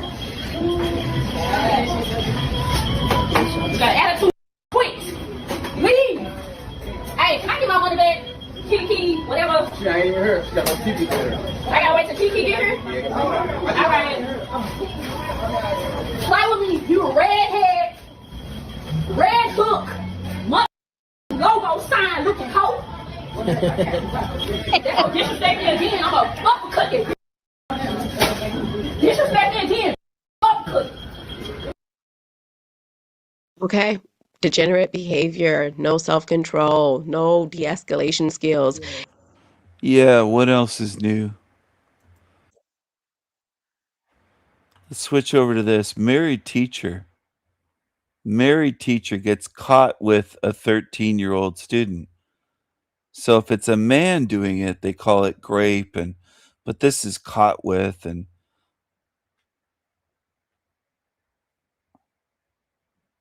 if this was a dude with a 13-year-old, it would make national news. Yeah.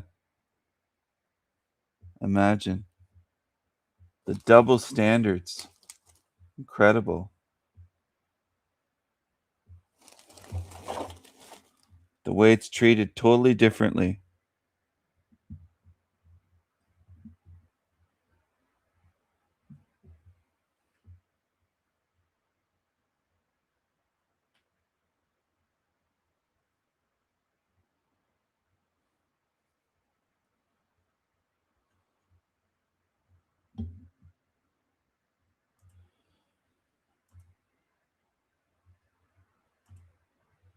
Let's go back to this. I can't get over this.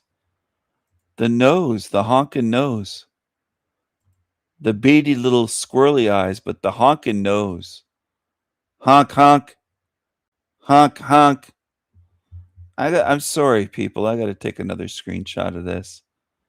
I guess you can't say anything about it anyway. You can't complain. You can't say anything. Look at that. What is that? Why is it so blurry? What is that? Is that a rabbi? No, really, what is that? What is that? Looks like a matzo ball super. If he were playing basketball, he's got the hook down, the hook nose. Nobody knows the trouble I've seen. Nobody knows the sorrow. Quite a nose, Flogay. Taylor Swift. Are you a rabbi? Did my raid go through? Let me look. Here's one of our whitest white boys. It did. Welcome, OG Raiders. Welcome, OG. Congratulations on getting remonetized. And hang tight. You're going to want to engage in this topic. Okay. I consider myself to be the least racist person on earth. I've met a handful of people. Oh, very weird. Virtue signaling. Least racist. He loves to kiss up to the darkies. I think he's an anti-white tiny hat. Big nose, big schnoz. Kiss up to the darkies. People like me, generally people about my age, born in the mid-'80s, raised in the 90s. I don't care what anybody says. The 90s was the golden age of racial relations. There was no racism in the 90s. Fight me about it. All my life I grew up actually not paying attention to race. Part of it is because I was raised around a lot of black people, a lot of Hispanic people. Part of it is just because the 90s were the... Oh, you were raised around a lot of darkies. Wow. Well, you really love them on your show. You do. Heyday, right? Part of it might be my white privilege, me not noticing it.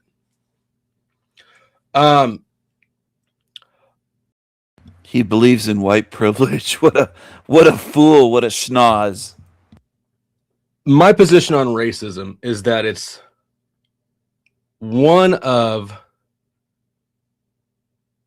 it's just stupidity. It's pure stupidity. Somebody's skin color has less to say about them than their favorite football team. At least you choose your favorite football.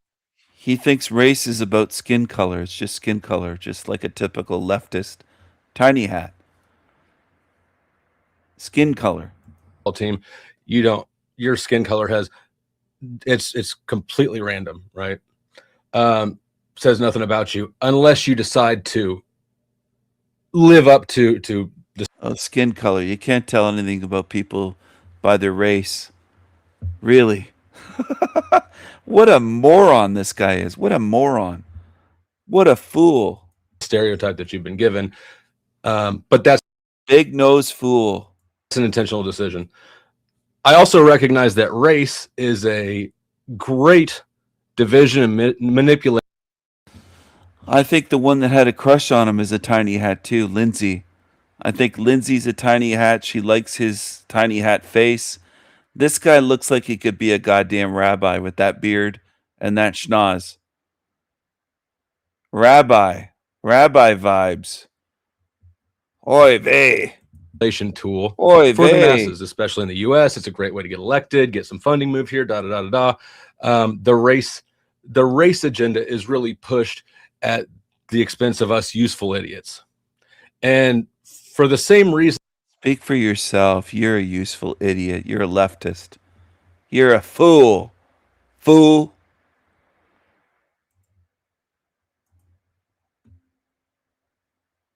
I should have gone to bed an hour ago. I'm still up, everyone. I'm enjoying live streaming without a chat. This is novel. This is cool. This is more fun for me. I used to enjoy once in a while comments that made me laugh, but there was so little participation in certain live streams that I was like, you know what? I'm gonna live stream with no chat. That's what I'm gonna do. I'll see how they like that. Here's the Black Eyes Tony. Black Eyes Tony, blacker than black with a big schnoz. I was like, I've never had one of those since I've been here, and that's kind of. And there was someone turned up, started shouting outside and banging on the door. Well, are you sure they were banging on your door? Or maybe your nose was banging on the door. I mean, look at Tony. What are you doing with your stupid tank tops all the time? All the time. I don't think you've worn anything else except the tank tops and the captain's shirt. Your eyes are so black. What happened to you? And I couldn't believe it. I said to him, no one ever comes here. Like, this is crazy. Your eyes are bloody black, mate. What happened to your eyes? And then what happened to your eyes? So I had to go and attend to. They've gotten blacker and blacker over the years. You're more demonic? What are you doing? You just inviting all the entities in? The black goo right into your eyes? And it was an Amazon delivery. Well, yeah, Amazon delivers. What a shocker. Even in Mexico. I was like, I've never had one of those since I've been here. Well, maybe you ordered something from Amazon. Did you order something? And that's kind of how these things happen. So, but I always say, if those things are happening, I can't believe Amazon showed up when you ordered something off Amazon. Wow, what a shocker. It's always because you're kind of over the target. So you're over the target because you ordered something from Amazon and they showed up and delivered to you? What are you talking about? What are you talking about? It is annoying for people. I get the question all the time. Oh, they're doing this and they're doing that. And, this happened in my dreams and all this. I said, well, be thankful, because if that wasn't happening, it probably means you're like an NPC or something. Old stupid NPC thing. Retarded. That's yes, retarded. We are controlled by the body.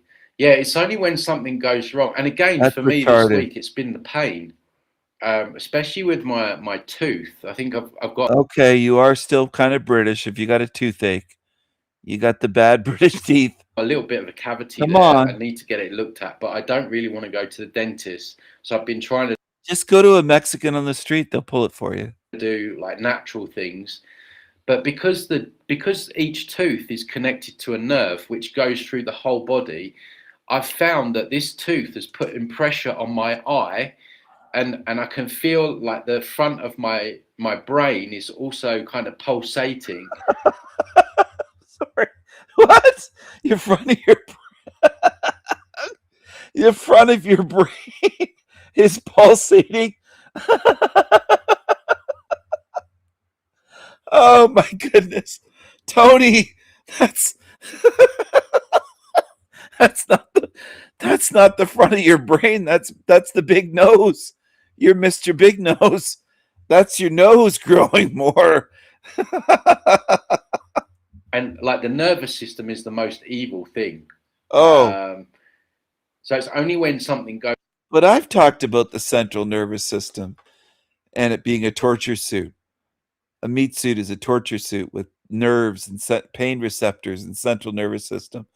Where are you getting this from all of a sudden, Tony? You've been watching my channel again? Goes wrong, Tony, you realize that the body is, you know, it really is difficult. you're so articulate. It's the body is Hello people.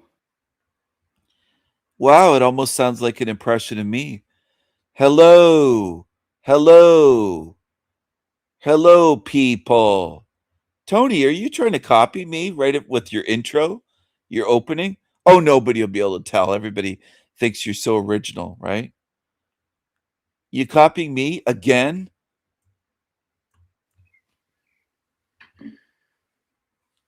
Hello people. He has watched my channel. He'll call El Diablo Steven. All right? So he does watch some of my channels. I don't know if he watches all of them. As you know, I run every channel on YouTube according to some conspiratard truthers. I run all of YouTube. I own the whole thing. Of course. How are you doing? Hello. Hello. Look at this.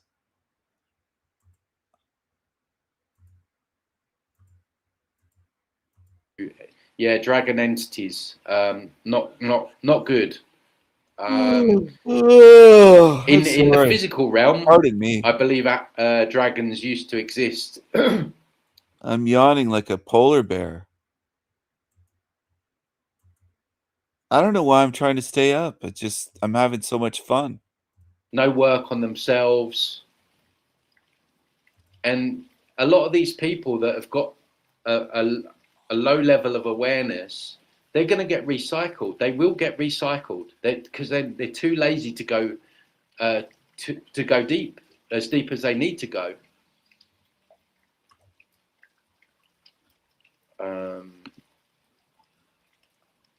Okay, he's a huge prick. Yeah, he is. And what was funny about I reviewed him a couple of years ago. Oh, I've never got so many pelters. His entire cult came into my YouTube. You can still see the YouTube video. It's still there. You can see all the comments from his cult. To say that dude has got a cult is an understatement. I just got so much hate. And they were like, oh, challenge him to a debate. I said, all right then. Tell him I'll debate him, because I'll debate anyone, right? I'll debate anyone, especially those. Oh, he'll debate anyone, but he'll ignore all of my invitations to come on live and talk on my channel. And he'll say he's wary that El Diablo means devil in Spanish. He'll debate anyone. Oh, really, Tony? Well, you ignore me. You'll debate anybody, but you ignore me. That reminds me of Humpty Dumpty. Matt McKinley says he'll take a podium against anyone except me, because I've challenged that guy for years. Years. They're afraid of me. They're afraid of the king. They're afraid of my voice destroying them like thunder and lightning going right through them. Like Thor's hammer crushing them. They're afraid to be crushed. They're afraid, these creatures. Those people that say Earth is a school, I can debunk that within seconds. So I was up for it. I was like, bring it on, I'll debate him. And so all his followers went off to him and said, oh, Tony said he'll debate you, and he refused. He's like, oh, I'm not debating him. Yeah, because he knows. Oh yeah, talking about the white hats. Maybe I mentioned this before. I think I did, but I mention it again. So you know the white hats. It's called Trust the Plan, right? The white hats.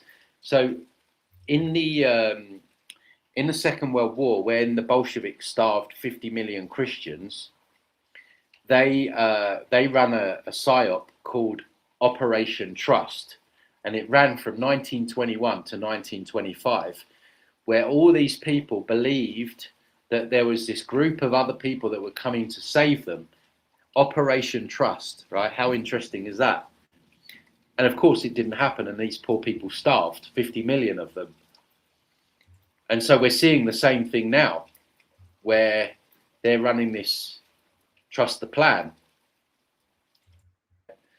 That has really put the, I don't want to. Trust the scam.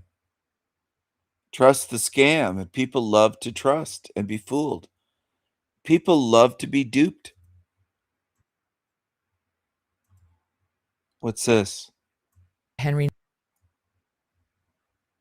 This poor kid, Henry Nowak, was on his way home in the evening and was attacked by a man who happens to be Sikh.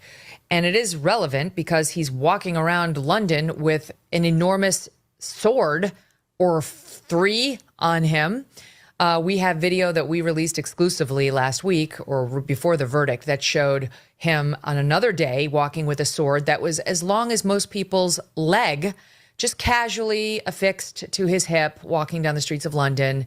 You know, this is a lot to allow somebody in the name of religion. And this guy had multiple weapons on him where you're not allowed to conceal carry or otherwise carry a gun. This is the video showing now. He's got like a sword, like one of the swords that you use when you're sword fighting in college athletics. And he's casually just sort of walking around London with it. We now have a picture of the actual sword that he used to stab Henry. Looks like that girly little Sikh was in a dress. I would fight him right now with his sword, and I would take one of my swords or my machetes, or just one of my large work tough gear knives. I'd fight him on the street. If somebody said, okay, he's accepted the challenge, I would fight him to the death. And I would avenge the death of that poor kid, Henry.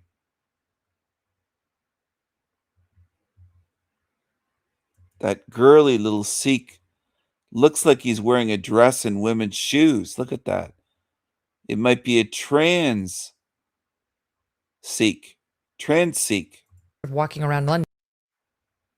What a girly little man. Girly. He's in a dress.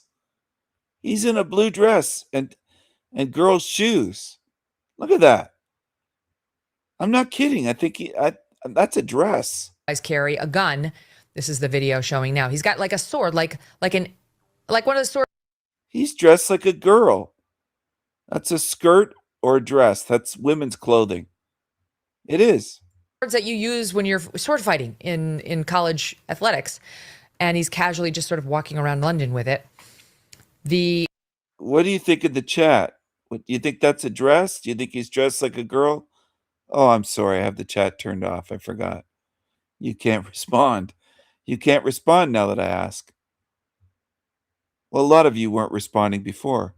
We now have a picture of the actual sword that he used to stab Henry, but they had some sort of, a confrontation. Henry said something to him, something like, "You're a bad man, aren't you?" And it turns out that this guy, the defendant, was saying, his name is Vikram Digwa, "I'm a bad man." Like he was asserting it affirmatively, and he stabbed Henry. He stabbed him 5 times. He stabbed him in the lung, and he stabbed him in his legs as he was running away. So this poor kid tried to run, and eventually they called 911, which is 999 over in Great Britain, and a witness said that this kid had been stabbed. When they got there, they treated Henry like he was the assailant. And this Vikram, who was fine because Henry hadn't laid a hand on him, said he was the victim of a racial crime. There'd been profiling and he was hurt and didn't say, "I stabbed him." Henry, while dying, said, "I've been stabbed." And these police officers refused to believe him. Within minutes, he'd be dead, drowning on his own blood in his lungs. It's despicable. Every single cop on that scene should be fired. Vikram Digwa has been found guilty, thank God, of murdering Henry. And all along, they have not shown us the videotape. There's videotape because Henry was videotaping it. And then there's also body cam tape. They have refused to release it. Henry's dad, Mark, right before they released the tape, came out with some scathing comments. Here's a flavor of that in SOT 6. Henry had been stabbed multiple times, and as his chest filled with blood, he tried to escape. You could tell the way he was speaking that his lungs were filling up with blood. He was drowning in his own blood, trying to tell them that he had been stabbed. He told them multiple times.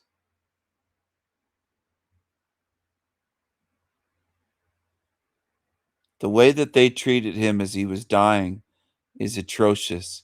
They should have been trying to save him. They should have been trying to save his life.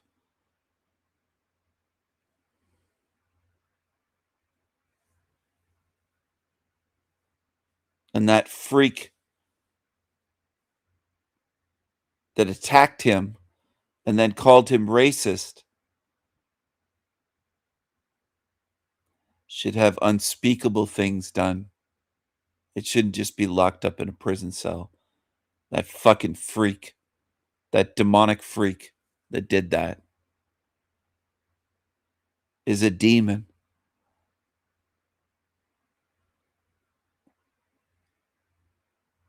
I really feel sorry for their family, his family.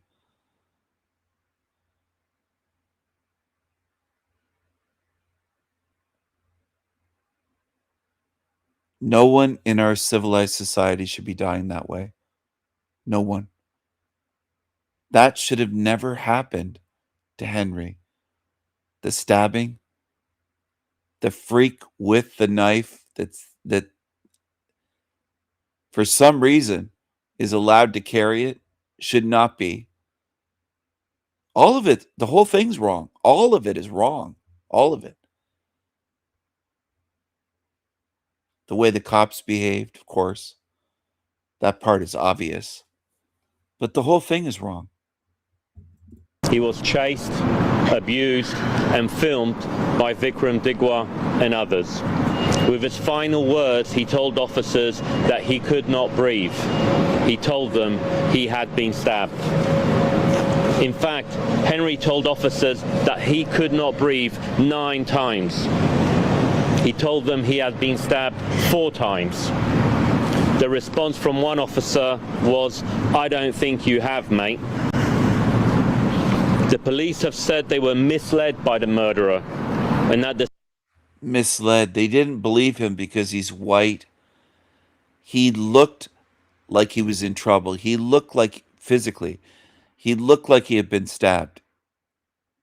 He looked like he was dying. He sounded like he was dying. He sounded like his lungs were filling up with blood. Those cops are anti-white. They'd have to be. They're not just stupid. They're anti-white. They believe the darkie, the brownie, it's just sickening. It's sickening. It's really sickening.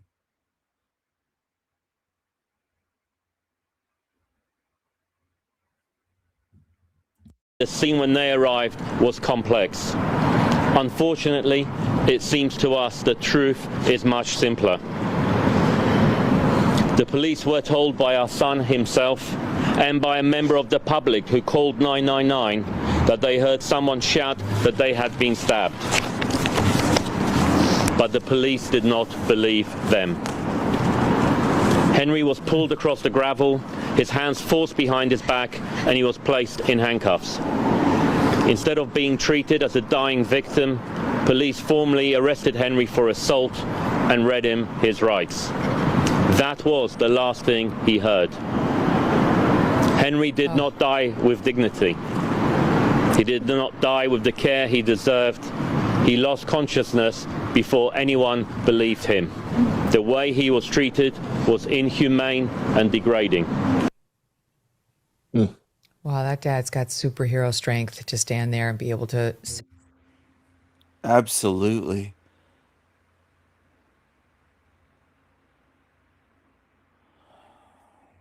Say all of that. The mom is standing next to him crying. Henry's little sister standing there upset next to him. I mean, it's the worst nightmare.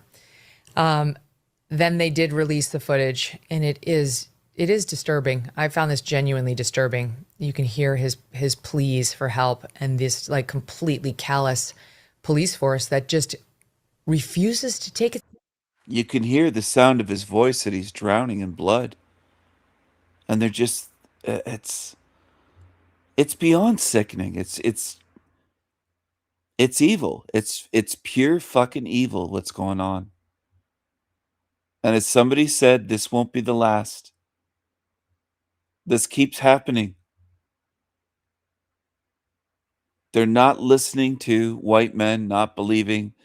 We're treated, no matter, even if we're dying, we're treated like we're the oppressors. We're the bad ones. And he kept telling them that he couldn't breathe, that he was stabbed. He didn't hurt anyone. It's so evil.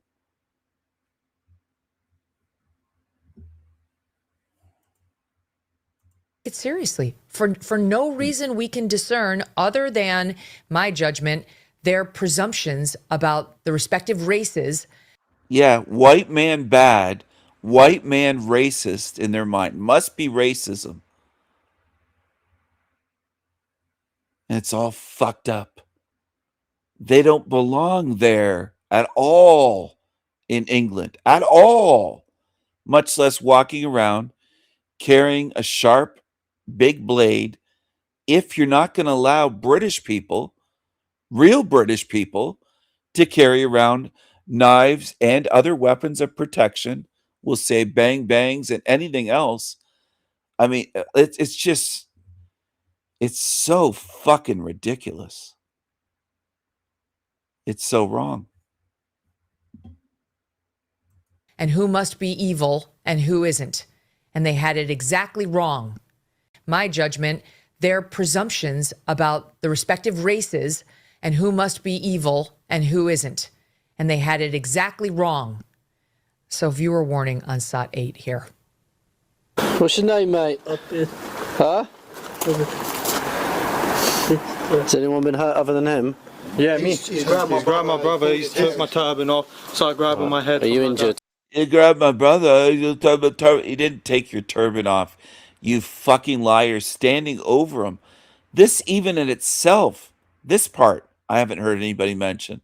The killers are right there. There were multiple involved.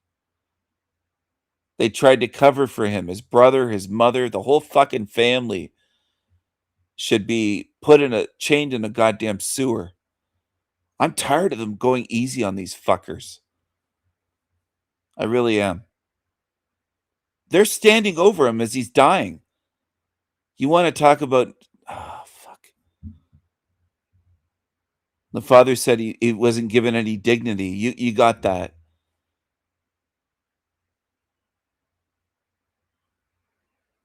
He was right on target with what he said.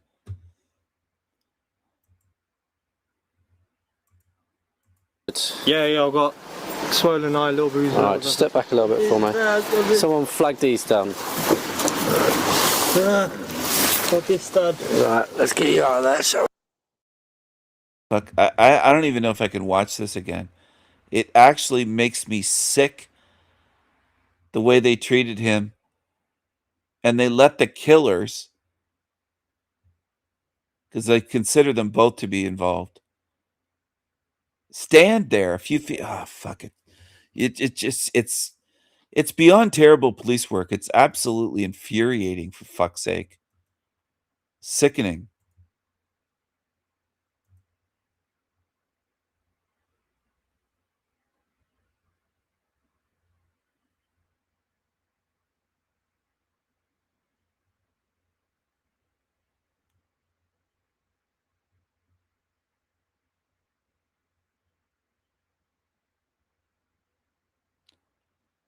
The way that they treated Henry is beyond atrocious.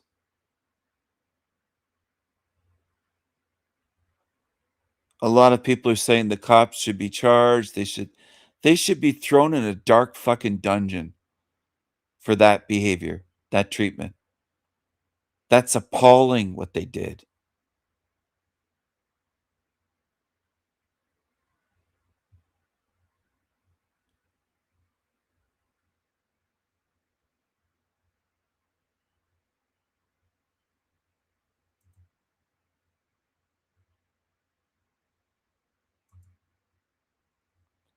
Not one white son or white daughter of anyone of my people should ever be treated like that or anything fucking close to that.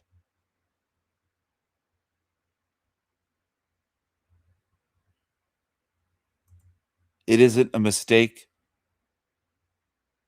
It isn't just incompetence. It's far worse. It is evil. And it's disgusting.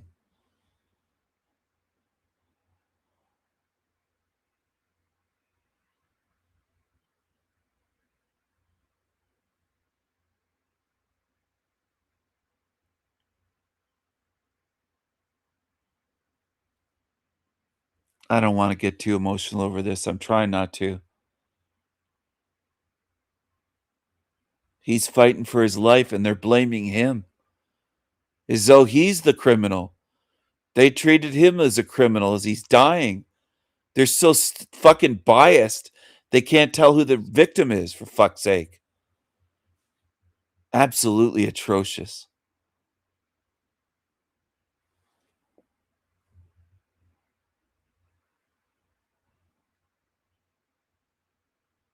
If you can't see that things are getting worse by seeing what happened to Henry, the way he was treated, and they just assume, well, he's the bad guy. They just said he's racist. They said he pulled the turban off. They lied. He's on the ground bleeding to death, and they're oh fuck it. It's fucking hell, man. It's almost unbelievable. You'd have to be an evil fucking demon with a minus 100 IQ to believe those liars and to not see what was going on. And they make excuses. Oh, the murderers lied to us. Well, no shit, you fucking idiots. God damn. I don't even know what to say. It's so stupid what's going on. It's stupid. It's evil. It's sickening. It makes me angry. It makes me sick of this system. It's an anti-white system. If it wasn't, he'd be alive today. He never would have been stabbed to begin with. He never should have been in a situation where some fucking anti-white is carrying around a big knife thinking he can harass and attack white people. And that's why he attacked them. Because he was a white guy alone walking at night. He didn't attack a black person. He didn't attack another Sikh or a brown Pakistani. No, of course, it's a white guy. Now, if it had been a white girl walking across, he would have attacked her, I bet. Any money. He would have killed a white girl. I think he was looking to attack and murder a white person that night. And he took that opportunity. That's what I think. I don't think Henry said anything to him. I think that evil anti-white demon took his life and thought he could get away with it by just crying racism. Because these fuckers love that word. And they know the cops will listen. That's how twisted society's become. And it cost a young man his life for those reasons. That fucker shouldn't be in England to begin with. Shouldn't be allowed to walk around with a knife, period. None of them should. Not a single Sikh. They shouldn't even be allowed to walk around with a goddamn turban on their head. I'm against that, not just the knife. But the knife obviously is more important. If British people can't walk around with an 8-inch blade, why the fuck can they? Okay? Henry is innocent, and oh my goodness.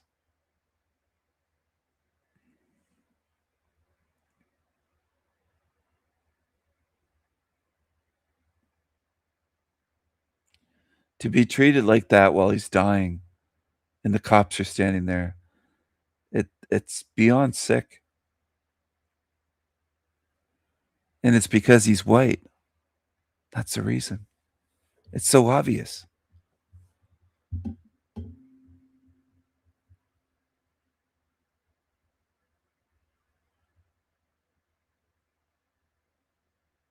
He was treated like trash because he's white.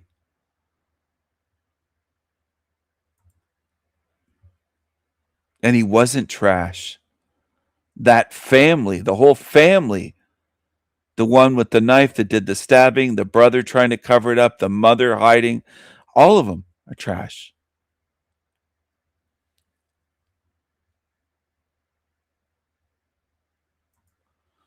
Oh, man.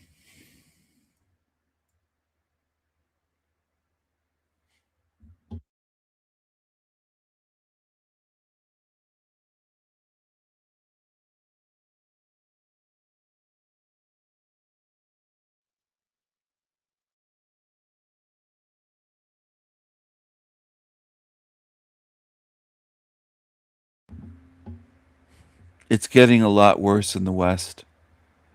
And people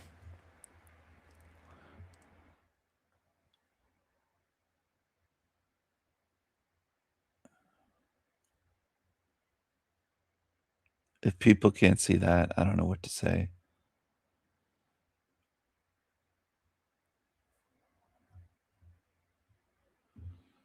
That freak should be chained in a sewer. Live its final days in a sewer with rats gnawing away at its face in a cage. Fuck him. Fucking freak.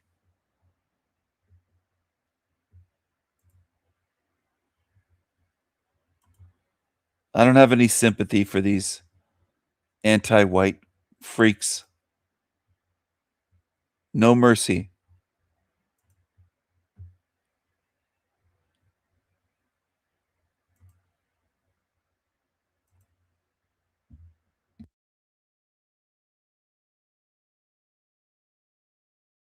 When was the last time you ate? I didn't have breakfast. You didn't have breakfast today? No.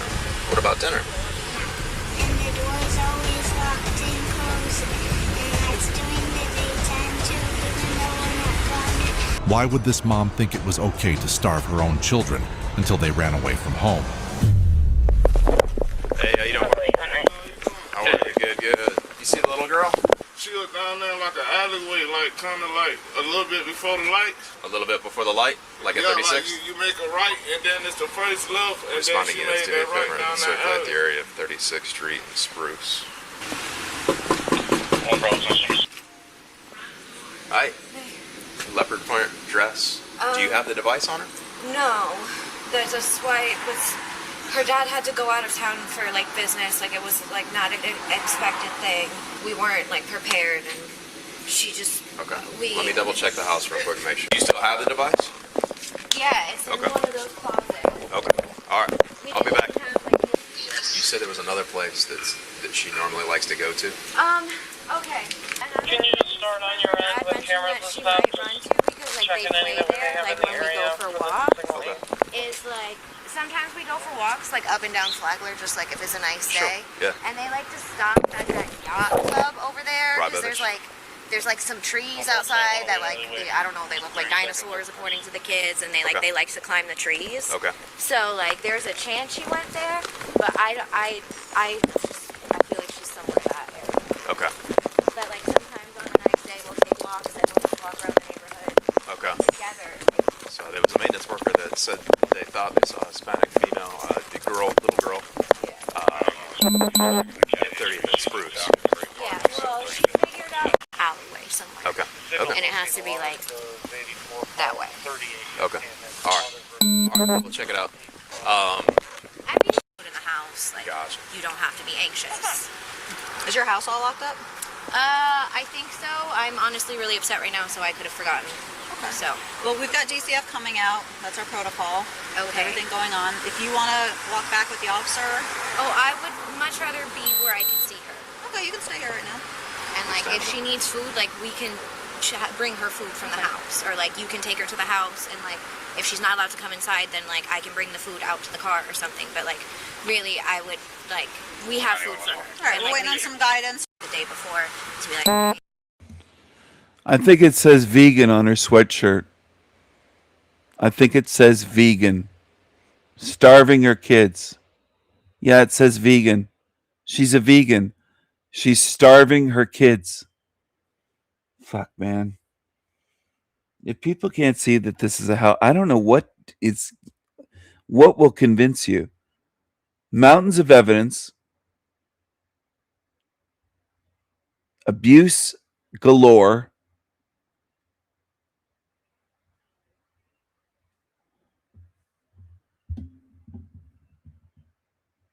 Vegan on her sweatshirt. Like we pre-make. I don't have time with all the 4 children, so we make dinner the night before. So Gotcha. we have food. Little meal So, prep.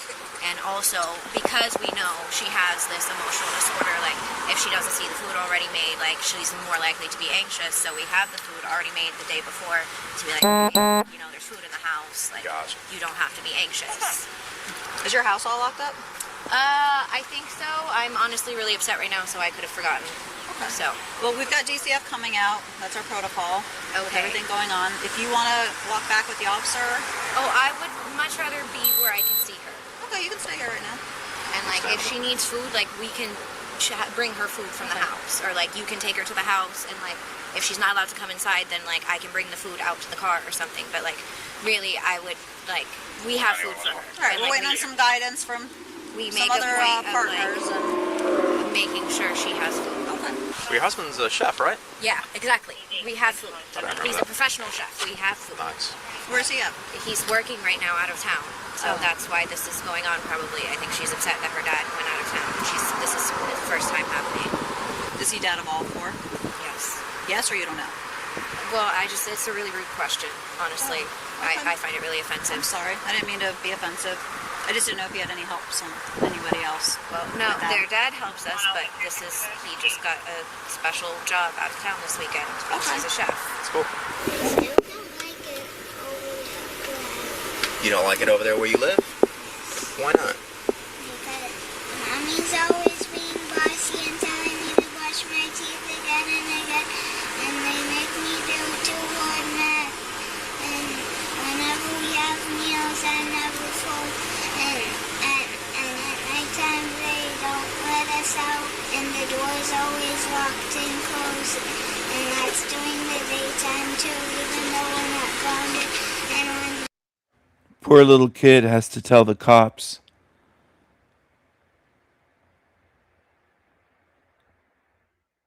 About how fucked up her parents are.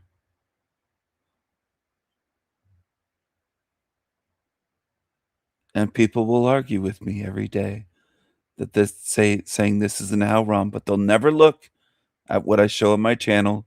They'll never face it. They've got big fucking mouths. These people on YouTube, these creatures. And the evidence is all around you.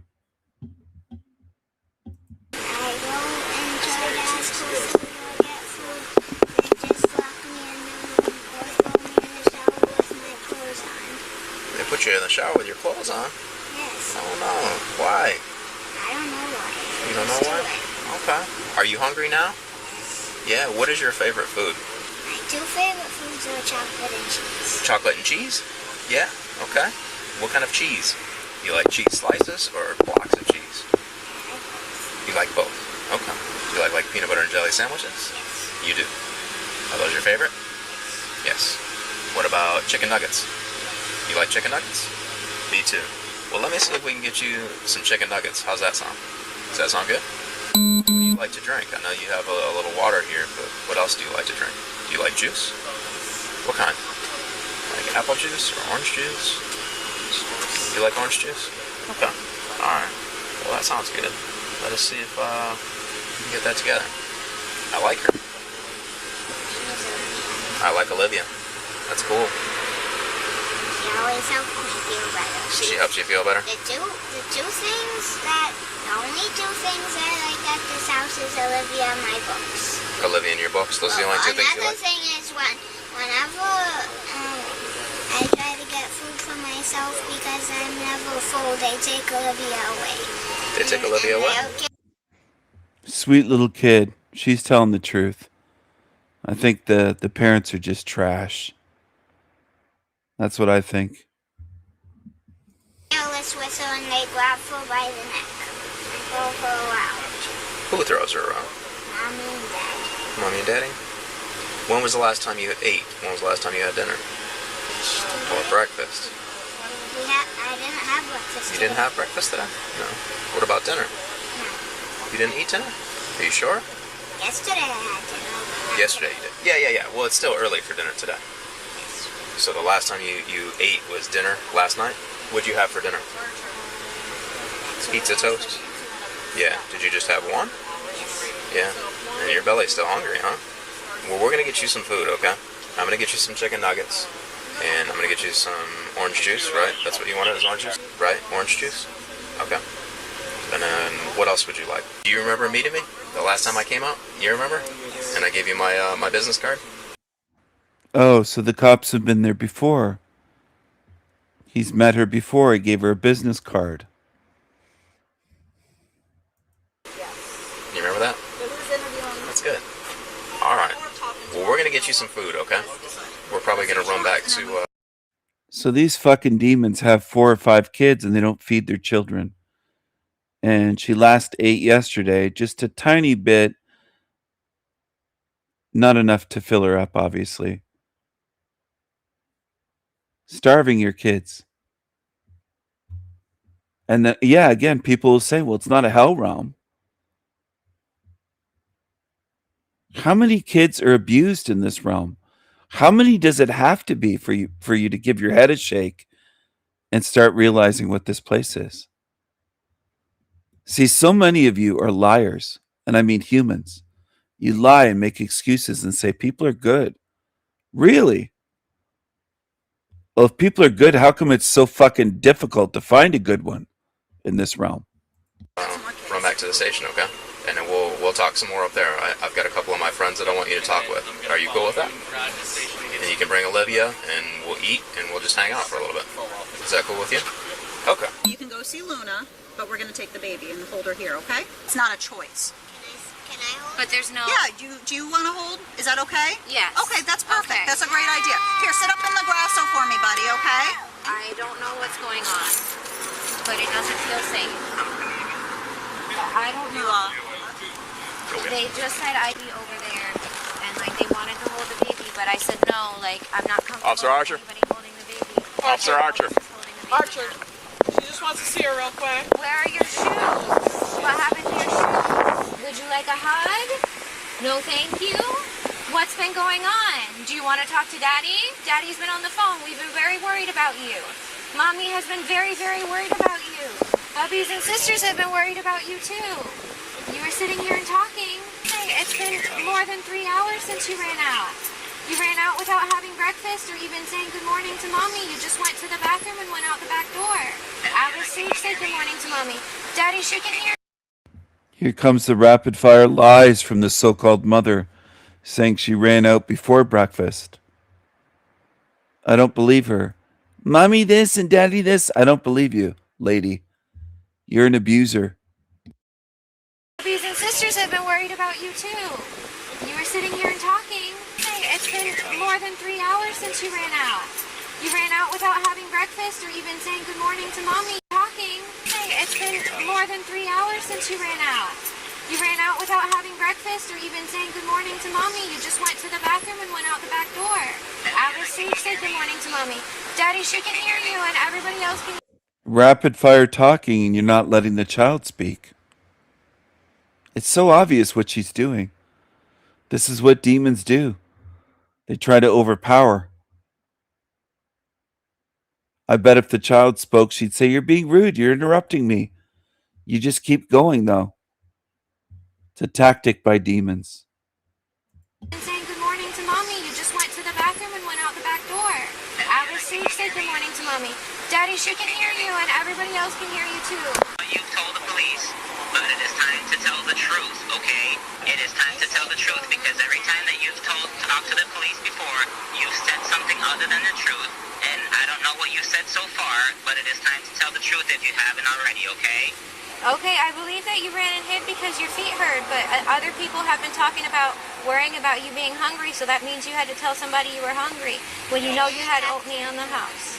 Okay, well, you had to have talked to somebody, okay?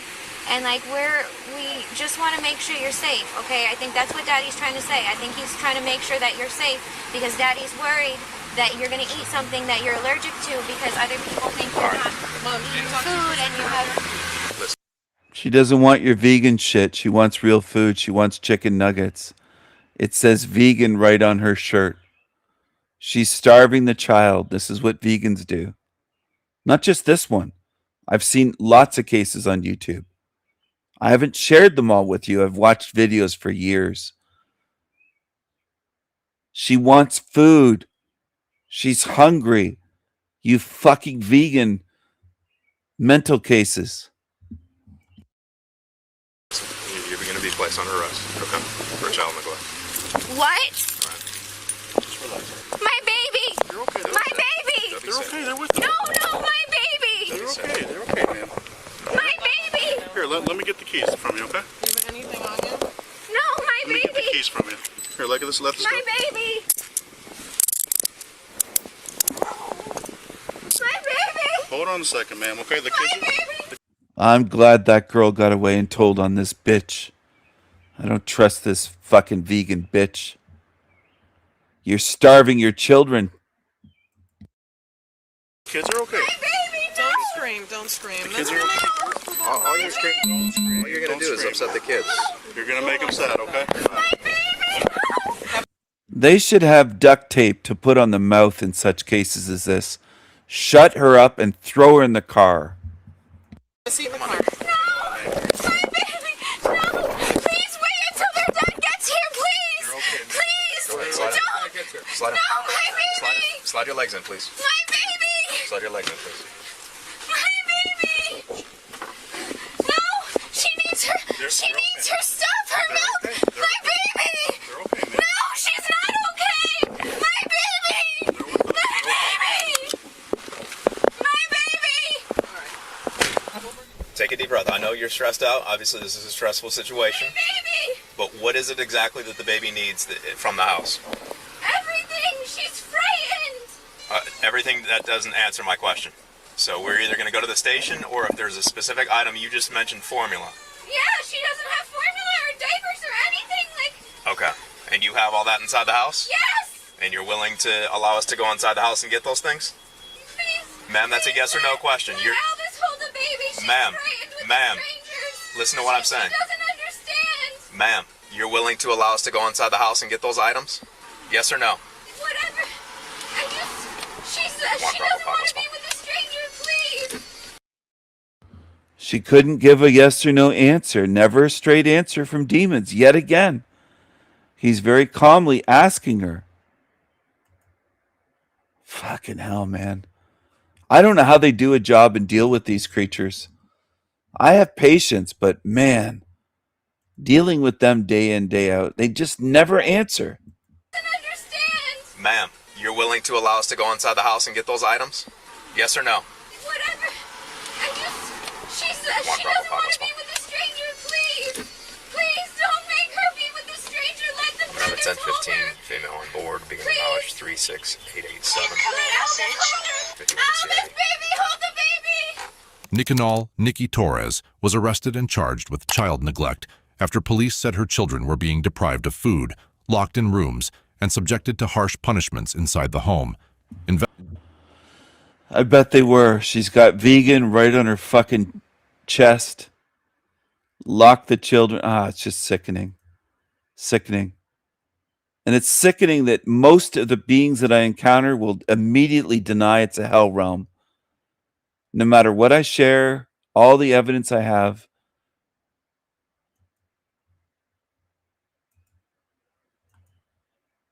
Denial never makes anything better. Never.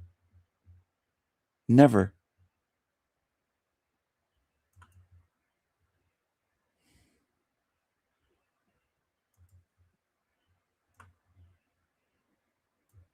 And it's a realm in denial. It's not just a couple beings.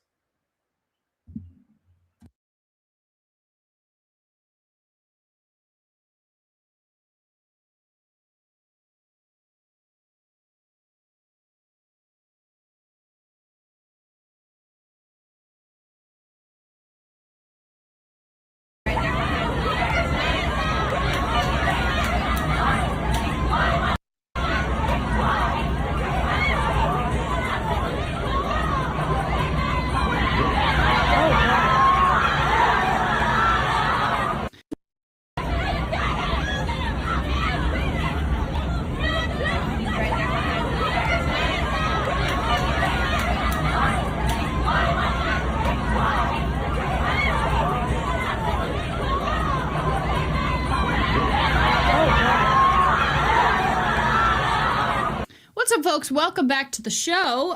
This is why we can't have nice things, okay? So this is Clearwater Beach, Florida. Again, anytime the summer hits, it's like, I don't know what happens, trigger something. Same thing with the fast food restaurants. There's something about summertime, something about certain places when people get together and this happens. So Clearwater Beach, Florida is getting absolutely pummeled right now with teen takeovers.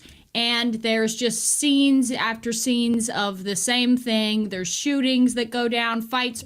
They're darkies. They're not just teens. They're darkies. And I hope those children that were taken away, I hope they were taken away from those evil parents and taken care of. Starving your own children, these fucking evil demons.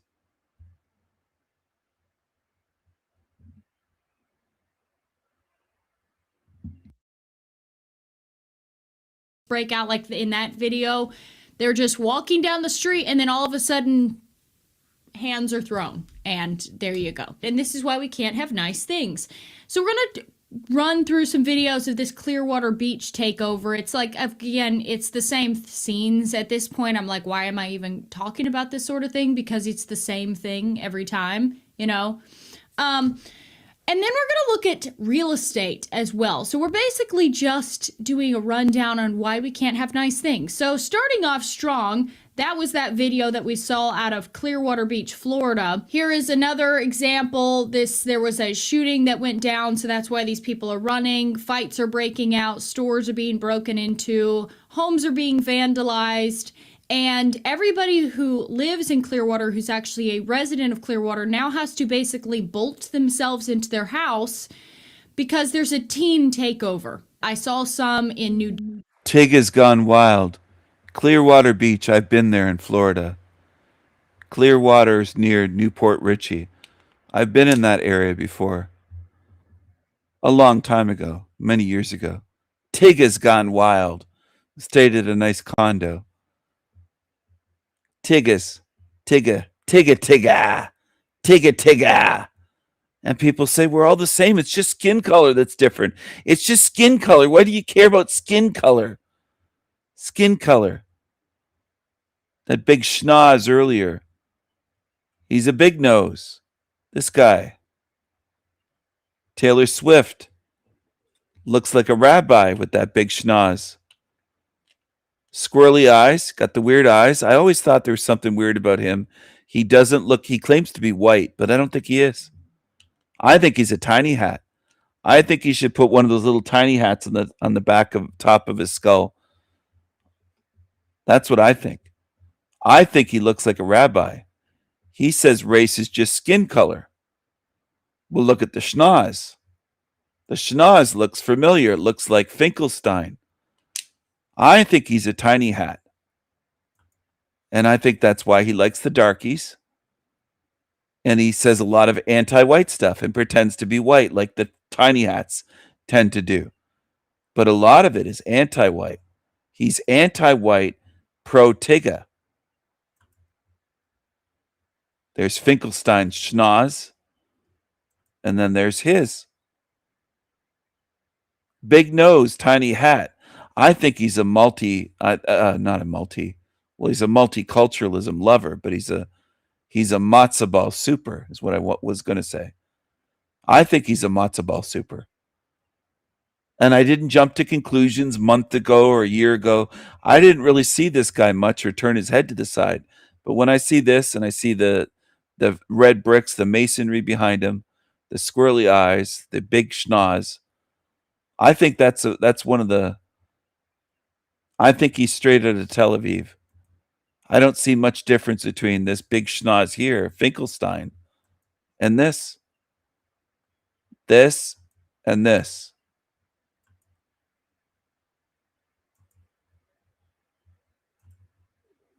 No wonder he's anti-white and kisses the ass of the Tiggas. The big schnoz.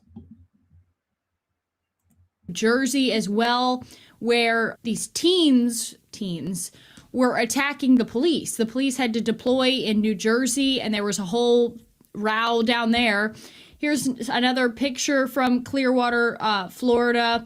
And then there's a video also of the police chief talking about an incident that went on down there. Block of Coronado Drive, we received a report of a shooting during a fight at that location. Multiple police officers responded to that location and found a gunshot victim who was then taken to Orlando Health Bayfront Hospital as a trauma alert. His injuries are not thought to be life-threatening. Officers detained multiple individuals for questioning, and multiple people fled the scene. We also canvassed local hospitals to see if there were any other injured persons around.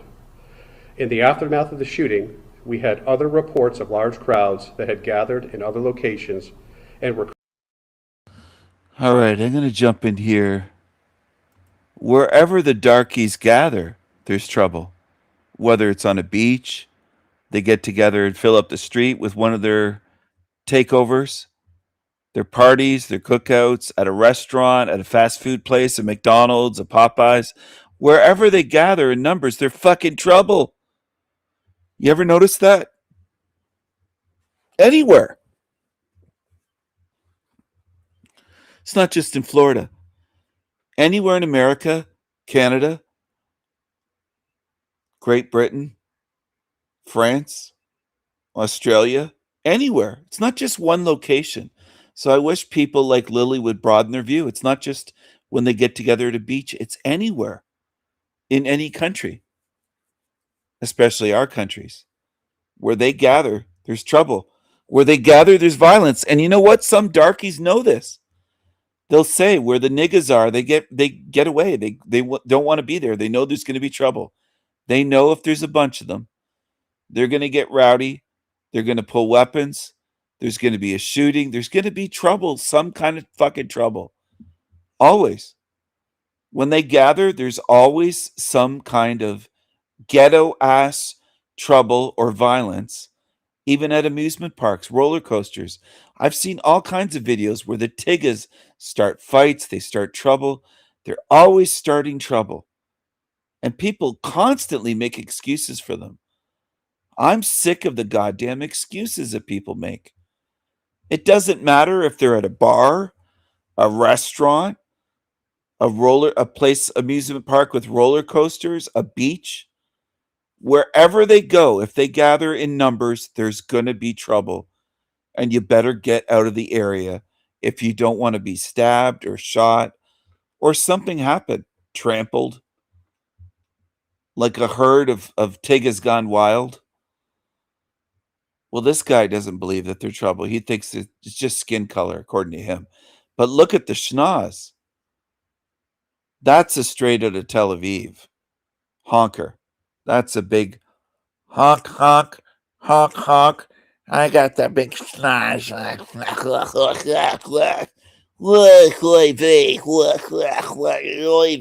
What muscle tough. Matzo ball soup.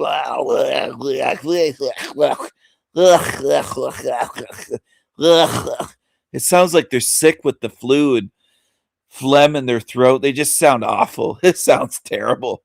It sounds terrible. They have the nasally big honker with phlegm. Like everything about them is just sickening. I got to be honest. I got to keep it 100. I don't like the way they sound. I don't like their language. I don't like their culture. I don't like the way they lie. I don't like the way they're obsessed with shekels. I don't like them. And they are not white. And a lot of the darkies try to group them in and say, well, they're white. No, they're not white. They are not. They are anti-white. These big honker schnozzes. They do mob shoplifting, these tiggas. They do looting. They storm places. Where they go is trouble. They disrupt. And these big noses support them.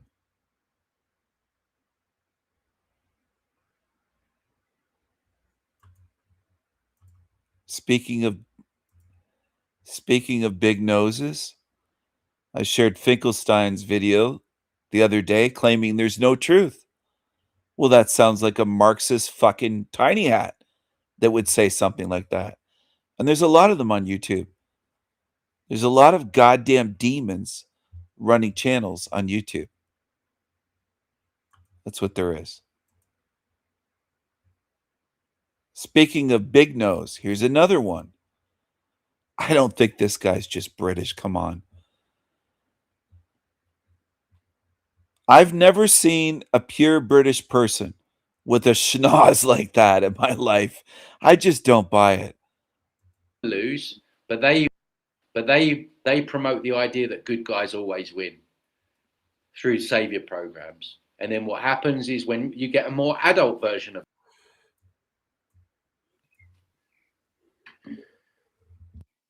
hello people. Who does that sound like? Is he copying someone? Hello, my people. And they're just mockery because most people can't see it. They'll look at this 1,500 views, 243 likes. They gobble it up. And this guy's copying me right from the first second.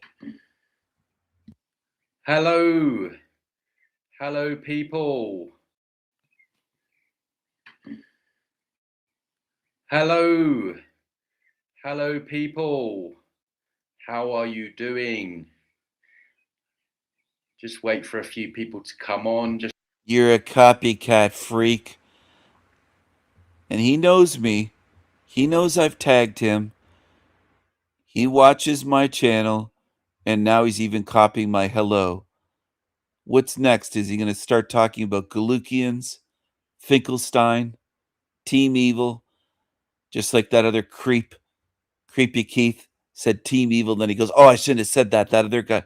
And they watch my channel. They pick up on phrases, words that I use, my mannerisms. They copy everything, these demons. They're copycats. I would say, you'll never be me, Tony Sayers. Never. You fucking big honker freak. Like 80-20 percentage wise.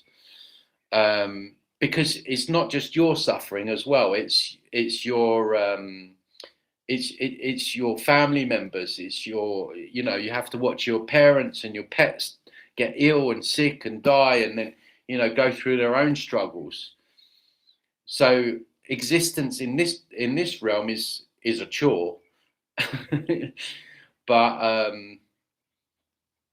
why don't you say suffering's inevitable? Just copy the things that I've been saying. Just copy me, you fucker. And then the demons. Oh, he's allowed to say the same things as you, Stephen. He's allowed. He's allowed. Like a mushroom or a plant? Don't know if I've heard of that. Sounds like something out of Lord of the Rings. But the thing is, does it alter your consciousness? If it like knocks you out, then you might be opening yourself up at the same time. If it's just kind of like a gentle thing, yeah, mushrooms, yeah, just be careful.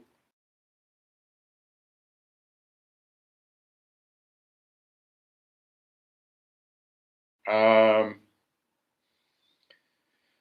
computer keeps freezing up. Matrix Dark Forces. Yeah. Anytime I go to do anything important, it's always the same. I had a I had a session with a client.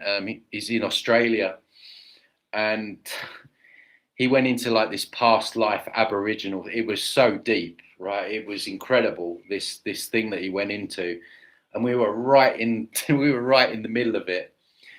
And I live right out in the sticks, and no, we don't get many visitors here.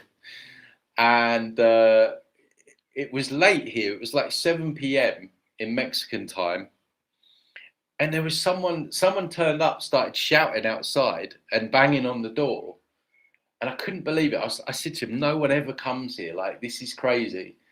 And then so I had to go and attend to it, and Yeah, no one ever goes there. If you order from Amazon, they'll actually deliver, whether you live in Canada, Mexico, United States, the UK. He's such a weirdo. Such a weirdo. Yeah, the Matrix sent you to Amazon. Well, you ordered Amazon. Maybe that's why they showed up. Such a fraud. You're a fraud, Tony. And look at those eyes. Finkelstein will say, "Oh, Stephen has something with dark eyes." No, when they're black as hell, and YouTuber after YouTuber after YouTuber has them, and it's a huge pattern, then maybe I'm going to notice and talk about it, Finkelstein. Finkelstein said that in a video or a live stream on his channel, that I don't like dark eyes. They try to spin it. No, it's called the Black Eyes Club, and they look like black goo eyes from the X-Files. There's no fucking light in them. They don't look normal. And they'll try to mock it. He has a thing with dark eyes. I'm exposing a black-eyed club of demons on YouTube. That's what I'm doing. What have you done, Finkelstein and other YouTubers? What have you exposed? What are your great achievements, great insights? What have you contributed? Nothing. You're just copycats. That's all you demons can do. It's copy. Those are not normal eyes. Those are demonic eyes. That's what they are. I'm not asking for belief. I'm showing you something. That's what I do on my channel. I don't sit there and go, "Do you believe this? Do you believe me when I say this?" I show you. Now, you can turn your head away. You can put your head under sand like a ostrich or a camel or a human with their head buried in sand and their ass up in the air and pretend. But that's not normal. That's demonic. That's what that is. And I'll put it simply for the ones that love it simple. It looks demonic because it is demonic. Very clear to see. It's not just dark. There's no light in them. It's void of light. Those are dead eyes, demonic eyes. And if you think that's normal, you're fit for this realm. Stay here then, because there's something about you that belongs here, or you're mental. But that's not normal. And that's Tony. That's him on the screen right there. I just took a screenshot and I cropped just his eyes, this part. That's all I did. And I'll drop, well, I guess I can drop the link in my chat. Is the chat working? Can I drop the link in my chat? I guess I can I? Yeah, I can drop the link there. I think. Oh, it's not letting me. Oh, fuck. I guess I can't. Even I can't type in the chat. Son of a bitch. Well, you'll have to find Tony's video on your own then. For many years. But some people, like, you'll point out blatant symbology. Like some people. He doesn't say symbolism. Symbology. Why don't you just call it symbolism? Symbology. Life review. and then you're back down here again because you think that you need to relearn these lessons. And I can't. It shocks me how people are. And again, I'm not really speaking to the people on my YouTube channel. Out of all my social media, I would say my YouTube crowd are the most sovereign. They've gone down, you know, they've eaten the most shit sandwiches. A lot of you guys have been with me for many years. But it shocks me how people are. And again, I'm not really speaking to the people on my YouTube channel. Out of all my social media, I would say my YouTube crowd are the most sovereign. They've got. I think Tony needs to start making music. I think he should make some music. He should start writing songs and singing. I think he should just try to copy everything I do. Everything. It still wouldn't be obvious enough for his fans. Gone down, you know, they've eaten the most shit sandwiches. A lot of you guys have been with me for many years. But some people, like, you'll point out blatant symbology in a person's name, or symbology around the work that they're doing, like an inverted pentagram and all this stuff. And they'll just be like, yeah, but they're saying this, this, and this, and this. I'm like, yeah, but they're telling you that who they're really working for. And it just really gets me how some people are just, I call them half-truthers. I coined that term a few years ago. People that are just like, they're kind of like lip service to the truth. And these are the people that they will tell you, and I get this all the time, oh, well, you can't know what happens when you die. No one can know. And that's it, they'll leave it. And those people will get recycled because they won't go down these rabbit holes. Because it doesn't feel good. It's too much effort to sit there watching hours of NDEs and all that stuff. You know, they just want to follow their favorite celebrity truther who tells them what they want to hear. They want their savior program, and that's it. And they're not awake to themselves, right? Like you can be awake, but are you awake to yourself and your own sovereignty? That's what people need to ask themselves. And people are aware of, yeah, they're doing this and they're doing that and they want to kill us and they're doing, yeah, that's great. But what about you and your journey to sovereignty and the work that you're doing on yourself to liberate yourself? And a lot of these people have fallen into these savior programs and they're waiting. And all these other people, these big truthers like David Icke recommending people to go over to Elizabeth April. I went on her Instagram the other day. She's telling people not to look at the negative. You're going to draw more of it in. If you look at the negative, we're going to have more wars. This is what she's telling people. This is who David Icke's recommending. Spiritually bypassing is what she's teaching. And it makes me sick because these people have massive, massive followings. And people they just go with any old thing. Any old thing a lot of people go with. And you try and point out to them objective reasons as to why they need to question this person. And they're like, oh yeah, and they'll get triggered and then they'll start like projecting hate and bile at you because they've got this person on a pedestal because they don't realize they're in a cult. And they're going out marching on organized march because this person said that they should, and they're just chasing their tail. No sovereignty, no work on themselves.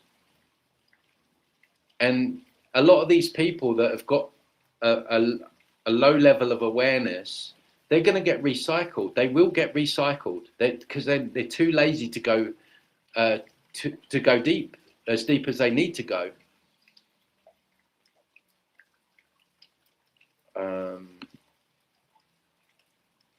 Okay.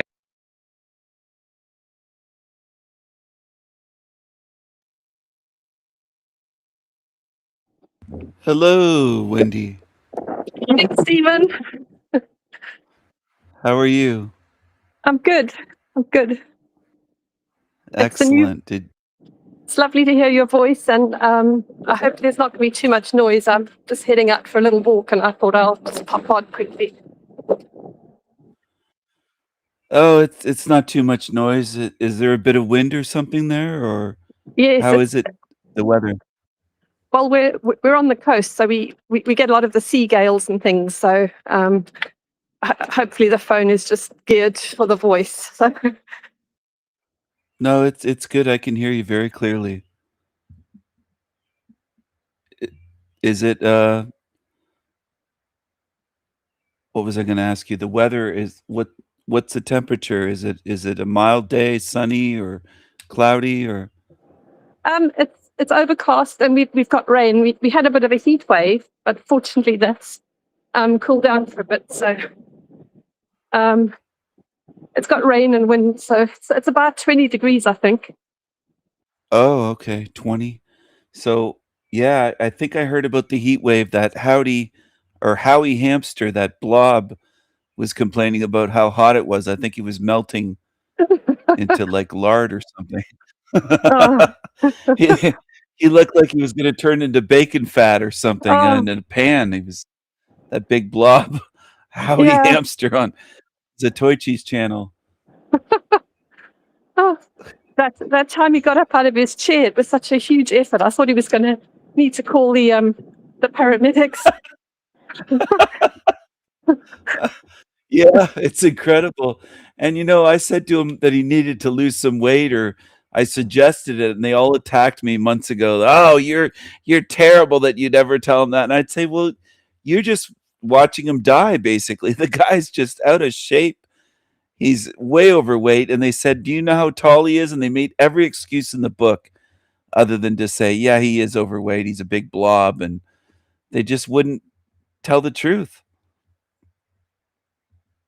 It's a common pattern with them, and you actually see it straight away, and they just won't say, yes, I am a big fatty, so what?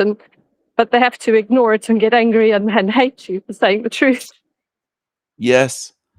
And I've almost trained myself to not even think, just be truthful and blunt and direct. And it pisses them off so much, these demons. I just blurt out whatever's on my mind. If it's true, I'll just say it at no filter. And I am doing it on purpose. I can control myself in situations, but on the Panelverse, I just let loose on them. And I just say what is true. And Talcott earlier, yesterday, I guess it was because we're already in the morning here. But on his live stream, he was almost throwing up. He wasn't just burping, he was like almost heaving, like he was gonna throw up from me just telling him the truth. He couldn't take it.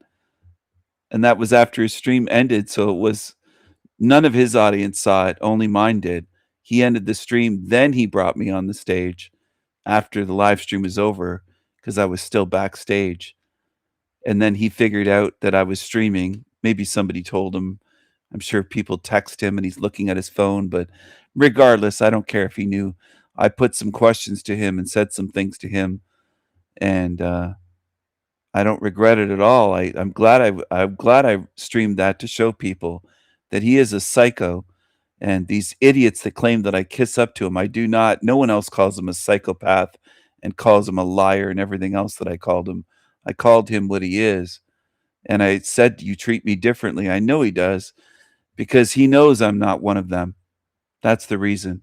He'll tolerate horrible treatment from other demons like him, and he'll still like them and have them back on. But he knows that I'm different than all the other ones that go to his channel. Yes, as soon as you're around, they just have such a change in their eye shape. Either they go pitch black, or they get slits come out, or if they have the power to switch up your volume or kick you off, they do it. So they just can't stand to be under, to be seen for what they are. So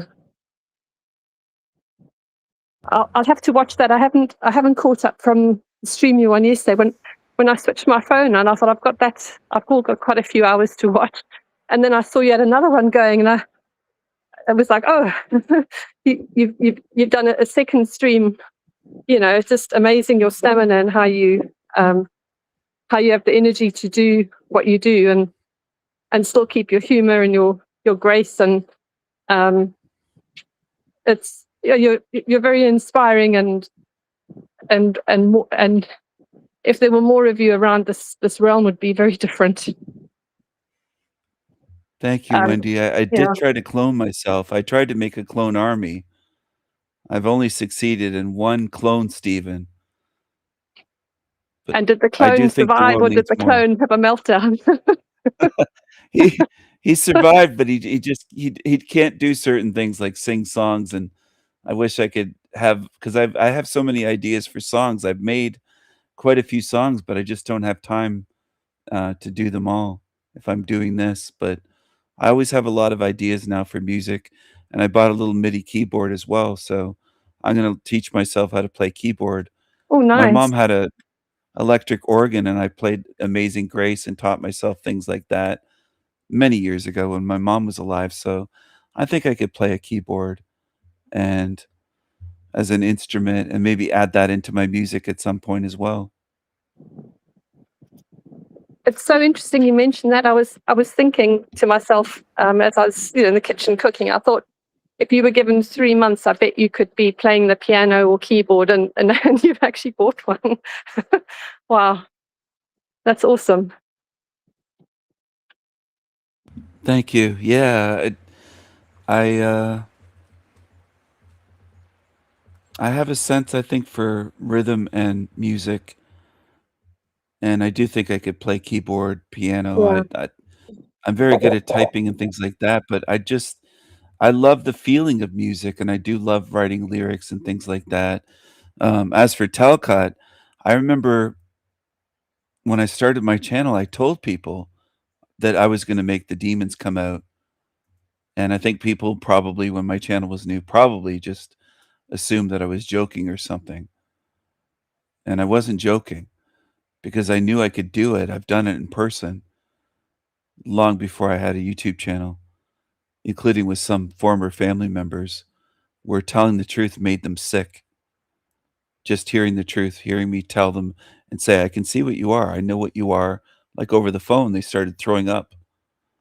And demons react in ways like that to truth really being put to them bluntly, not making excuses for them, not going easy and soft on them, just telling them, "I know what you did. I know what you are.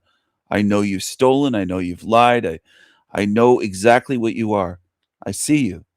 When you let them know, they can't handle it. When I let them know that I see what they are, they can't take it. It really affects them.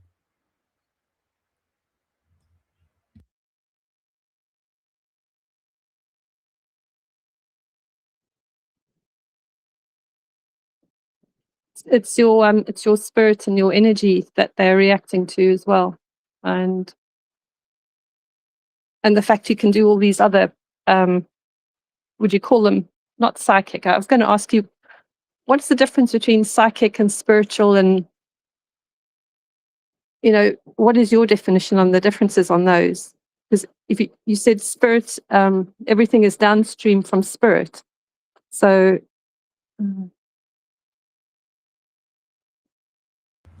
That's a good question. Yes, I do say that everything's downstream from spirit because I'm an eternal spirit, no beginning, no end. So everything that I am comes from that. That's like I don't know if I'd say the Genesis because people will relate that to the Bible, but Genesis is the beginning.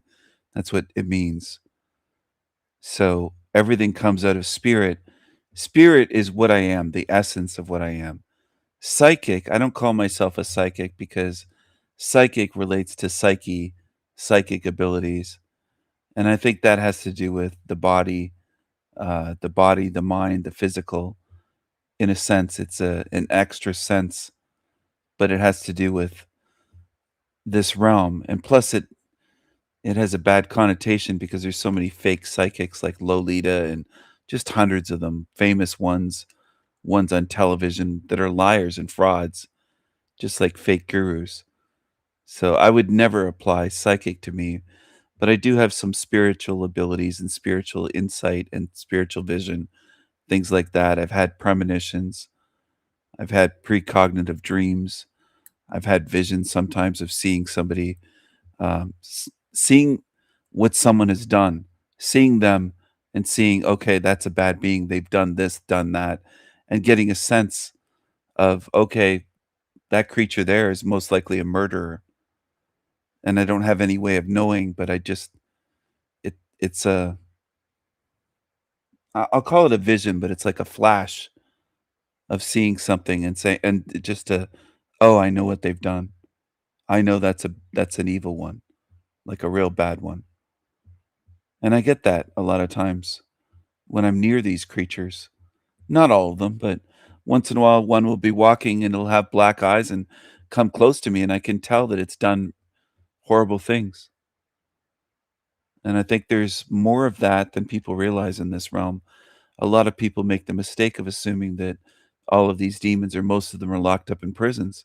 I think many of them are walking among us that have done horrendous things. You might walk by somebody in a city and they've killed 40 people and they've never been to jail or prison. They're a demon.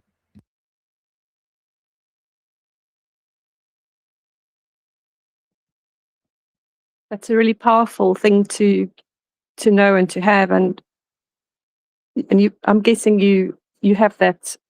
I won't use the word premonition, but that sort of like a picture, visual, knowing sense, whatever it's called, of someone, and then as you listen to them, then it gets confirmed in time, like you have with all the Panelverse demons. You've known straight away, but through time and observing them, it leaks out in ways and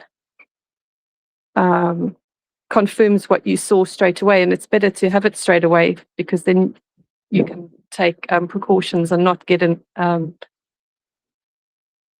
a difficult situation. Like if you're out in public and there's someone like that around you, and what you said about being surrounded by people that are not in prison, and you've also shown us videos where they've been kicked out after a few years or a few months for doing the most heinous crimes, and they're just walking around in public. And how many neighbors are either not caught or have been let out early, and especially if they're women, they'll be given an easy sentence and let out early. And it's interesting. There were some new neighbors that moved in, and they gave me like an ick feeling when they arrived. Just the way they walked, like the man seems to walk, it's like moves without moving the limbs. It's just peculiar. And the woman had a strange, I don't know. And the first thing she did after they moved in, she got some poison and was spraying the weeds against the curb outside. Her very first act after she arrived at the house. So like all the hedgehogs will now be poisoned from that, all the worms and things, but no worries about that. But I went over to say hello or whatever, and she kept coming closer into my space. And so I took a step back, and she kept moving closer and closer, like she was inhaling me. It was just the creepiest thing. And I had to like stick my knee up to kind of keep some distance. And then fortunately another neighbor came around, and so I was able to ease myself and go, but it was the creepiest situation. But that was like a confirmation of that strange creepiness. So I mean, now I don't have anything to do with them, and we've seen some other peculiar, just kind of small things, but just strange. Sorry, I'm rambling now, but It's okay, Wendy. I'm glad you shared that. I've encountered people like that, or creatures like that too. The ones that come so close.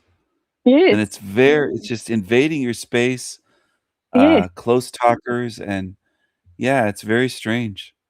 And even a friend wouldn't come that close. It's like, this is England, where people are very reserved, and they'll stay like twice the distance they would in South Africa or other countries.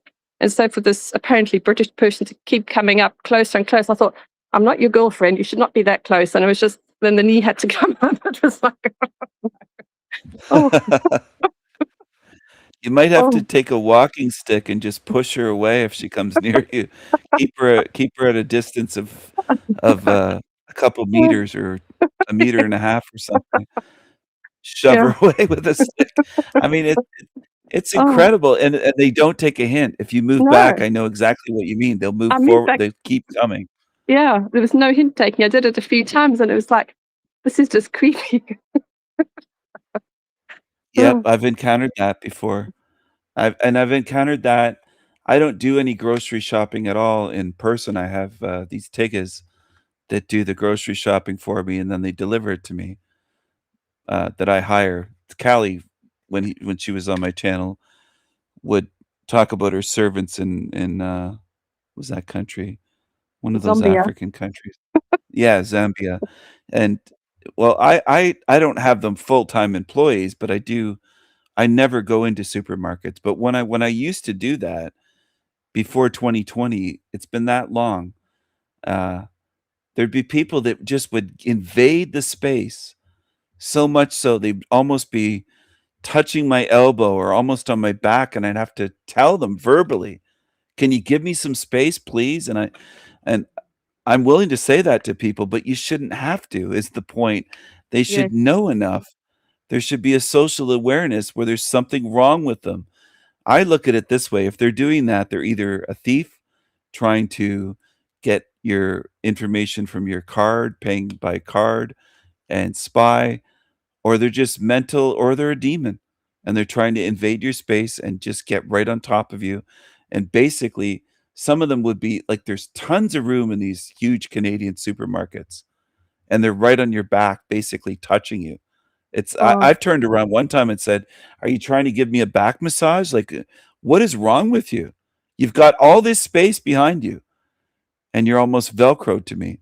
That's one thing that really bothers me, because I've been attacked in the past and had to fight in self-defense, and then these creatures will come up and almost be on my back, and I never tolerate that anymore at all. I one time in Seattle, I was with an ex-girlfriend and a friend, and it was 2 girls with me at a table at a cafe having coffee, right outside there's tables on the sidewalk and chairs almost like you'd see maybe in a European city, and it was set up like that. It was a beautiful little spot, and this weirdo came up and was, like, talking, this long-haired bum of a guy, and kept trying to, and I said, "This is a private party." I finally stood up, and they looked at me, and I said, "This is a private party, like, you're almost on my back. Stay away from me." And I said, "If you don't, I'm gonna get you to leave."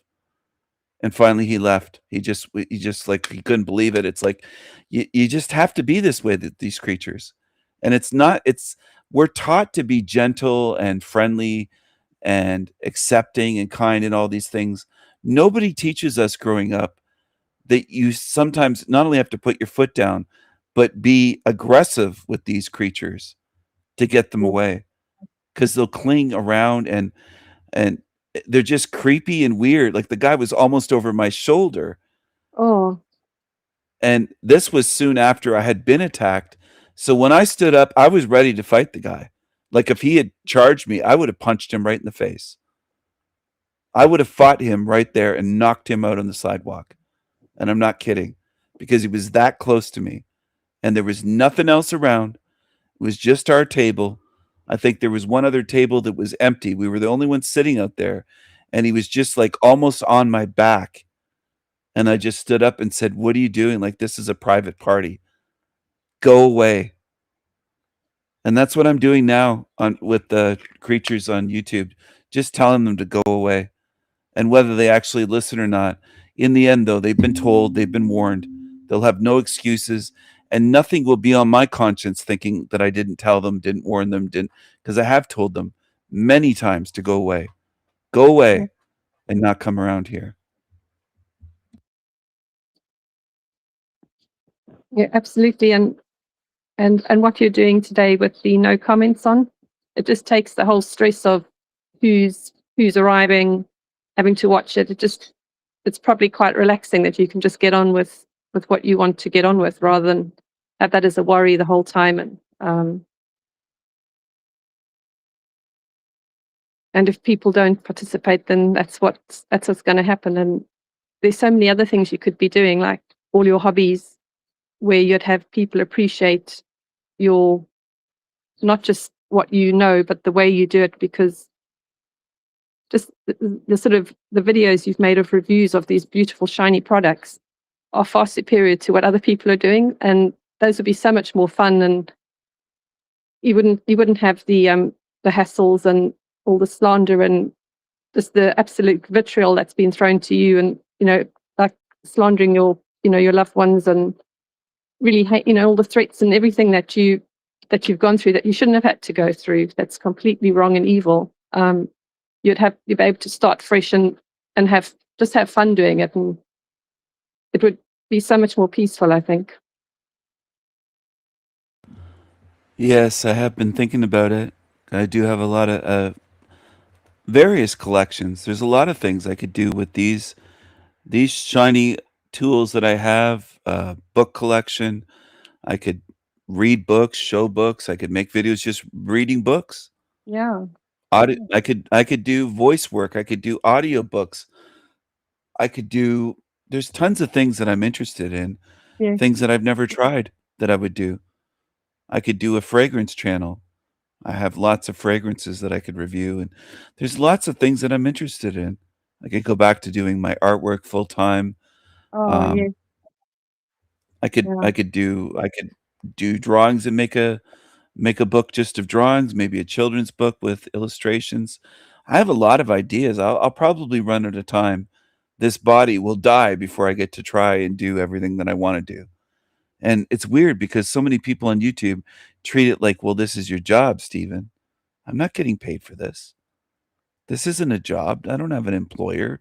Nobody's making me do this. I'm not obligated to do these types of videos and live streams. And a lot of the chatter in the live chat was just people saying hello, and then they would dip out, and sometimes I'd say, are you still here? Because I noticed people would dip in and say hello and then just disappear right away. They kind of do that to pretend, oh, I'm here watching your live stream, but they really weren't here. They play that kind of game. I'm just tired of all those games and people being so far behind in the live stream that their comments are confusing, where I'm reading and I'm like, what are they talking about? I'm not talking about that at the moment. Like, I have Tony Sayers up on the screen and they'll be talking about something that was 20, 30 minutes ago, some other video. And then it just throws me off track when people comment and they can't see that, oh, I got to refresh so I'm current in the live stream. They're watching stuff from 30 minutes ago. And it's just, there's a lot of that. And then there's people that just only say hi and they don't leave any other comment. Or if I ask them to participate in a poll, there'll be 7 votes after 2 hours. And meanwhile, there's been who knows how many people have been in the chat, 30 at a time, or maybe 150 views since then. They're too lazy to vote in a poll when I'm trying to get an accurate count. I'm trying to see something with these polls. I'm trying to understand something. It's frustrating. And having to tell people to lift a finger and press a button for a like button, I'm just done with that. I'm done with asking people to participate. The absolute shit channels like Matt McKinley's Quantum of Con Man, he'll get 1,000, he'll get 500 comments and maybe 1,000 or 800 likes, and he never has to. I've never heard him say, please comment or please like this video. He doesn't have to ask people to participate or coax them. So why do I? That's what I've wondered for months, and it's frustrating. It's like, if you're not going to participate, and if I'm going to get 4 comments on my newest music videos, not just one song, multiple, one after another, then I'll just shut the comments off and not ask for comments anymore. And that's what I did. I turned comments off for videos on both channels, all the videos except the shorts and live streams. I just clicked on videos and turned comments off so people can still comment on the posts, on live streams, and on the short videos, but on the longer videos that aren't shorts, the comments are all shut off now. And some people say, well, you're going to get less views. I don't care. Howdy Mikowski's had his comments shut off for months. Nobody I've ever heard has said that he's censoring their free speech or no one's going to care about him. He gets tons of views and likes and has had his comments shut off for a long time, if not a year, and nobody cares. So I thought I'd try this and see how people react. It's a great experiment, and it's funny in life, people, okay, it's not really life, but people don't value what's free. And I encountered that with what I had this kitchen table hobby that I turned into like a mini I made an online shop, and I switched it off earlier this year. There's no more website maintenance and all the plugins and it's WordPress, but with all the rest and newsletters and really trying to do things for people. And I was just answering questions from people around the world, just wanting free advice for this, that, and the next thing. And it was like 12 years of that. And it gets to a stage when the effort you put out and I wasn't doing it to like make myself wealthy either. I was doing something that was helpful in a very small area. And when you put your heart and your effort and you really put your care in, and there's like crickets and people, was for women. And when nothing comes back, you get to the stage and think, fine, just go on your own, find someone else. They're not going to help you. They're going to sell you junk and you're going to hurt yourself. And I try to help, and, it gets to a stage you think, fine, there's other things. And it's been a relief, because now I've got so much more time that I can do what I want to do rather than trying to help people that weren't responding. And so I totally get, but except you've actually done it way, way more than what I was doing it. So what you've had to shoulder and disappointment is way more. So my understanding was, is small in comparison, but there comes a time when you have to say you've like, that saying about squeezing the juice out of a lemon, and maybe the lemon's been squeezed on YouTube for you in this area, and you do it your own way and do your other hobbies. And I am rambling. So. No, it's okay, Wendy. It's good that you shared that, and I do understand. It's diminishing returns. I Yes. actually put in more effort in recent times than I did when I started the channel. It doesn't mean that I put in no effort than I did, but I wasn't making music. I wasn't doing all sorts of things that I put into making the live streams better, making my channel better, more creative, more interesting, more fun, memes.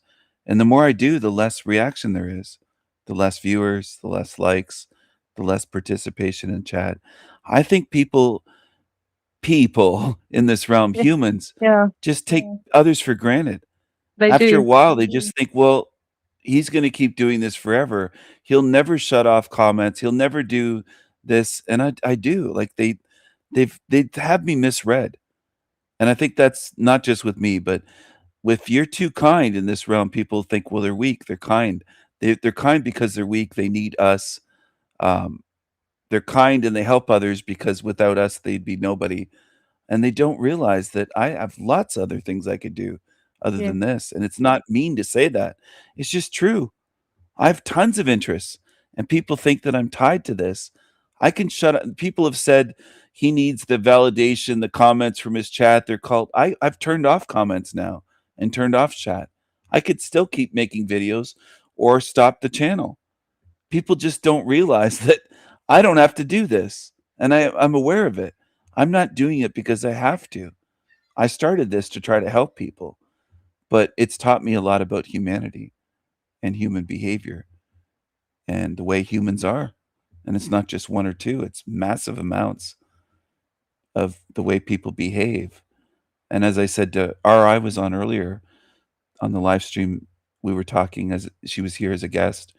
Oh, And wonderful. I told her that there's no university on earth with no amount of money people could pay $100,000 a year in tuition, $1 million a year to learn what I've shared for free.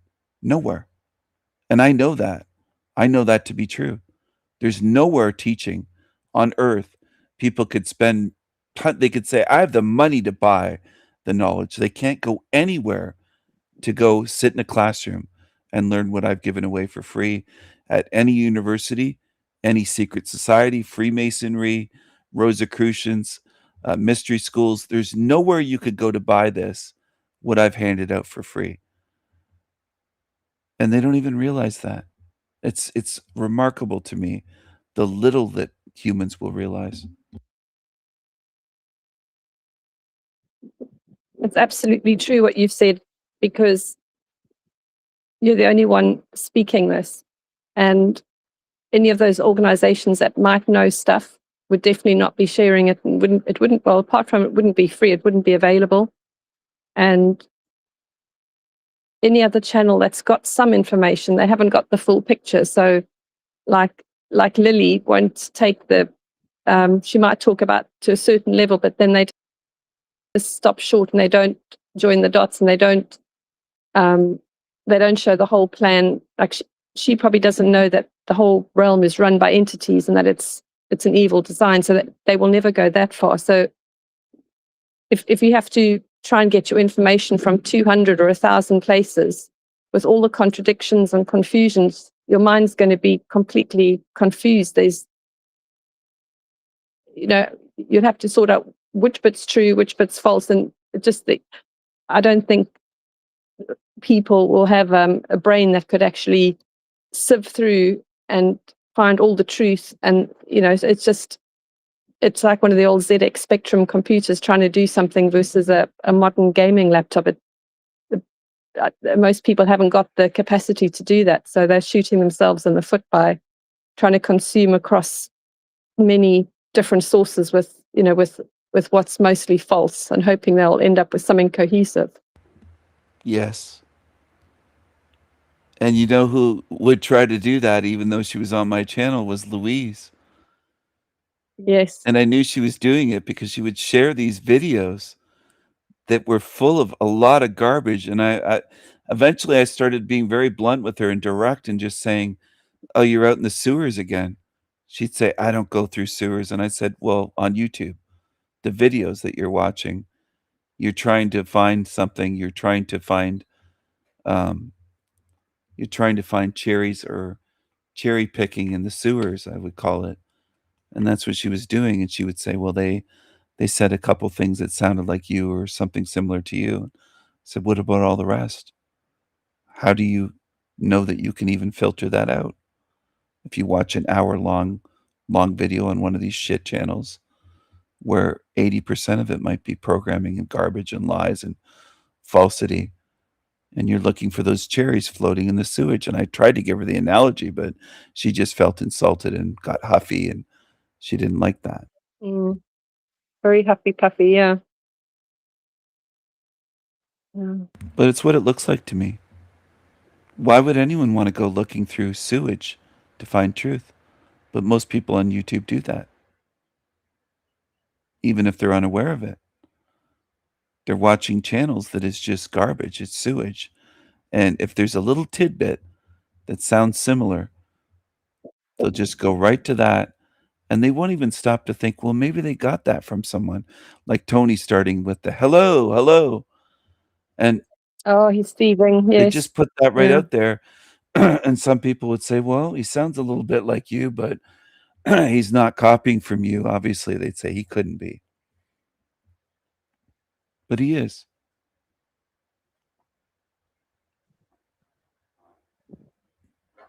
Yeah, he's an absolute thief and a fraud, and only doing it for the money. He just has the secondhand car dealer vibes, and anything that he says that's intelligent and fits with reality is what he's stolen from you. Yes. And I don't say that out of ego. It doesn't make me feel good to be stolen from. And that's No. what some people don't realize. So the whole having everything stolen from you is, if it happens to people, if something gets stolen from them, they're all up in arms that it's wrong, but when it happens to you, it's like, oh well, whatever. It's the double standards and the treatment. It's really sickening, this realm. And It is. And they view it as normal. They view that very thing as normal. The double standards. It's okay if they steal from Steven. They'll try to make excuses. Well, at least the truth's getting out. Even if you just want credit for it, it's your ego. They just miss the point entirely. They don't care about the truth. If he's such a real truth teller, why is he stealing to begin with? How does that make him trustworthy Exactly. and honest? If he's stealing from me and never mentioning that he's getting it from me, just like that other guy, Red Pill Option, that Nick guy with the long face that reported my channel for copyright. He stole from me for months. He can't cover anything other than mainstream, low-level baby truth or basic stuff like government lying to us, that kind of basic level stuff. If he isn't stealing from me, he has nothing. His videos, since I put a stop to his theft, have just been the most basic, low-level stuff you've ever seen. He can't cover anything because he doesn't have the insight, the observation. He hasn't done the work. He doesn't have the same mind and spirit. He's not me. And it's important that people get the real truth and not secondhand carbon copy. They're free to watch whatever shit channels they want. I've always said that. I've dropped more links in my live stream chats over the years than I think I've seen anyone do for other channels. Saying, You go have, there. yes.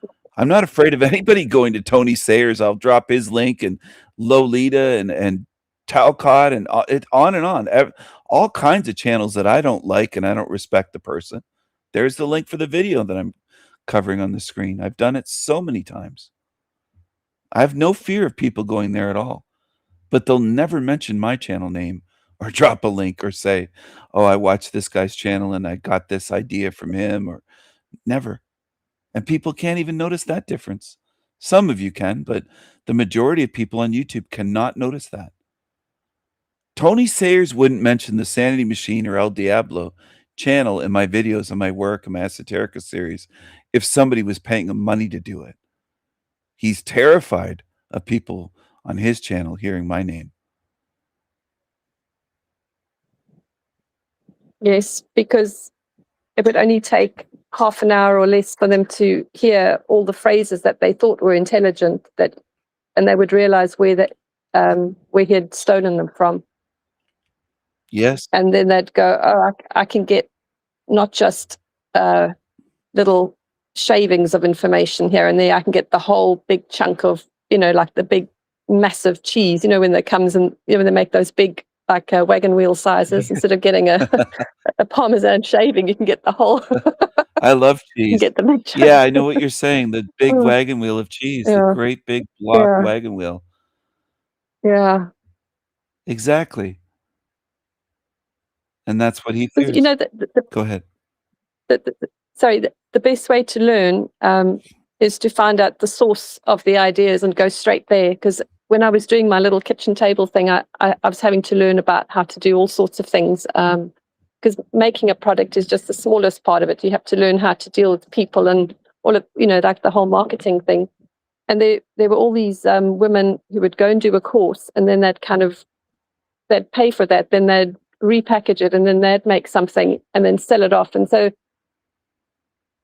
they were taking from the person above them and sort of watering it down. And so what I try to do is actually find the source of the ideas, and so that then I could bypass all the junk and go right to where the person knew exactly what was happening. And so taking that to what you've been doing, the ideas are coming from you. So anyone who's going downstream from your ideas is going to get the low grade. That's like really stupid. You should go to where to the actual like the top, like the waterfall, rather than going down to the swamp, like the swamp where there's crocodiles and corpses floating around. You need to go back to where it's pure. That's I don't know if that image helps anyone to realize why coming and hearing directly from you is the smartest, wisest way to learn. I agree. I think it's a good metaphor. If I'm Niagara Falls, they're the swamp, or they're a little puddle that's been peed on. They're just not pure. They're toxic, and it's not even close to the volume. Like if you went to Tony Sayers and you watch his live stream, and maybe it's an hour, or what's this one? I'll check on it. It's an hour 21 minutes. Okay, I had to click over. I couldn't see the time, so it's over an hour long. 1 hour 21 minutes. We're looking at around 81 minutes or something. He doesn't say that much of value.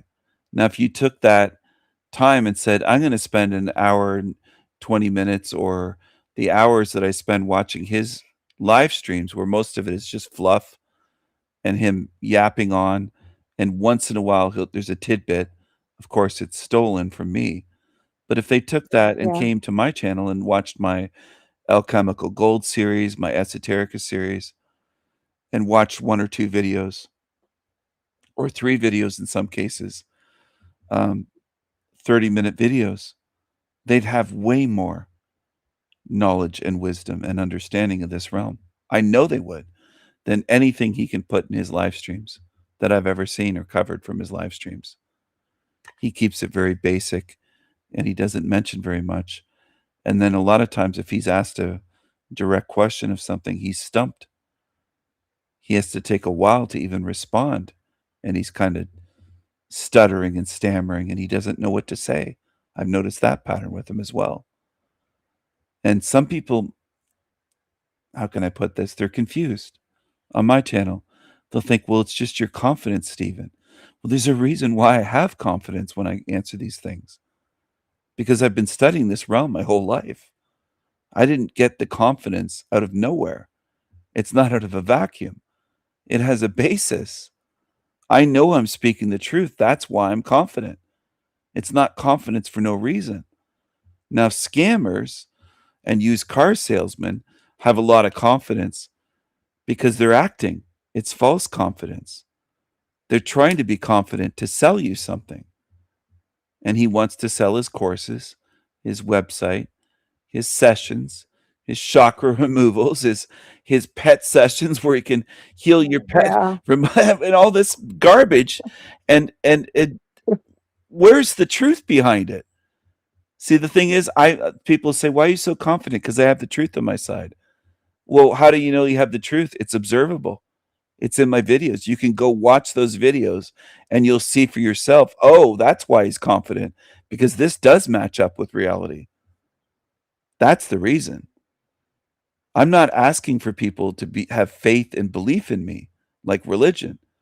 Watch my Esoterica series where I cover a topic, and then you can go out in the real world and observe it, whether it's nature that I'm describing, whether it's whatever it is, you can observe it and it matches up.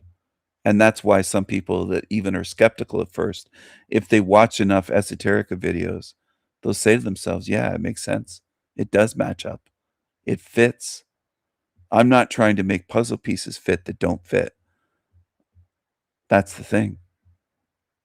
And a lot of other channels are perfectly content with pieces that don't fit and putting it in their live streams and their videos and talking about it. Just like Finkelstein, I pointed out the other day, the title of the video is There Is No Truth Here. And then by the last minute of his 3-minute video, he's saying, that's the truth, in his little soft. Yes. And it's right there. Yeah. He contradicted himself in less than 3 minutes. They can't help but do that. Now, if you watch my videos where I'm describing nature, the predatory nature, if I'm describing hippos having great big fangs, and people say, well, they're eating vegetables, I'll show it. I'll show the hippos. I'll describe them, or I'll make AI versions showing hippos that way to avoid copyright. And I'll put that in an Esoterica video. But if I can get away with showing the actual footage, I'll show the footage. And I won't just say to people, hippos have great big fangs. They have a huge jaw. Their jaw opens, I think it's around 170 or 180 degrees. It's a huge amount that their jaw can open up. And they have a big biting, crushing force. They can crush a lion. And all of this, people can look into it and go, yeah, he was telling the truth. I don't want people to just nod their heads. They can fact check me all they want. I'm happy with that. Go ahead. You'll just learn if you do that, hey, I'm telling the truth. I'm sharing truth that's observable, that's verifiable. I don't want people on my channel that are kneeling down, believing me, not thinking and have faith in me like a Jesus figure or a religion or a cult. People are absolutely free to take what they see and hear on my channel and see if it matches up with reality. They can do that hundreds of times, thousands of times. I don't mind a bit. I'm happy for that. I encourage that. Go right ahead. I'm not afraid of it. I encourage it. And I think you'll come to the same conclusion. that what I'm sharing here for free is true. It matches with reality. And there's no money motivation. I don't get paid to make videos. I don't get paid to lie. I don't get paid to advertise products. I don't advertise products. I don't have sponsors. It's for the truth. That's what drives me is truth seeking, and then sharing some of what I have. I haven't shared everything. I'm sure Louise and Kirsten and Carmen and Manny, for example, and others, Callie and Marcel and Inga and lots of them that left, they're free to leave. Demons will try to tease me saying, what about all the ones that left? No one's holding them here. They're free to leave. They're also free to believe that they got every drop of information or knowledge that I have. And they're free to be wrong. They don't have everything. They don't know all that I know. They don't see all that I see. I think they believe they do. But they're like some of these channels where they ask me a question. Well, King Stephen, how do we get out of here if it's a soul trap, if it's this, if it's a hell realm?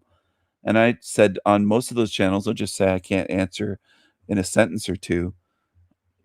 You'll cut me off or I don't have time to go into it on this show, but I've made hundreds of videos showing what it is. And then like on that one channel, that old guy, Sav, Dave guy chimed in, just don't go into the light. And that's perfect, actually. That's exactly what people want to hear. They want something simple in one sentence, and they think it's that easy. Well, if it is that simple and easy, why is this realm full of so many lies and deceptions? Millions of them. If it's as simple to get out as just don't go into the light. Because humans have that in them. They want everything simplified. And we're in a very complex and tricky realm. If it was that simple, I wouldn't have spent decades studying this, Wendy. I would have just said, well, just don't go into the light. That's all I don't have to do. Well, then what? Do they ever say, don't go into the light? Then what do? They just stand there and not go into the light? That's the thing. That's about what you're going to get on other channels. Something like that. It really doesn't help that much.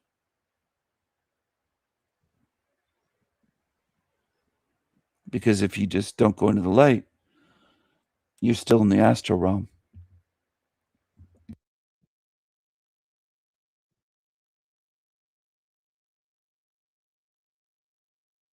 And I don't think that's a solution. I don't think it's a way out. I think it's overly simplified. It's like telling somebody, all right, you're in the United States, you need to get to England, learn how to swim. Simple. Put on water wings. I don't think most people are going to swim across the ocean. I don't know anyone that's done it. So it's not much of a solution. That guy just saying, just don't go into the light. Well, then what? Then entities come, they bombard you with love bombs, they hit you with frequency weapons, whatever. You're standing in the astral realm. They're not going to just leave you alone. But that's, I think Ren said earlier, people just want to be told one thing simple and leave my channel. They don't want to stick around and actually learn what this place is, where they are, how it operates, how demonic it is, all of the different aspects and facets of this place. They're not curious. They're not intrigued. They're not real truth seekers driven to understand. And I think if one fully understands or comes close to fully understanding what this realm is, their spirit itself will be stronger for it and never want to come back and never allow anything to put it back in here. Now, if someone doesn't know that it's a dungeon, they could probably be convinced or tricked or deceived or coaxed to go through a door, and then the door slams and they're in a dungeon. But if you know that's a dungeon, you'll fight like hell not to ever be put in there again. And I'm showing people what this place is for a reason. I know what I'm doing. And I'm not doing it to make people sad or miserable or disempowered. I'm showing them exactly what it is so that they have an informed choice and they can choose wisely and say, I don't ever want to go back there because I know that's hell. I know it is. I know I'm never coming back here. And while I'm here, I'm trying to teach people so that they can see what it is. And if they choose to come back, that's on them. Tony's even talking about recycling in this video, by the way. I don't know if you caught that part, but right before this here. And all these other people, these big truthers like David Icke, recommending people to go over to Elizabeth April. I went on her Instagram the other day. She's telling people not to look at the negative. You're going to draw more of it in. If you look at the negative, we're going to have more wars. This is what she's telling people. This is who David Icke's recommending. Spiritually bypassing is what she's teaching. And it makes me sick because these people have massive, massive followings. And people they just go with any old thing. Any old thing a lot of people go with. And you try and point out to them objective reasons as to why they need to question this person. And they're like, oh yeah, and they'll get triggered, and then they'll start like projecting hate and bile at you because they've got this person on a pedestal because they don't realize they're in a cult. And they're going out marching on organized march because this person said that they should, and they're just chasing their tail. No sovereignty, no work on themselves. And a lot of these people that have got a low level of awareness, they're going to get recycled. They will get recycled because they're too lazy to go to go deep, as deep as they. Oh wow! As you can tell, I mean, too lazy. They're going to get recycled. They won't go deep. They're too lazy to. And it's exactly what I've been talking about recently. It's just yes, it's your latest. it's like listening to myself at times. It's just and this is what demons do. And that's what also certain forms of narcissists and psychopaths will mimic people right to their face. It's creepy to experience, but they'll mimic you. I've known some. I didn't like them. The Panelverse will probably twist it into saying I'm friends with psychopaths. But in the past, they would mimic me to the point where they'd be moving their lips as I'd be speaking. That's very creepy. It is. Wow. And doing the words, but not vocally, but moving the lips, copying like mimicry. And that's what they do. And they study facial expressions. And these were people that I didn't choose. They were in family, we'll say, where it wasn't my choice. But there were others. And I've noticed this stuff. And some of these psychos think that I'm just joking when I say, do you move your lips when you read silently? But they do that. That's another thing that I've noticed. I don't know if anyone else has even observed this. It might be another thing that's just me that I picked up on, but a lot of psychos will move their lips when they're reading silently. Yeah. I didn't know it meant they could be psychos. I just thought they were just dumb and had to move the mouth to hear the words. I didn't realize that it was a psychological thing. That's so interesting. It's a habit I've seen with psychopaths. Ones that are narcissists and psychos, they'll move their lips silently reading a book, but they'll also, a lot of times, it's not just with me, but I think it's especially with me, where I'm speaking, they'll move their lips. And they'll be right in front of my face doing it.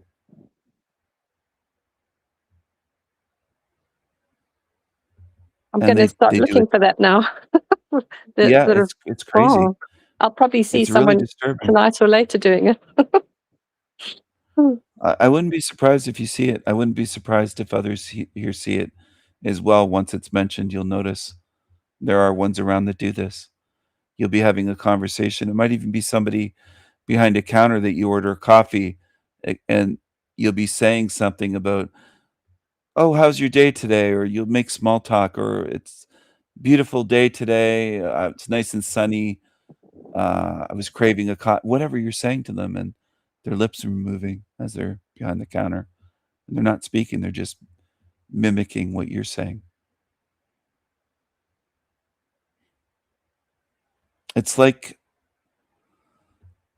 It's creepy and eerie. It's almost like a being that isn't a human being doing it in front of you.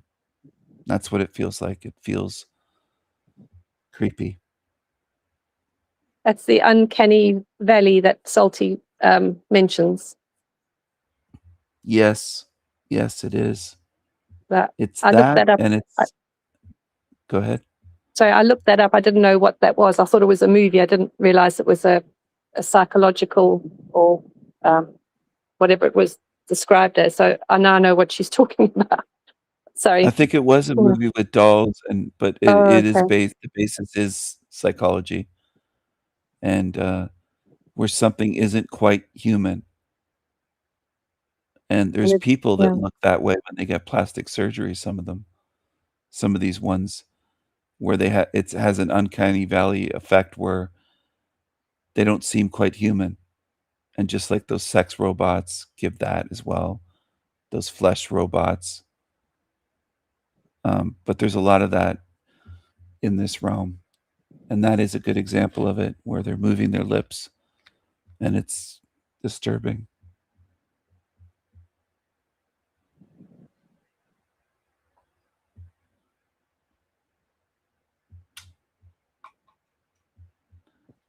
The mainstream would say.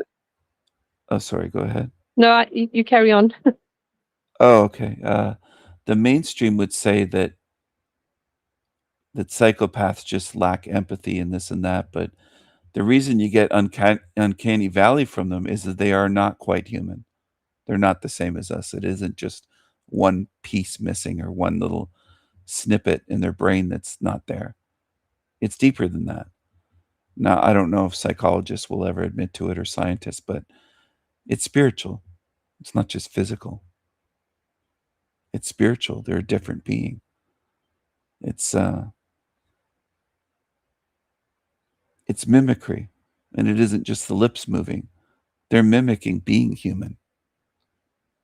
They want everyone around them to believe. They mimic expressions, behaviors. They're just copying. And as I mentioned earlier, there's some in my family. So I grew up with some of them.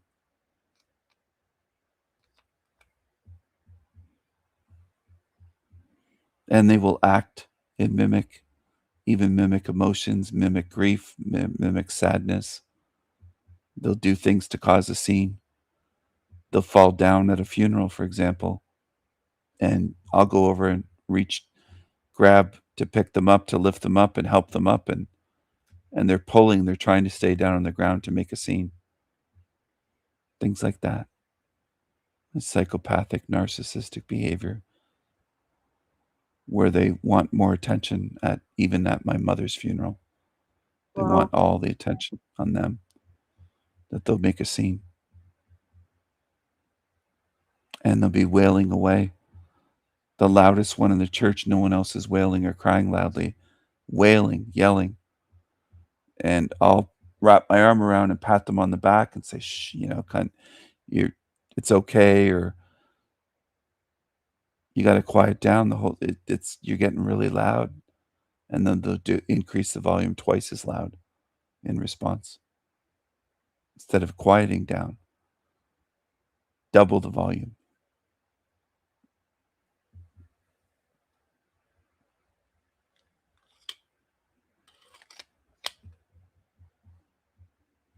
Now, if you're not attuned to it and haven't studied it, most people don't know what that is.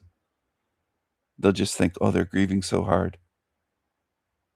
But it isn't. It's something entirely different. There's great videos on YouTube exposing narcissists and psychopaths and how they behave. Some of them want to be the center of attention and spotlight anywhere, including someone else's funeral. They're that sick. It's very sick and evil to do that. Weddings, funerals, they're nothing about the guests. They're about the bride and groom or the deceased. It's very, as you said, attention seeking, but something deeper than that. Yeah, it's evil. And that's Evil. exactly what happened at my mom's funeral, by the way. That's a true story. A couple of others did notice. It wasn't just me that noticed when I tried to control the psycho. They just got louder and louder. They made even more of a scene, just like a brat throwing a fit, except it's an adult. It's someone older than I am.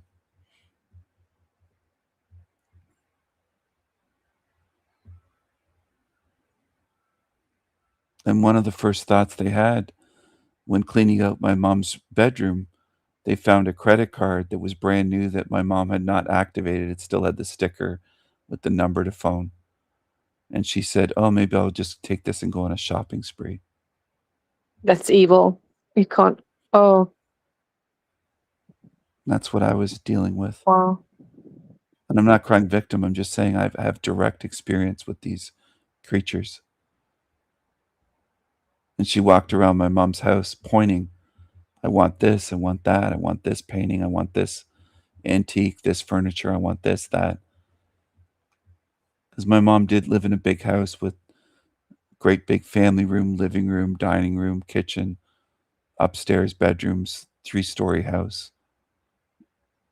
With lots of furniture, lots of antiques that my mom had collected, paintings that were done by my mom, that were done in the early to mid 70s, that we grew up with. But anyway, she even stole personal items that just put them in her pocket, took them out of our mother's bedroom, and we never saw them again. They could not be Really replaced. evil. Yeah. Including documents that we could have just photocopied. My mom had a printer photocopier right there, scanner, Wow. and just took it. Personal things out of that my mom had saved. I questioned her months later and said, where did all that stuff go? We couldn't find it anymore. Where is it? I was very direct with her. She started rumbling through a thing like she had all these papers in a box. I said, how much stuff did you take? You didn't say a word to anyone. Why would you steal all that stuff? You're not even the executor of the will or anything. You just ransacked. What'd you do? Hide things under your shirt? Put it in your purse? What did you do?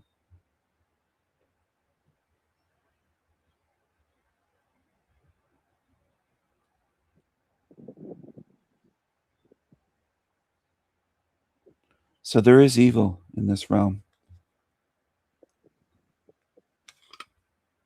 Beyond what most people could even, I think beyond what most people can imagine. Most people are unwilling to look at it, really, and study it. I think I've looked at evil and studied what it is more than probably most people you'll ever meet. Maybe more than most are alive right now. Because I've been around it and seen it firsthand. That creature even claimed that she took our mom on trips and paid for it. And after our mom died, she had those old checkbooks with the carbon copy that usually only older people use. I don't have checkbooks like that. My checks don't leave copies when I write a check.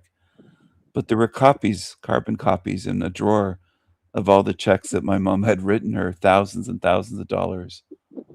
She never paid for any trips to take our mom anywhere. It was all lies, all of it.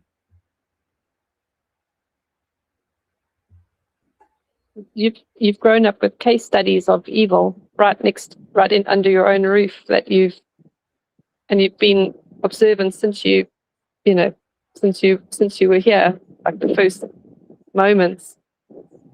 The actual data you've gathered on what this realm is can never be.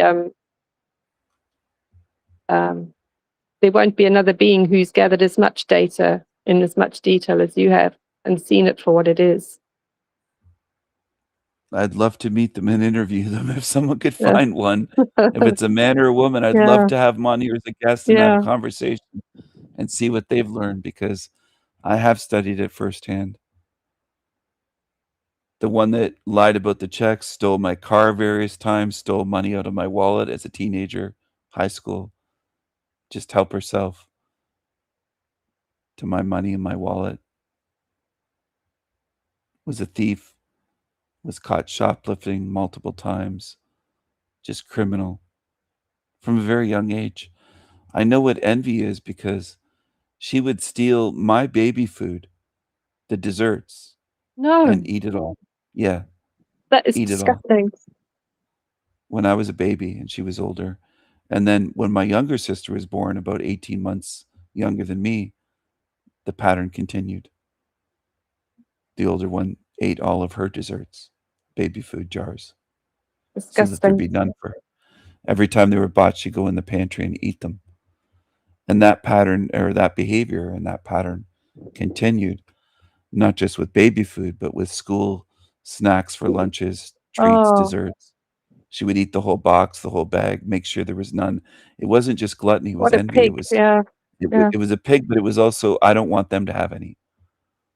Envious. Just, yeah. Yeah. When our mom died, she emailed the lawyer that I was paying for and was letting on that she was the only child and saying it's my mom, Wow. and letting on that my mom didn't have 3 children. It was just her. And it's just, I even saw Yeah. copies of the emails, obviously, because I was paying. So the lawyer would contact me saying she's been calling or emailing. I'd say, can you send me those? She'd say, sure, of course. And then I'd say, don't respond anymore. I don't want her responding, and I don't want to have to pay your time for you responding. If she emails you, do not respond. Just don't respond to her. Because you're my attorney. I'm paying you. I'm not paying you Yeah. to answer her questions. She can hire her own attorney if she wants to. But she was absolutely ridiculous. And then the Panelverse gets it all screwed up. I could have taken everything from her. I didn't take a dime from her. She tried to change things and try to steal money from me. So it's the opposite, of course, what the Panelverse says. I'm not Always greedy. boosting. Yeah. What was left to her was fine by me, whatever she was left her. But she wanted everything. She wanted everything that our mother ever did, collected. House, antiques, antique clocks, antique furniture, everything, artwork. She wanted everything. And she let on that she was the only child. It was just mental. You know, it sounds like the entities purposely put you in a home with someone that evil just to make your life more difficult. Because she sounds so extreme, and to put someone the complete opposite of what you are, it sounds very calculated. Yeah, that's a good point. It does seem very calculated. She is very extreme. Very extreme. And that's one of the ones that I went no contact with. She doesn't know where I live or anything. I never want to see her again in my life. Yeah. I don't want Yeah. to be near at all. She was trying to get her husband to while making threats on voicemail back then, right after my mom died, to say that he would end my life and things like that. You better watch out. Wow. Just sick stuff. Yeah, she's Psych- very extreme.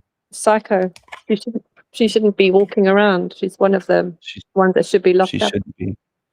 She abused me and my sister when we were kids physically, like was a bully, physically abusive, Oh, and mentally. sorry. She'd make threats and try to lock us in the basement and lock us places and in the dark and Oh, just crazy stuff like that. Absolute psycho. She'd crush up aspirins on a spoon if she was the babysitter when we were young kids, and chase my younger sister around with aspirins crushed up on a spoon trying to get her to eat the aspirins. She'd go Really? hide under her bed. Yeah, she's absolutely, she's a psycho.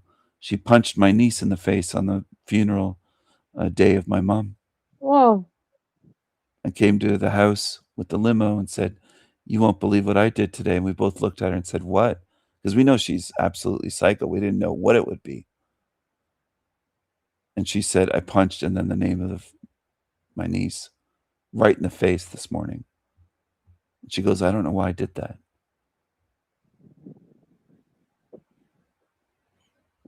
So after the funeral and things like that, I reported her for child abuse.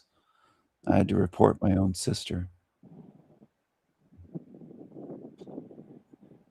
She also took my younger niece one time, I was told, by my brother-in-law's sister that was together with her in the car, and he was taking her, I think, skiing or somewhere in the wintertime, pulled the car over.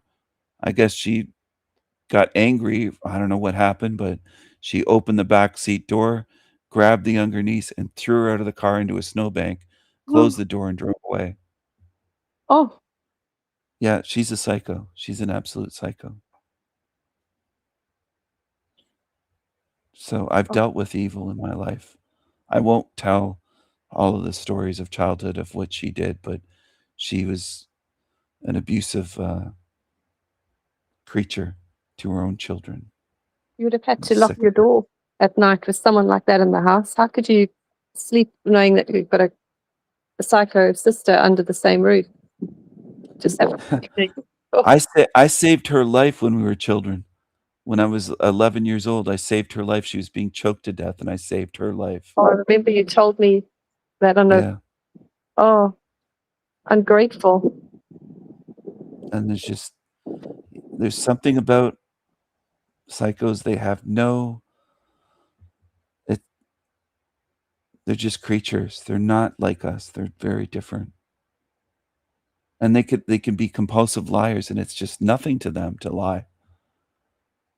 But anything, even the most trivial things, and you think, why would they lie about that? There's no point in them even lying. They get nothing out of it. There's no reason even for it, and they do it.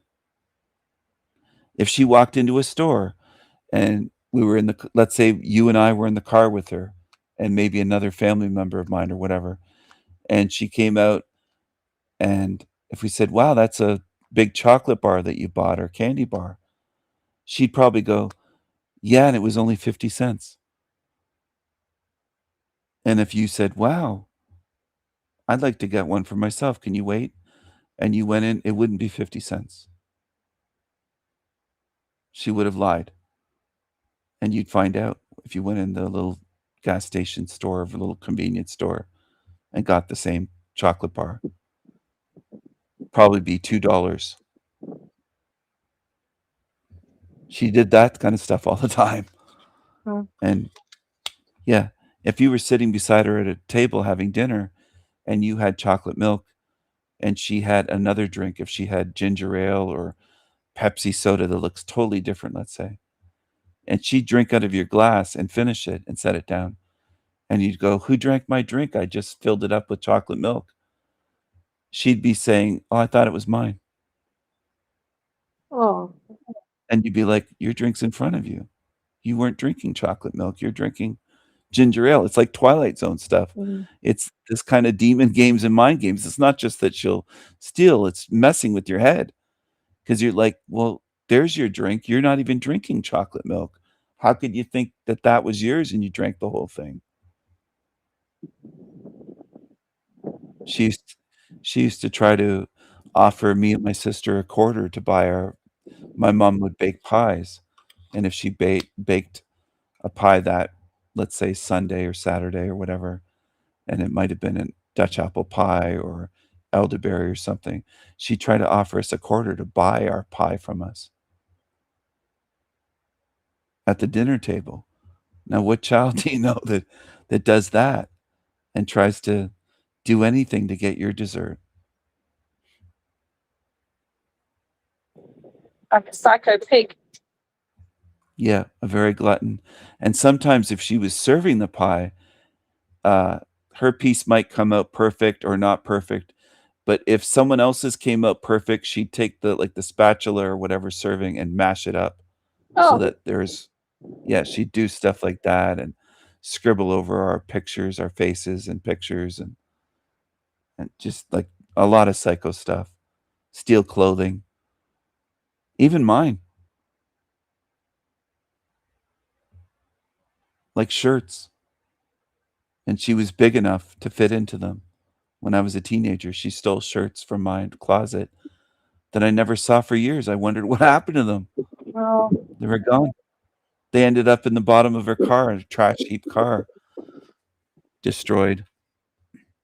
oh, just, living with her must have been like a hell within a hell having her around the whole time. Yeah, she was gross. She had things growing in cups in her room and trash in her car and fast food and just she was a thief, she was a liar, she was a glutton, she had major envy issues. She would destroy just all kinds of stuff, make up lies, and it was just it was always something. It was one thing after another. The guy that married her, he said to my mom one time before they were married, before the wedding, he goes, I won't say her name, but her name doesn't lie. And my mom just started laughing, saying, You don't know what you're talking. You don't know what you're talking about. My mom said afterwards, he's in for it. He doesn't have a clue. He doesn't have a clue how much she lies. We all knew how much she lied. Everyone knew. My mom knew, my family knew, the aunts, uncle, everybody that was around here for any time, saying she doesn't lie. I mean, she's the biggest liar you could ever find. She would lie to him in their marriage and run up the credit cards all the way, max out the credit cards, and still be shopping. Compulsive shopper, by the way. She was not just a compulsive liar, compulsive shopper. She'd be buying shoes, clothing for herself and her daughters. And she was bringing it then to my mom's place, filling up my mom's closets. Oh, hiding the evidence. Hiding it, yeah, filling them. Like, I mean, you'd go to visit my mom and open the door, like she had entryway foyer closets for coats and things. I opened the door, it was full of shoe boxes and clothes. There was no room to even hang my coat. Wow. I was like, "What's all this?" She goes, and then A said her freaking name. hamster just stuffing it all away. Yeah. It was stuffed full. She had nowhere to hide it at her house.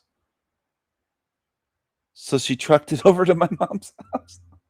You just can't make this shit up. It's just crazy. It's just crazy. It's just beyond belief, but she's a shopaholic. I remember telling a family member back then that she's a shopaholic, and they said, "Good for her." It's just mental. It's just being and I said, she shops so much that she runs up her credit card. She called me one time and said there's no food in the fridge for the kids because she spent all of her money. And they made tons of money. They were wealthy. They weren't poor at all. Wow. And her husband was making over $100,000 a year as an accountant, and she was making thousands a month on disability from her job injury that she kept pretending was their back injury. Yeah. They had loads of money, loads. Wow.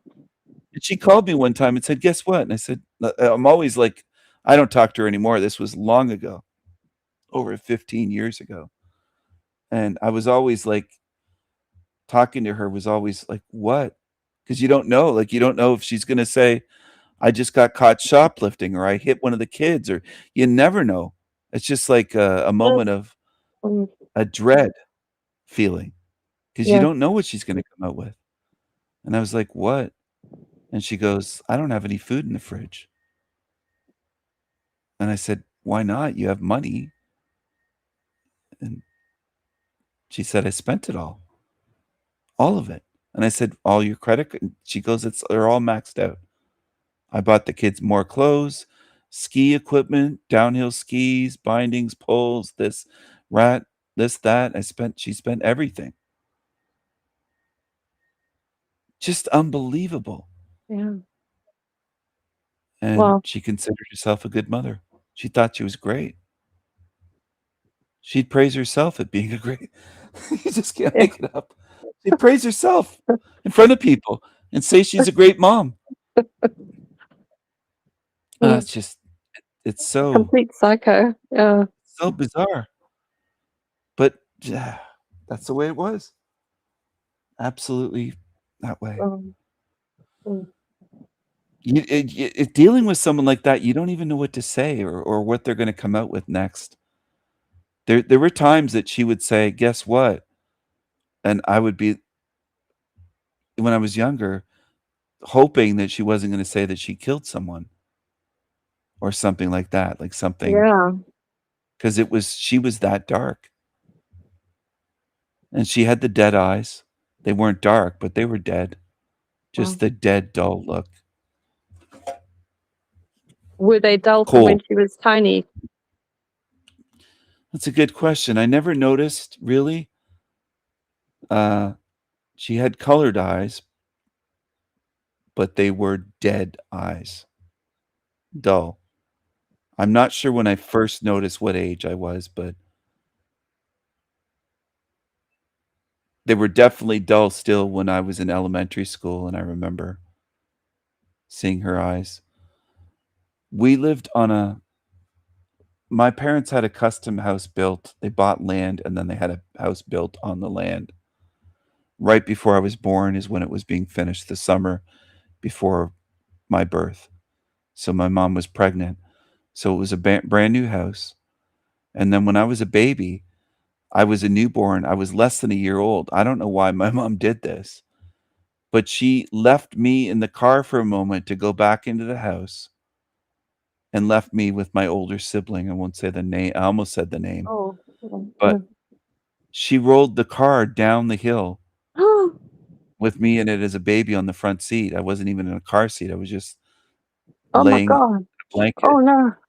Yeah, and the car turned the wheel and it went into the ditch and stopped, but it almost Oh, went into the road. you could So have I been could have been killed wiped by out her. from, Yeah, yeah. as a baby. And whenever that story was told, my older sibling would giggle. Like that was Oh, just that's hilarious. evil giggling. That was intentional. Oh, She was so jealous that there was a baby. Another time she picked me up and wasn't supposed to, or my mom caught her doing it and was walking around, like grabbed me. And my mom was like, "Oh, so and so, her name. Be careful. It's just a newborn baby." And my mom said she was scared that she had grabbed me up off, I don't know if it was off the sofa or something. She's very strange. your mom sensed there was evil in that sister. That kind of, wow. Oh, She also beat up neighborhood kids that lived next door in the house next to that. And that was one of her proudest moments. She'd brag about all through her childhood that she grabbed their hair and beat up the boys, and she thought it was so great. She thought she was so tough, and she really would boast about nasty. things like that.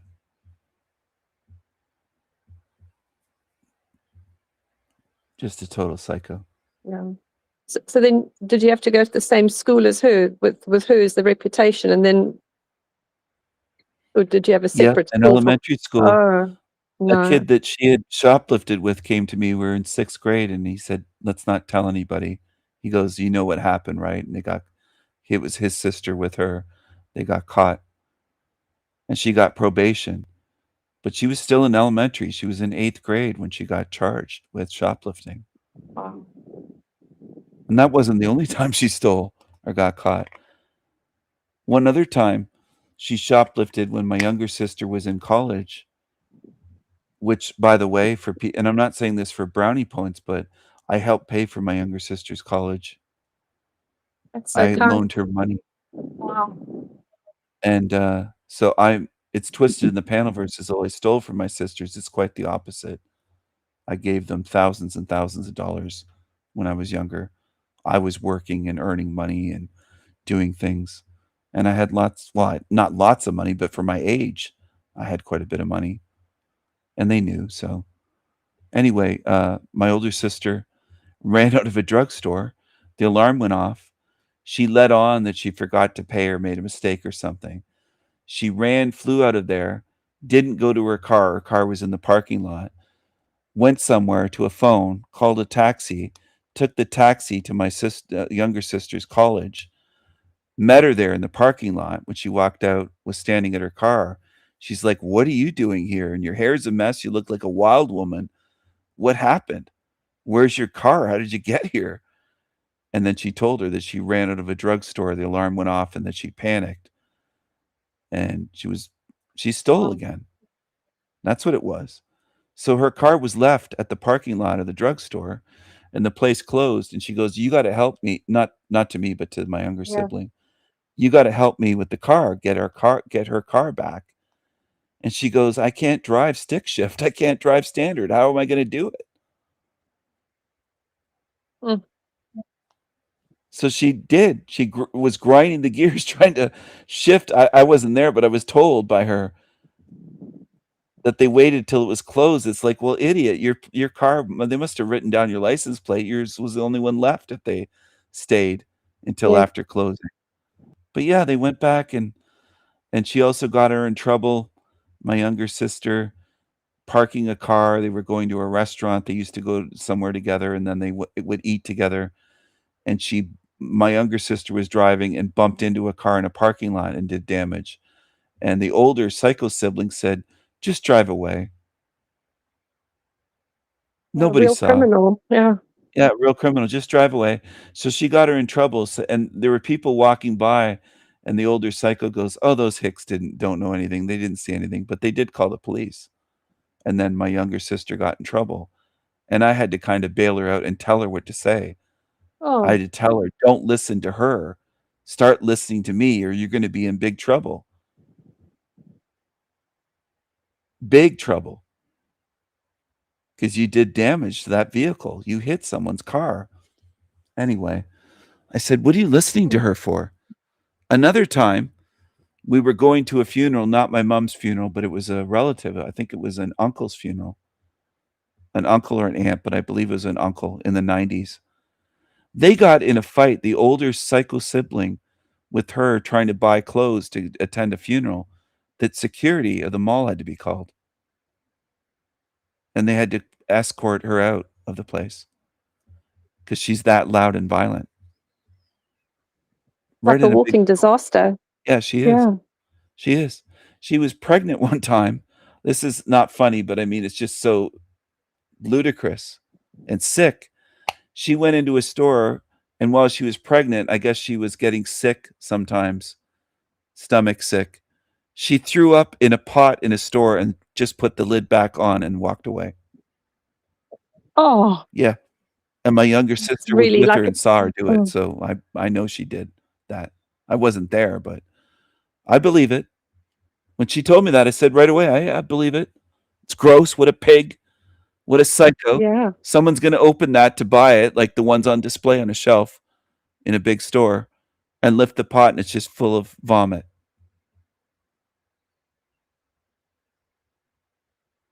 Disgusting. And And just entitled. because she had a shopping. Yeah. Yeah. She said to my attorney that she's entitled. She used to use that. She even said to me on the phone, "I'm entitled. I'm entitled."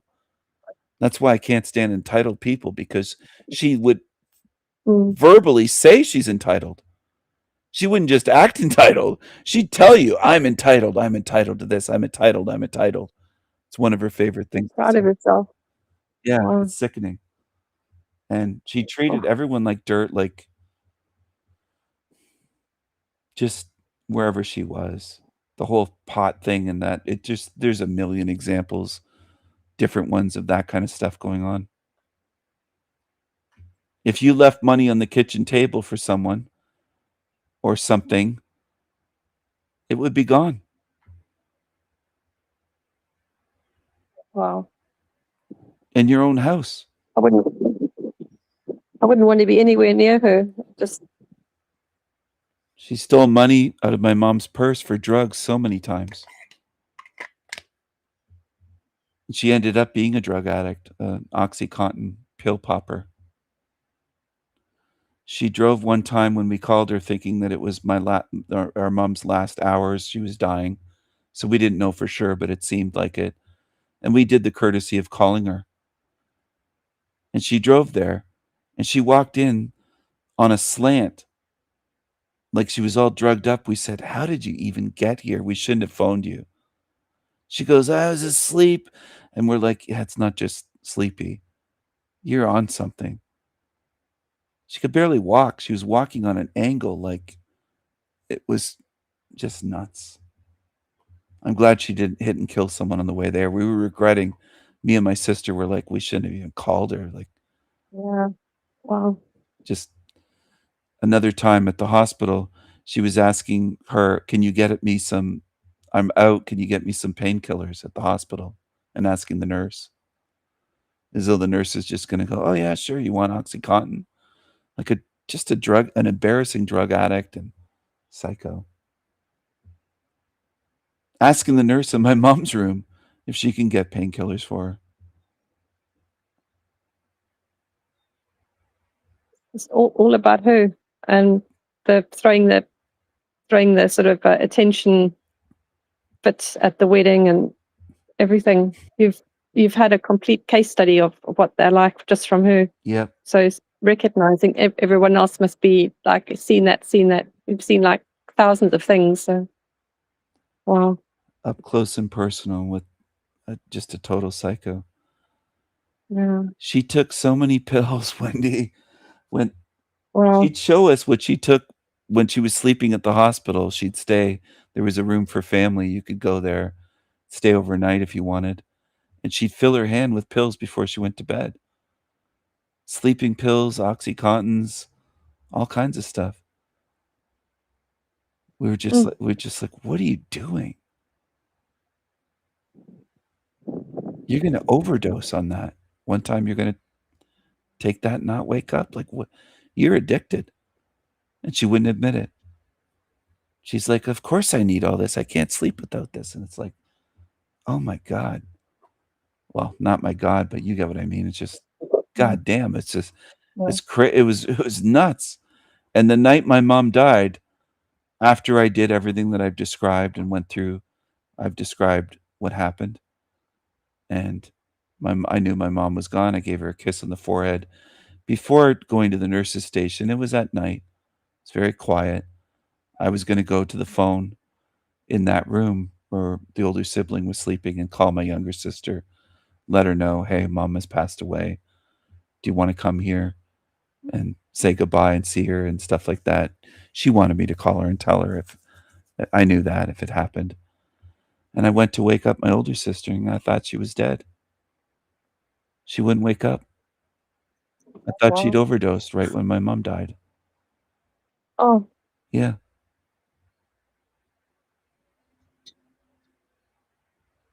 So I went from Your feeling mom peaceful. probably didn't visit. Sorry? So I was going to say your mom probably didn't pay a visit to your older sister then, like she did to you. No, when and she hated she that. said goodbye. She hated me for that. Wow. She verbally hated that. And she said, why didn't mom come see me or say goodbye to me, and why you? And she did all verbally just said that to me afterwards. But I had to shake her whole body. I grabbed her ankle and it felt cold. And I was like, she didn't wake up. And a normal person is going to wake up when you're saying wake up and gently and then more forcefully. And then at the point where I was almost in a panic, and I'm a fairly calm person. I don't get triggered into a panic easily, but I was grabbing her ankle and shaking her leg and her whole body was moving on that bed and she wasn't waking up. It was like shaking a fish or something, or a dead fish. And I did think she was dead. And I was on the phone with my sister saying, I think so-and-so, our sibling, is dead.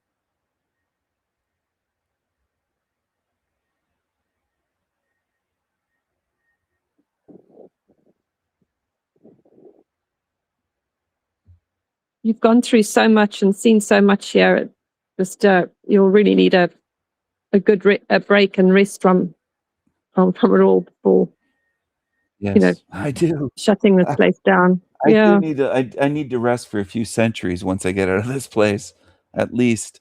She popped up Yeah. like I thought she was a corpse, and I went to phone my sister, and I wasn't sure if she like what was going on.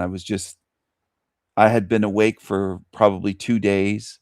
My mom had just passed away. Show me leaving goodbye in my dream. And then I go into the room across the hall and I couldn't wake her up. She wasn't dead, but she was so out of it, so drugged, that I almost had to slap her across the face to wake her up. Like a drug addict that's been overdosed on heroin or something. She wasn't on heroin, but opiates like OxyContin is a very powerful opiate. They give that to cancer patients that are dying. She's on these huge OxyContins and these huge containers with 200 at a time. It's just, I don't even know what doctor would prescribe that. If maybe she bribed them or something with money. Who knows? But it was ridiculous the amount. She was popping those like Tic Tacs all day long. Just drugged.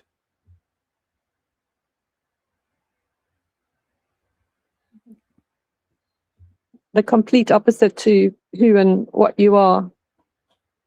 Having to be with someone like that in close proximity, and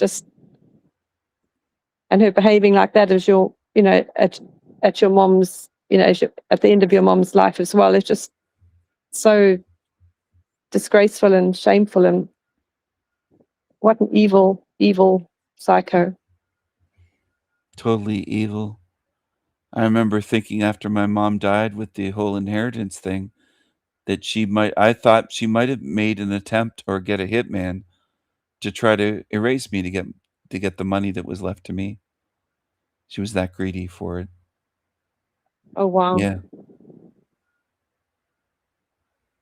And other people thought it as well and mentioned it, said to be careful.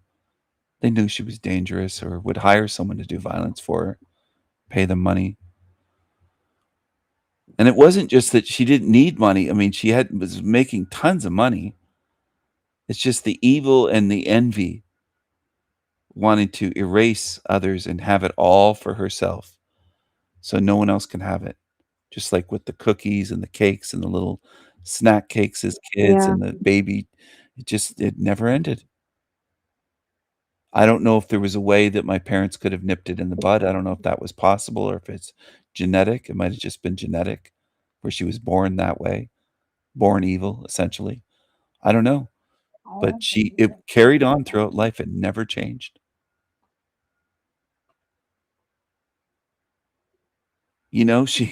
She wanted my younger sibling's sunglasses, said, "Where'd you get those? I want a pair just like that." In the limo on the way to my mom's funeral. She was envious of my Oh, sibling's sunglasses that she was wearing. glasses on the way to the funeral. Yeah. That's just not right. There's no grief, no decency, no regret, no compassion, nothing. Just cold. Yeah. And wanting what she Wow. had, asking if she would give them to her, Oh, asking for them, like, "Hey, can you give me those?" Because she wanted everything that we had our whole life. Even on the day of our mom's funeral, we're in the limo together. And she's doing that. Same behavior. No circumstance ever changed her wherever she was. She could be in a limo, going to a funeral, at a restaurant, at a church, at the wherever it is, she was always that way, where no shame. Just no shame. And I showed up at her place a few months after the funeral for my niece's birthday. And it was cold. It was winter by then. And I was wearing a leather jacket. And she said, "Where'd you get that?" And I said, "Where I got it," or whatever. And she just asked anything, like, "How much did you pay for it?" And she goes, "I want to get one for so-and-so, her husband." Immediately. Just wanted Just it's always like that with her. Always. With money and material stuff. Yeah, and wanting to copy the same. Like if someone Wow. bought a car, she'd be like, "I want that now." Completely mental. Just Especially with her siblings, we couldn't have anything. She wanted everything that anything we had or wanted to deprive us of having it. Like there were times my mom actually locked up cookies and treats and things like that for our desserts. We had a freezer, one of those deep freezes in the basement just for food. And it had a lock on it. And my older sibling broke the lock with a screwdriver to get in there What? to eat all of them, everything that was in there. Wow. Like all the snacks, not the stored meat or fish or things like that, but every dessert so that we wouldn't have it. And she'd Wow. laugh about it as an adult, laugh because she did this as a kid. She was in elementary school. And I think she did it again in high school. But yeah, that's what she'd do. And it is psychotic. And that's why I've said to people in certain videos, I haven't mentioned the sibling, but mentioned that envy is evil. I made a video on that envy is evil. It is evil. And it's way worse than jealousy. Jealousy would be like, oh, wow, that person has a really nice coat. I like it. I kind of wish I had one, something like that. Or that's so nice. I'm kind of jealous. Or they say it casually. Jealousy is not really evil. Envy is evil. Envy is more of jealousy can even motivate you. Like, oh, my neighbor's doing so well. Their lawn looks good. I'm going to work on my lawn some more and not do it out of hatred. Just like, oh, I'm kind of jealous. Their place looks so nice. Their front yard, their garden, their whatever. I got to fix up my place. It could motivate you. Jealousy. Motivating you. Yeah, it could be a motivator. But envy's more like, I hate them. I want that car. I'll steal that car and burn it so they don't have it. Yeah. That's envy. They want to destroy. And that's the way she was. Or kill the person to get it. Yeah. That's murder to get what they have and take it. So they can't have it. Or steal it and destroy it. Even they want it, but they'll destroy it on them. Okay. So if I can't have it, you can't, is the envy attitude. Like, hey, if I can't Very have that evil. brand new car, they're not having it either. I can't afford it, so I'm going to vandalize it or I'm going to wreck it I'm going to do something. They'd rather destroy it than let somebody have what they. It's just sickening. It's evil. It's evil. And that's the way they are. That's why I said, I think I had an Esoterica series video, Envy is Evil, something like that. You've got one. Yes, you've done one recently. That's very good. And I hope people really understand that it's no joke. It really is evil. And it's very different from jealousy. Now, jealousy can be harmful. There could be jealous girls, let's say, in high school, and they're jealous of a girl because she's sweeter or more likable, people like her, whatever reason. She could be prettier, whatever. And they could be jealous and they could do something, start a rumor or do something to try to destroy her reputation, that sort of thing. That's destructive jealousy.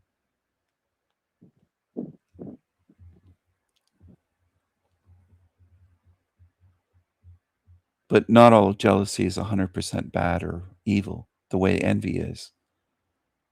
I don't think there's a good form of envy.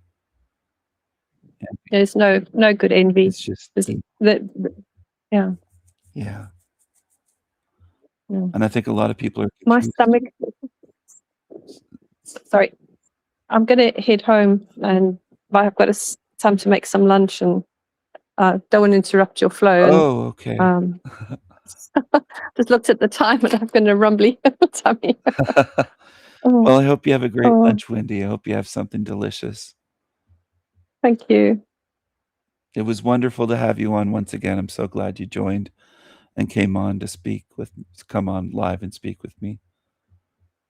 My pleasure. I hope I didn't keep you up longer than you were going to stay up, because you were doing polar bear yawns earlier, and I was like, I thought I was going to fall asleep earlier, but No, I'm so glad that I stayed up. I think it was a great conversation, and I hope that people really paid attention and listened, because I think there was a lot they could learn from both of us and from the stories and everything that we shared, and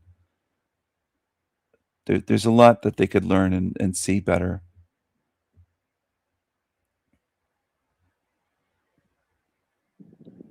You share so much wisdom, and it's not just for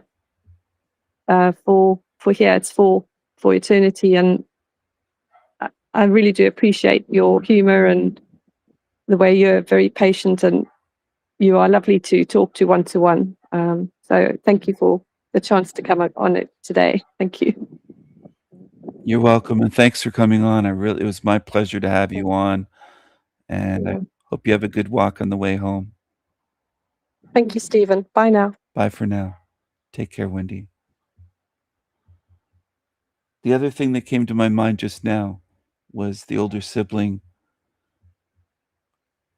We used to tease her a bit after all the bullying. There was a mirror in our house that she would look into and in front of us in a narcissistic way and look at herself in this mirror. And we would tease her saying, "Mirror, mirror on the wall, who's the biggest witch of all or biggest bully of all?" Me and my younger sibling.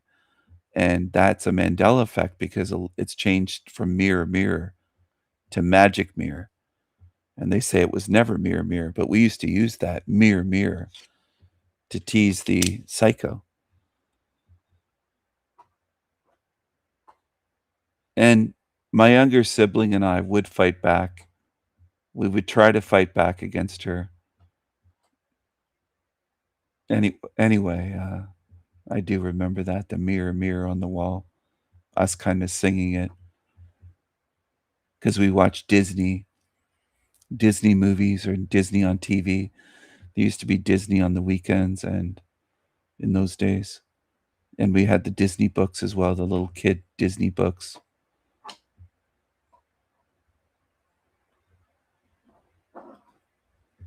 So anyway,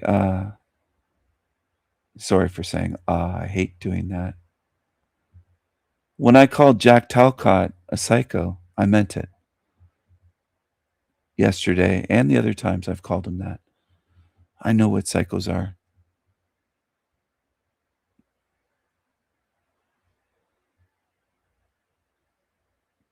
I know how they never give a straight answer. It's never a yes or no. They dodge, deflect, they'll try to put it on you. I know their tactics. I've experienced what they are, how they are.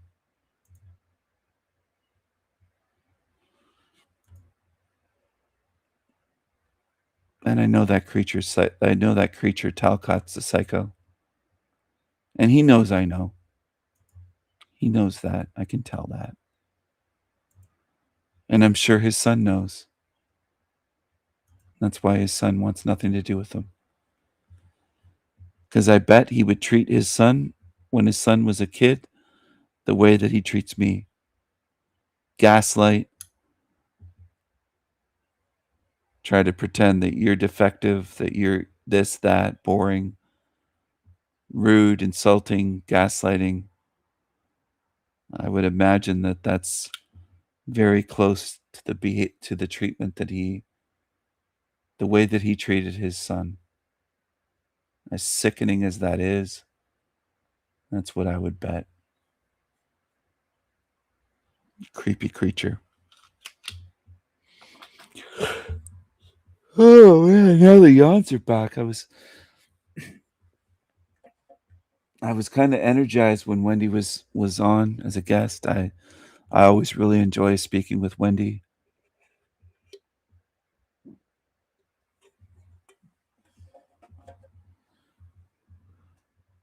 Now, not every being walking around in this realm is a psychopath, but there's a lot more. I suspect there's a lot more than what they'll ever let us know. You one thing. And Jack is one. I'm very confident of that. Absolutely honest with you, Stephen. No. Hello. Yeah, I'm here. I haven't brought you up, but thing that I You bring up everyone else onto the show, which is interesting. Then I don't get what you're doing. I don't treat you that way. heard of you're dishonest and you're inauthentic. Oh, I'm not dishonest. I've said to you exactly what I think. I've admitted to all I've done on your show. I'm not dishonest. So you can make all the reactions you want, but I don't lie. I've told you what I think of you Yes, you and what I do. see. Does he ever burp and sound like he's going to throw up on all of his live streams? This is after his live stream ended, after his show ended. It was just us. None of his audience could see this. Only my audience, because I was streaming. He sounded like he was going to be sick, like he was going to throw up.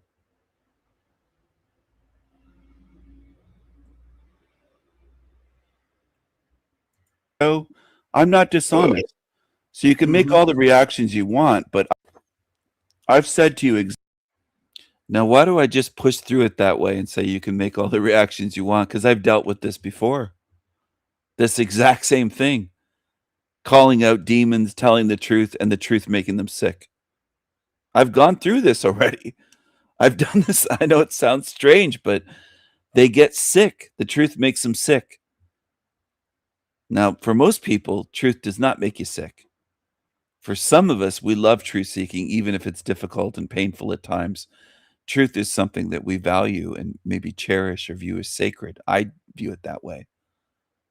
Doesn't mean that I'm perfect. I'm not saying I am. But I don't get sick over the truth. Now, if somebody I cared about was diagnosed with something and they told me the truth, I just got diagnosed, let's say, with inoperable brain cancer or something, it might make me feel sick, or just my heart would sink and I'd just be devastated, because I do take things that hard where it hits me right away. But when it comes to anything else, it would make me sick. Bad news like that might make me sick. Somebody's going through something. But this guy, this creature here, Talcott, he's a real creepy creature. He makes demonic faces because he is demonic. That's why. So he's not acting for an audience here. This is in private, or what he thought was private. In a sense, he was publicly live streaming, and I just stayed backstage until after he ended his stream. I sat there. I knew he wasn't bringing me on, but I knew he'd bring me on after the show ended. How did I know? Because I know psychos. I know them. I know a lot of their games. I don't know every move they're going to make, but I know they like to play games and power games. Sorry, power games. Stretching a bit. Power games. They like to play these games where he won't talk to me on a show live in public for all to hear and see. But as soon as that show ended, the live stream ended, within seconds, he brought me on and said, "Are you there?" They play games like that. It's not normal. Day by day. It's interesting. So what? So what? Does So that what's your give big you problem? What's your big some issue with me? sort I've never done a of- lot of things that you tolerate on here day by day. It's interesting. So what? So what? Does So that what's your give happens almost every day. Right. It's a pattern. Right. Yeah. And I don't need you Oh, adding to that. I don't add right? to that. I don't treat you that way. You They'll fire away accusations. They'll make up shit. They'll try to claim that you're doing things others do that you don't do. They'll try to group you in. He's tried everything. He'll try to say I'm rude, that I interrupt. Now his latest one is you're boring. They just lie. Demons make up shit. That's what they do. Lying, for demons, lying is like breathing. He's lied about me many times already. Okay. I've never made a threat of violence against you. I've never done. He can't handle me. And I don't want to become overconfident. I don't want to say that there's no demon on earth that can. But at this point, I'd love to see them try, because I've studied their demon games and their evil, and I've experienced it in life. I've had them try to harm me in many ways, not just stealing. These creatures, these creepy creatures, psychos, they belong here. And one day, oh, I'm sorry. Oh, pardon me.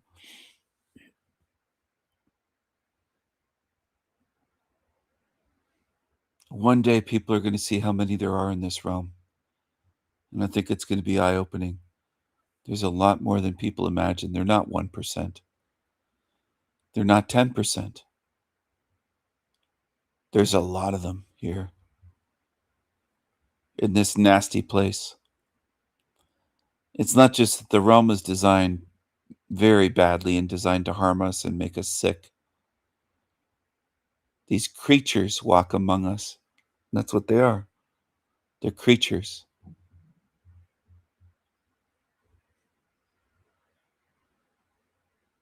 Done a lot of things that you tolerate on here day by day. It's interesting. So what? So what? Does So that what's your give big you problem? What's your big some issue with me? sort of- You're dishonest and you're inauthentic. Oh, I'm not dishonest. I've said to you exactly what I think. Okay. I've admitted to all I've done on your show. I'm not dishonest. So you can make all the reactions. There goes the burping that almost sounded like puking when I called him out on that lie. I'm not dishonest. I've admitted to everything I've made, including the clown caught, the Talcott with the devil horns, right on your show. I've admitted to the memes I've made of you and everything I've called you. I've called you a psycho. I admit to everything I've said to you and about you. I hide nothing. I've been very open and honest about all of it to you. I tell the truth. And you know what the truth does to demons? What you just heard his reaction. Sounded like he was going to throw up. Never heard him sound that way live. Anyway, that's the way it is. And if you think that's something, wait and see. Because these demons haven't seen anything yet. They're going to be called out on all of their lies, all of their crimes. It's not just Jack Talcott. It's not just ones I know. These demons that have harmed children, these demons that have harmed white men, white women, white children, and others. The coloreds, I'll call them. Harm the coloreds. I don't like beings that harm children, no matter what race or color. I don't. I don't make excuses for child abusers. I don't like them. I think they're nasty. I think they're demonic. And they deserve punishment and justice. They do not deserve to get away with this. And there's been so much of it in this realm. And it can't be allowed. This can't be allowed to go on for eternity here. Has to be stopped. And I've said before, and I'll say it again now, I'm willing to do anything to stop this. Because it has to be. That's the moral thing to do. I can't just leave this place and say, oh, I've got myself free, and allow this to continue. Can't. This has to be stopped. Now, if there's one thing that some people could say you're kind of obsessed with besides collecting knives and things like that, or almost obsessively like a madman making videos for years, I do tend to pour myself into things. They might accuse me of being obsessed with ending this sewer matrix, this hell realm. and sealing the demons in. And maybe they're right. I think about that every day. Not every second of all day long and all night long, but every day. It's on my mind because I know it has to be done.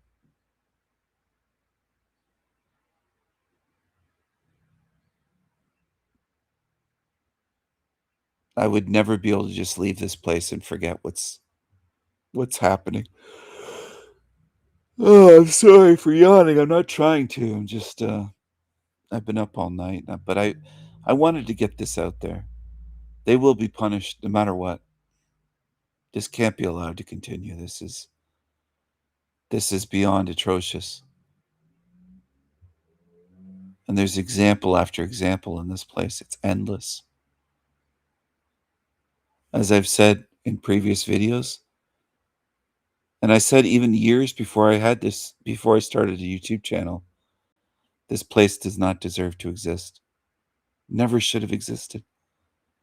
A place this evil, with this much suffering, never should have existed, ever, to begin with. Right off the bat, it shows me there's something wrong. Right off the baseball bat or right off the cricket bat, it shows me something is massively wrong that this even exists, a place of this much suffering and evil and predation, predatory creatures like the psychos in this place. It's wrong.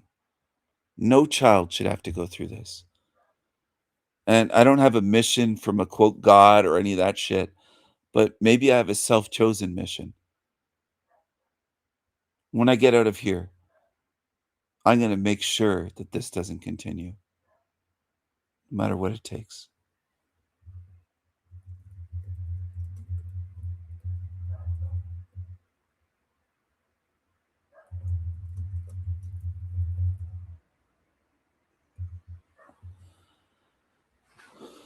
I have some of the best conversations with Wendy that I've had on the internet, on my channel or anywhere on the internet, I would say. I hope that inspires more people to join. Maybe not today's live stream. I'm going to probably end this and go to sleep soon or fairly soon. But I hope in the future more people say, hey, I'd like to have a conversation with King Stephen. He's not mean. He's quote unquote nice. That's not my favorite word because demons use it all the time. Nice, nice, nice. He's nice to Wendy. And RI was on earlier. And that was great as well. That was a great conversation. I just hope people realize that I'm not the way these creatures try to paint me. I'm friendly and polite with those that are that way to me.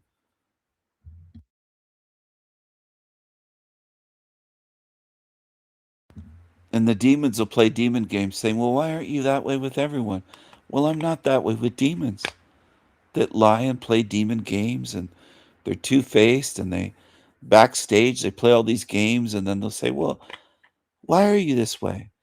Well, Jesus Christ, maybe you backstaged me 250 times and kicked me off your show and banned me. Maybe I see that you're not a good being, Jack Talcott. And maybe it's beyond just that, but I think I'm the only person he's ever banned on StreamYard that I've ever heard of.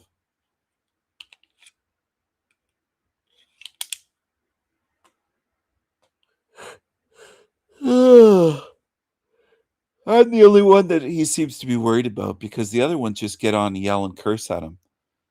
That doesn't do anything. He just backstages them and the audience goes, oh, well, they're crazy or they're angry. Good. They applaud Jack for backstaging them. But he kicks me off and I'm not angry or yelling at him. I'm just exposing him. So he views me as dangerous. That's what I think. Because I calmly ask questions and I calmly show what he is.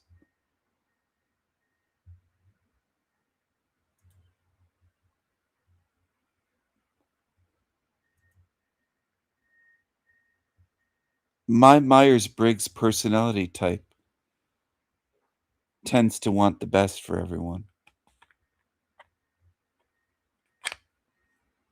Tends to be optimistic and wants the best for people. I don't want the worst for people. Now, I know some of you are screwed up in the head on YouTube, and some of you are lurkers from Team Evil, and you'll say, well, you're saying you're going to seal people in here. I've never said people. I've said demons. So you can't even get that straight. You can't pay attention or be honest and represent me in an honest way, in a fair way. I've said I'm going to seal in demons. And you'll change it to innocent people. I've never said that. Never. Demons belong sealed in here. And they do deserve that treatment, whether you like it or not. But that's a demon tactic that demons use to twist words, to change words.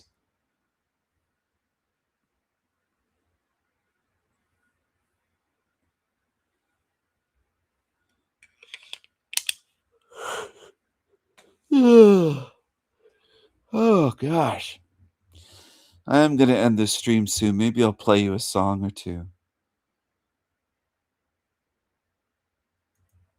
Play you a song or two. Choose wisely. Is that the last one I played?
Choose.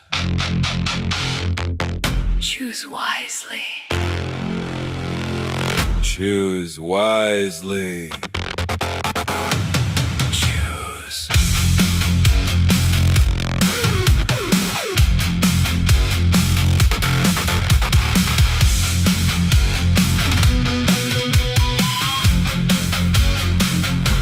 Did you choose wisely? Where do you stand? Did you oppose demons? Did you choose freedom? Did you live by principles and morals? Do you belong in hell? Do you belong here in Hell Realm?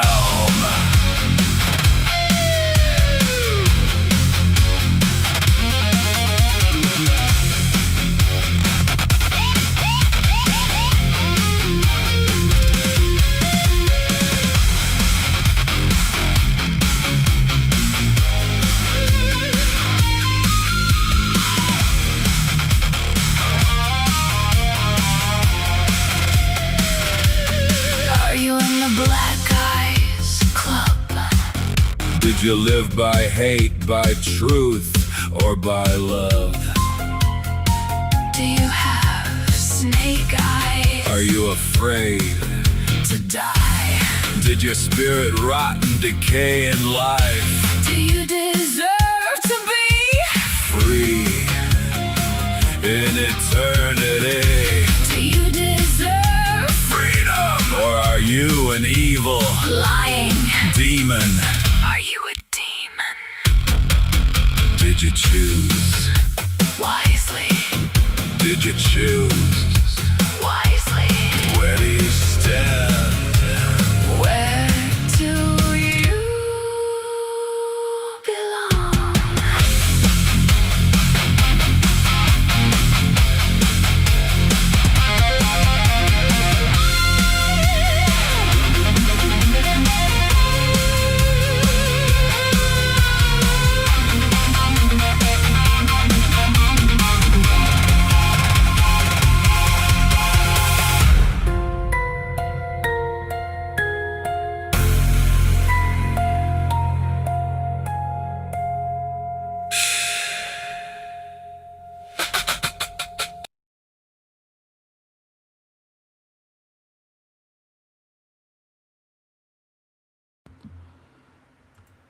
Hello, hello, hello.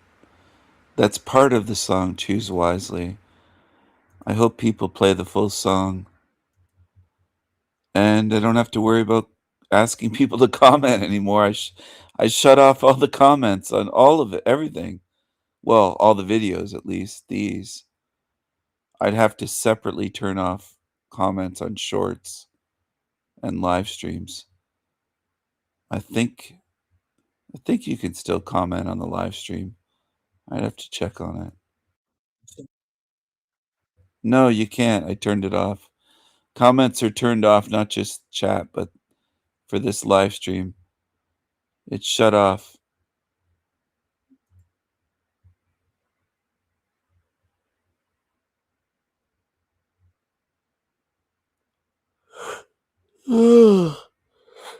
Let's play one more song here. Pleasures of the Flesh. It's new. I worked on quite a few new songs. And I enjoy making these songs. I really do.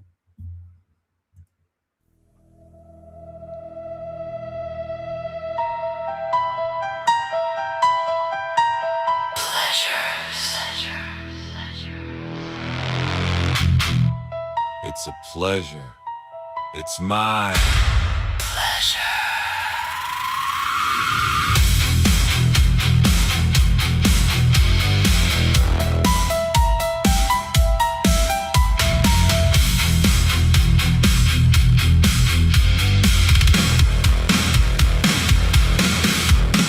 Simple pleasures, joyful pleasures,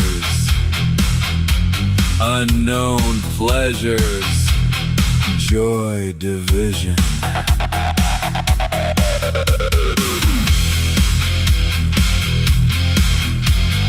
Pleasures of the flesh.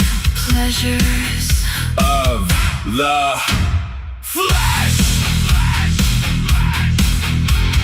Pleasures. I won't return here for pleasures.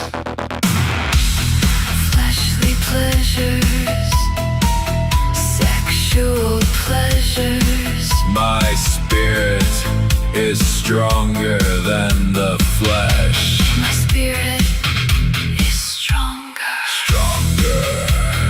Viking strong. My spirit is stronger than the flesh. Stronger than the flesh. Stronger, stronger, stronger than the Matrix. Stronger than the flesh. Flesh, flesh.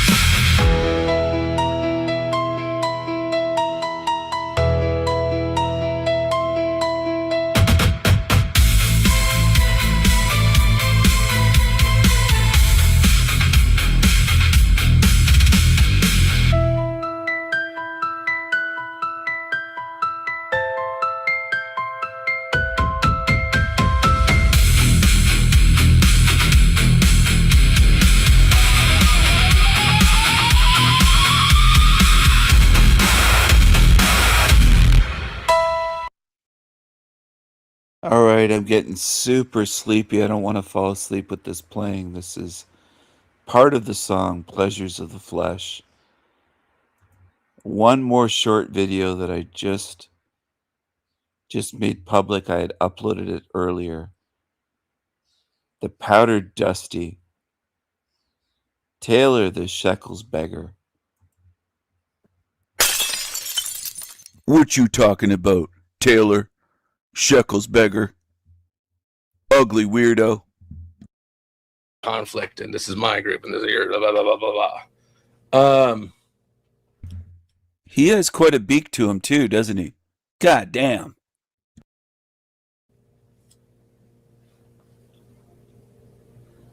So, is that a tiny hat? This squirrel-eyed guy? Is that a tiny hat? This bald guy with the hat on? Is he a tiny hat?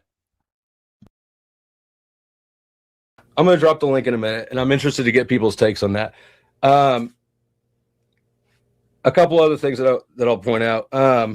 Today, spit it out. Red bricks, masonry, donations by race. Today, yesterday, the last few days, I've been going to blacks don't donate and blacks don't tip. A handful of new panels, branching out. A handful of old panels too. Chopping it up in some black spaces, being the white guy. And he loves the darkies. Look at the black eyes here. Black Eyes Club. He's a loser. That's quite a big beak. Is that a rabbi? What's on the screen there? Is that a rabbi? What you talking about, Taylor? Shekels beggar. Ugly weirdo. Conflict, and this is my group, and this is your blah blah blah blah blah. He has quite a beak to him too, doesn't he? God damn.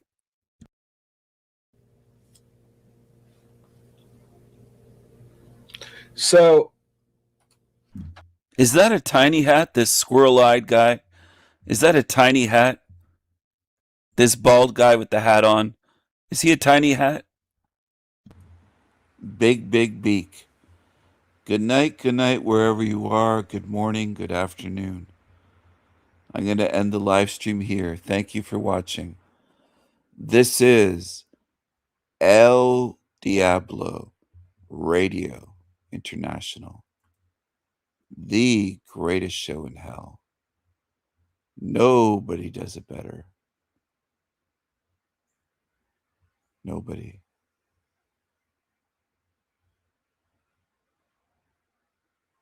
I will see you soon. Bye for now. Take care. Bye for now. Mad love to the rare, true spirits, good spirits.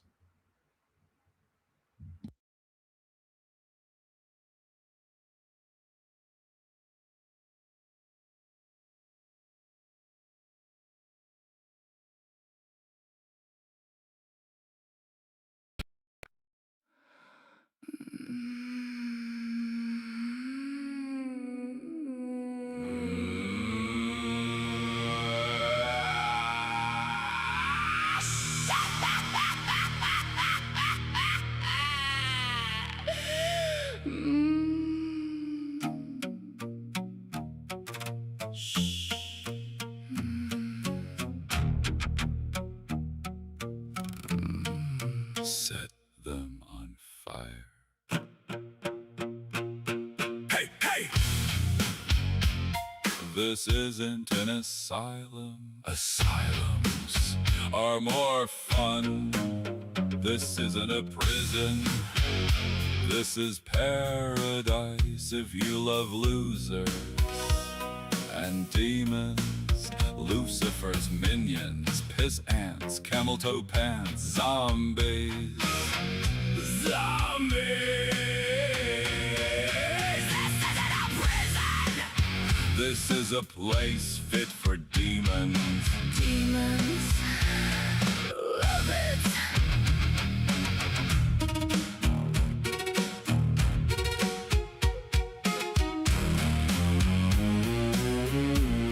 Degenerate demons. What would you know of life and freedom? What would you know? What could you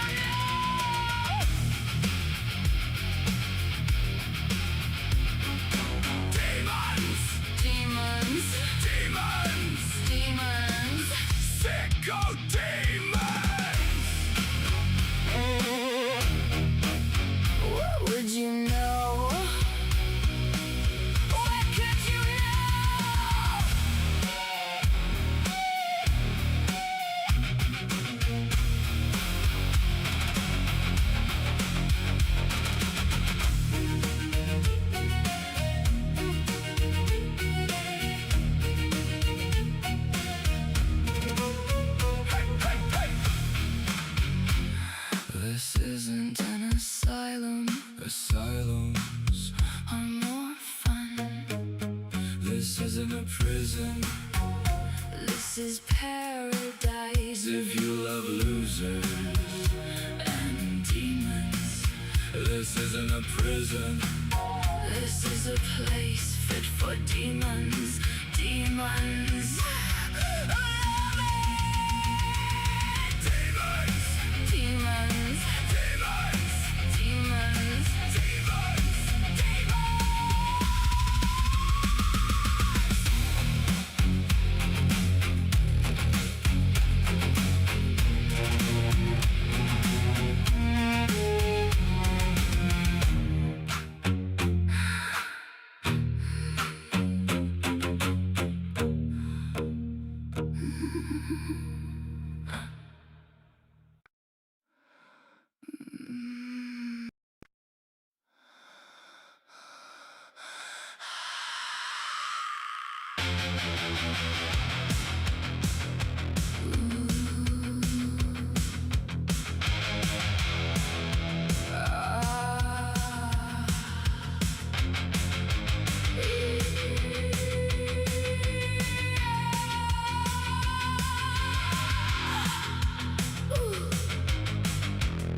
It's a zombie world.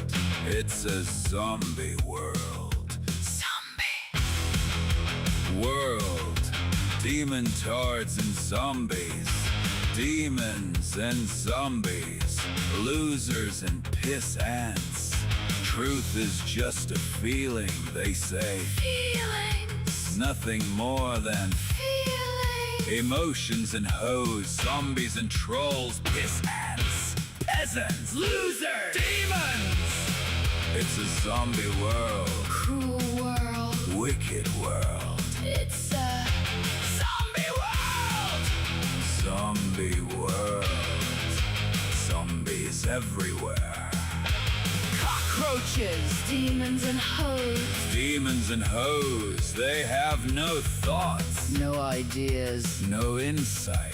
no minds of their own. They listen to programming, See, hear, believe. repeat, Parrot it back. they mimic and copy. Repeats and repeats.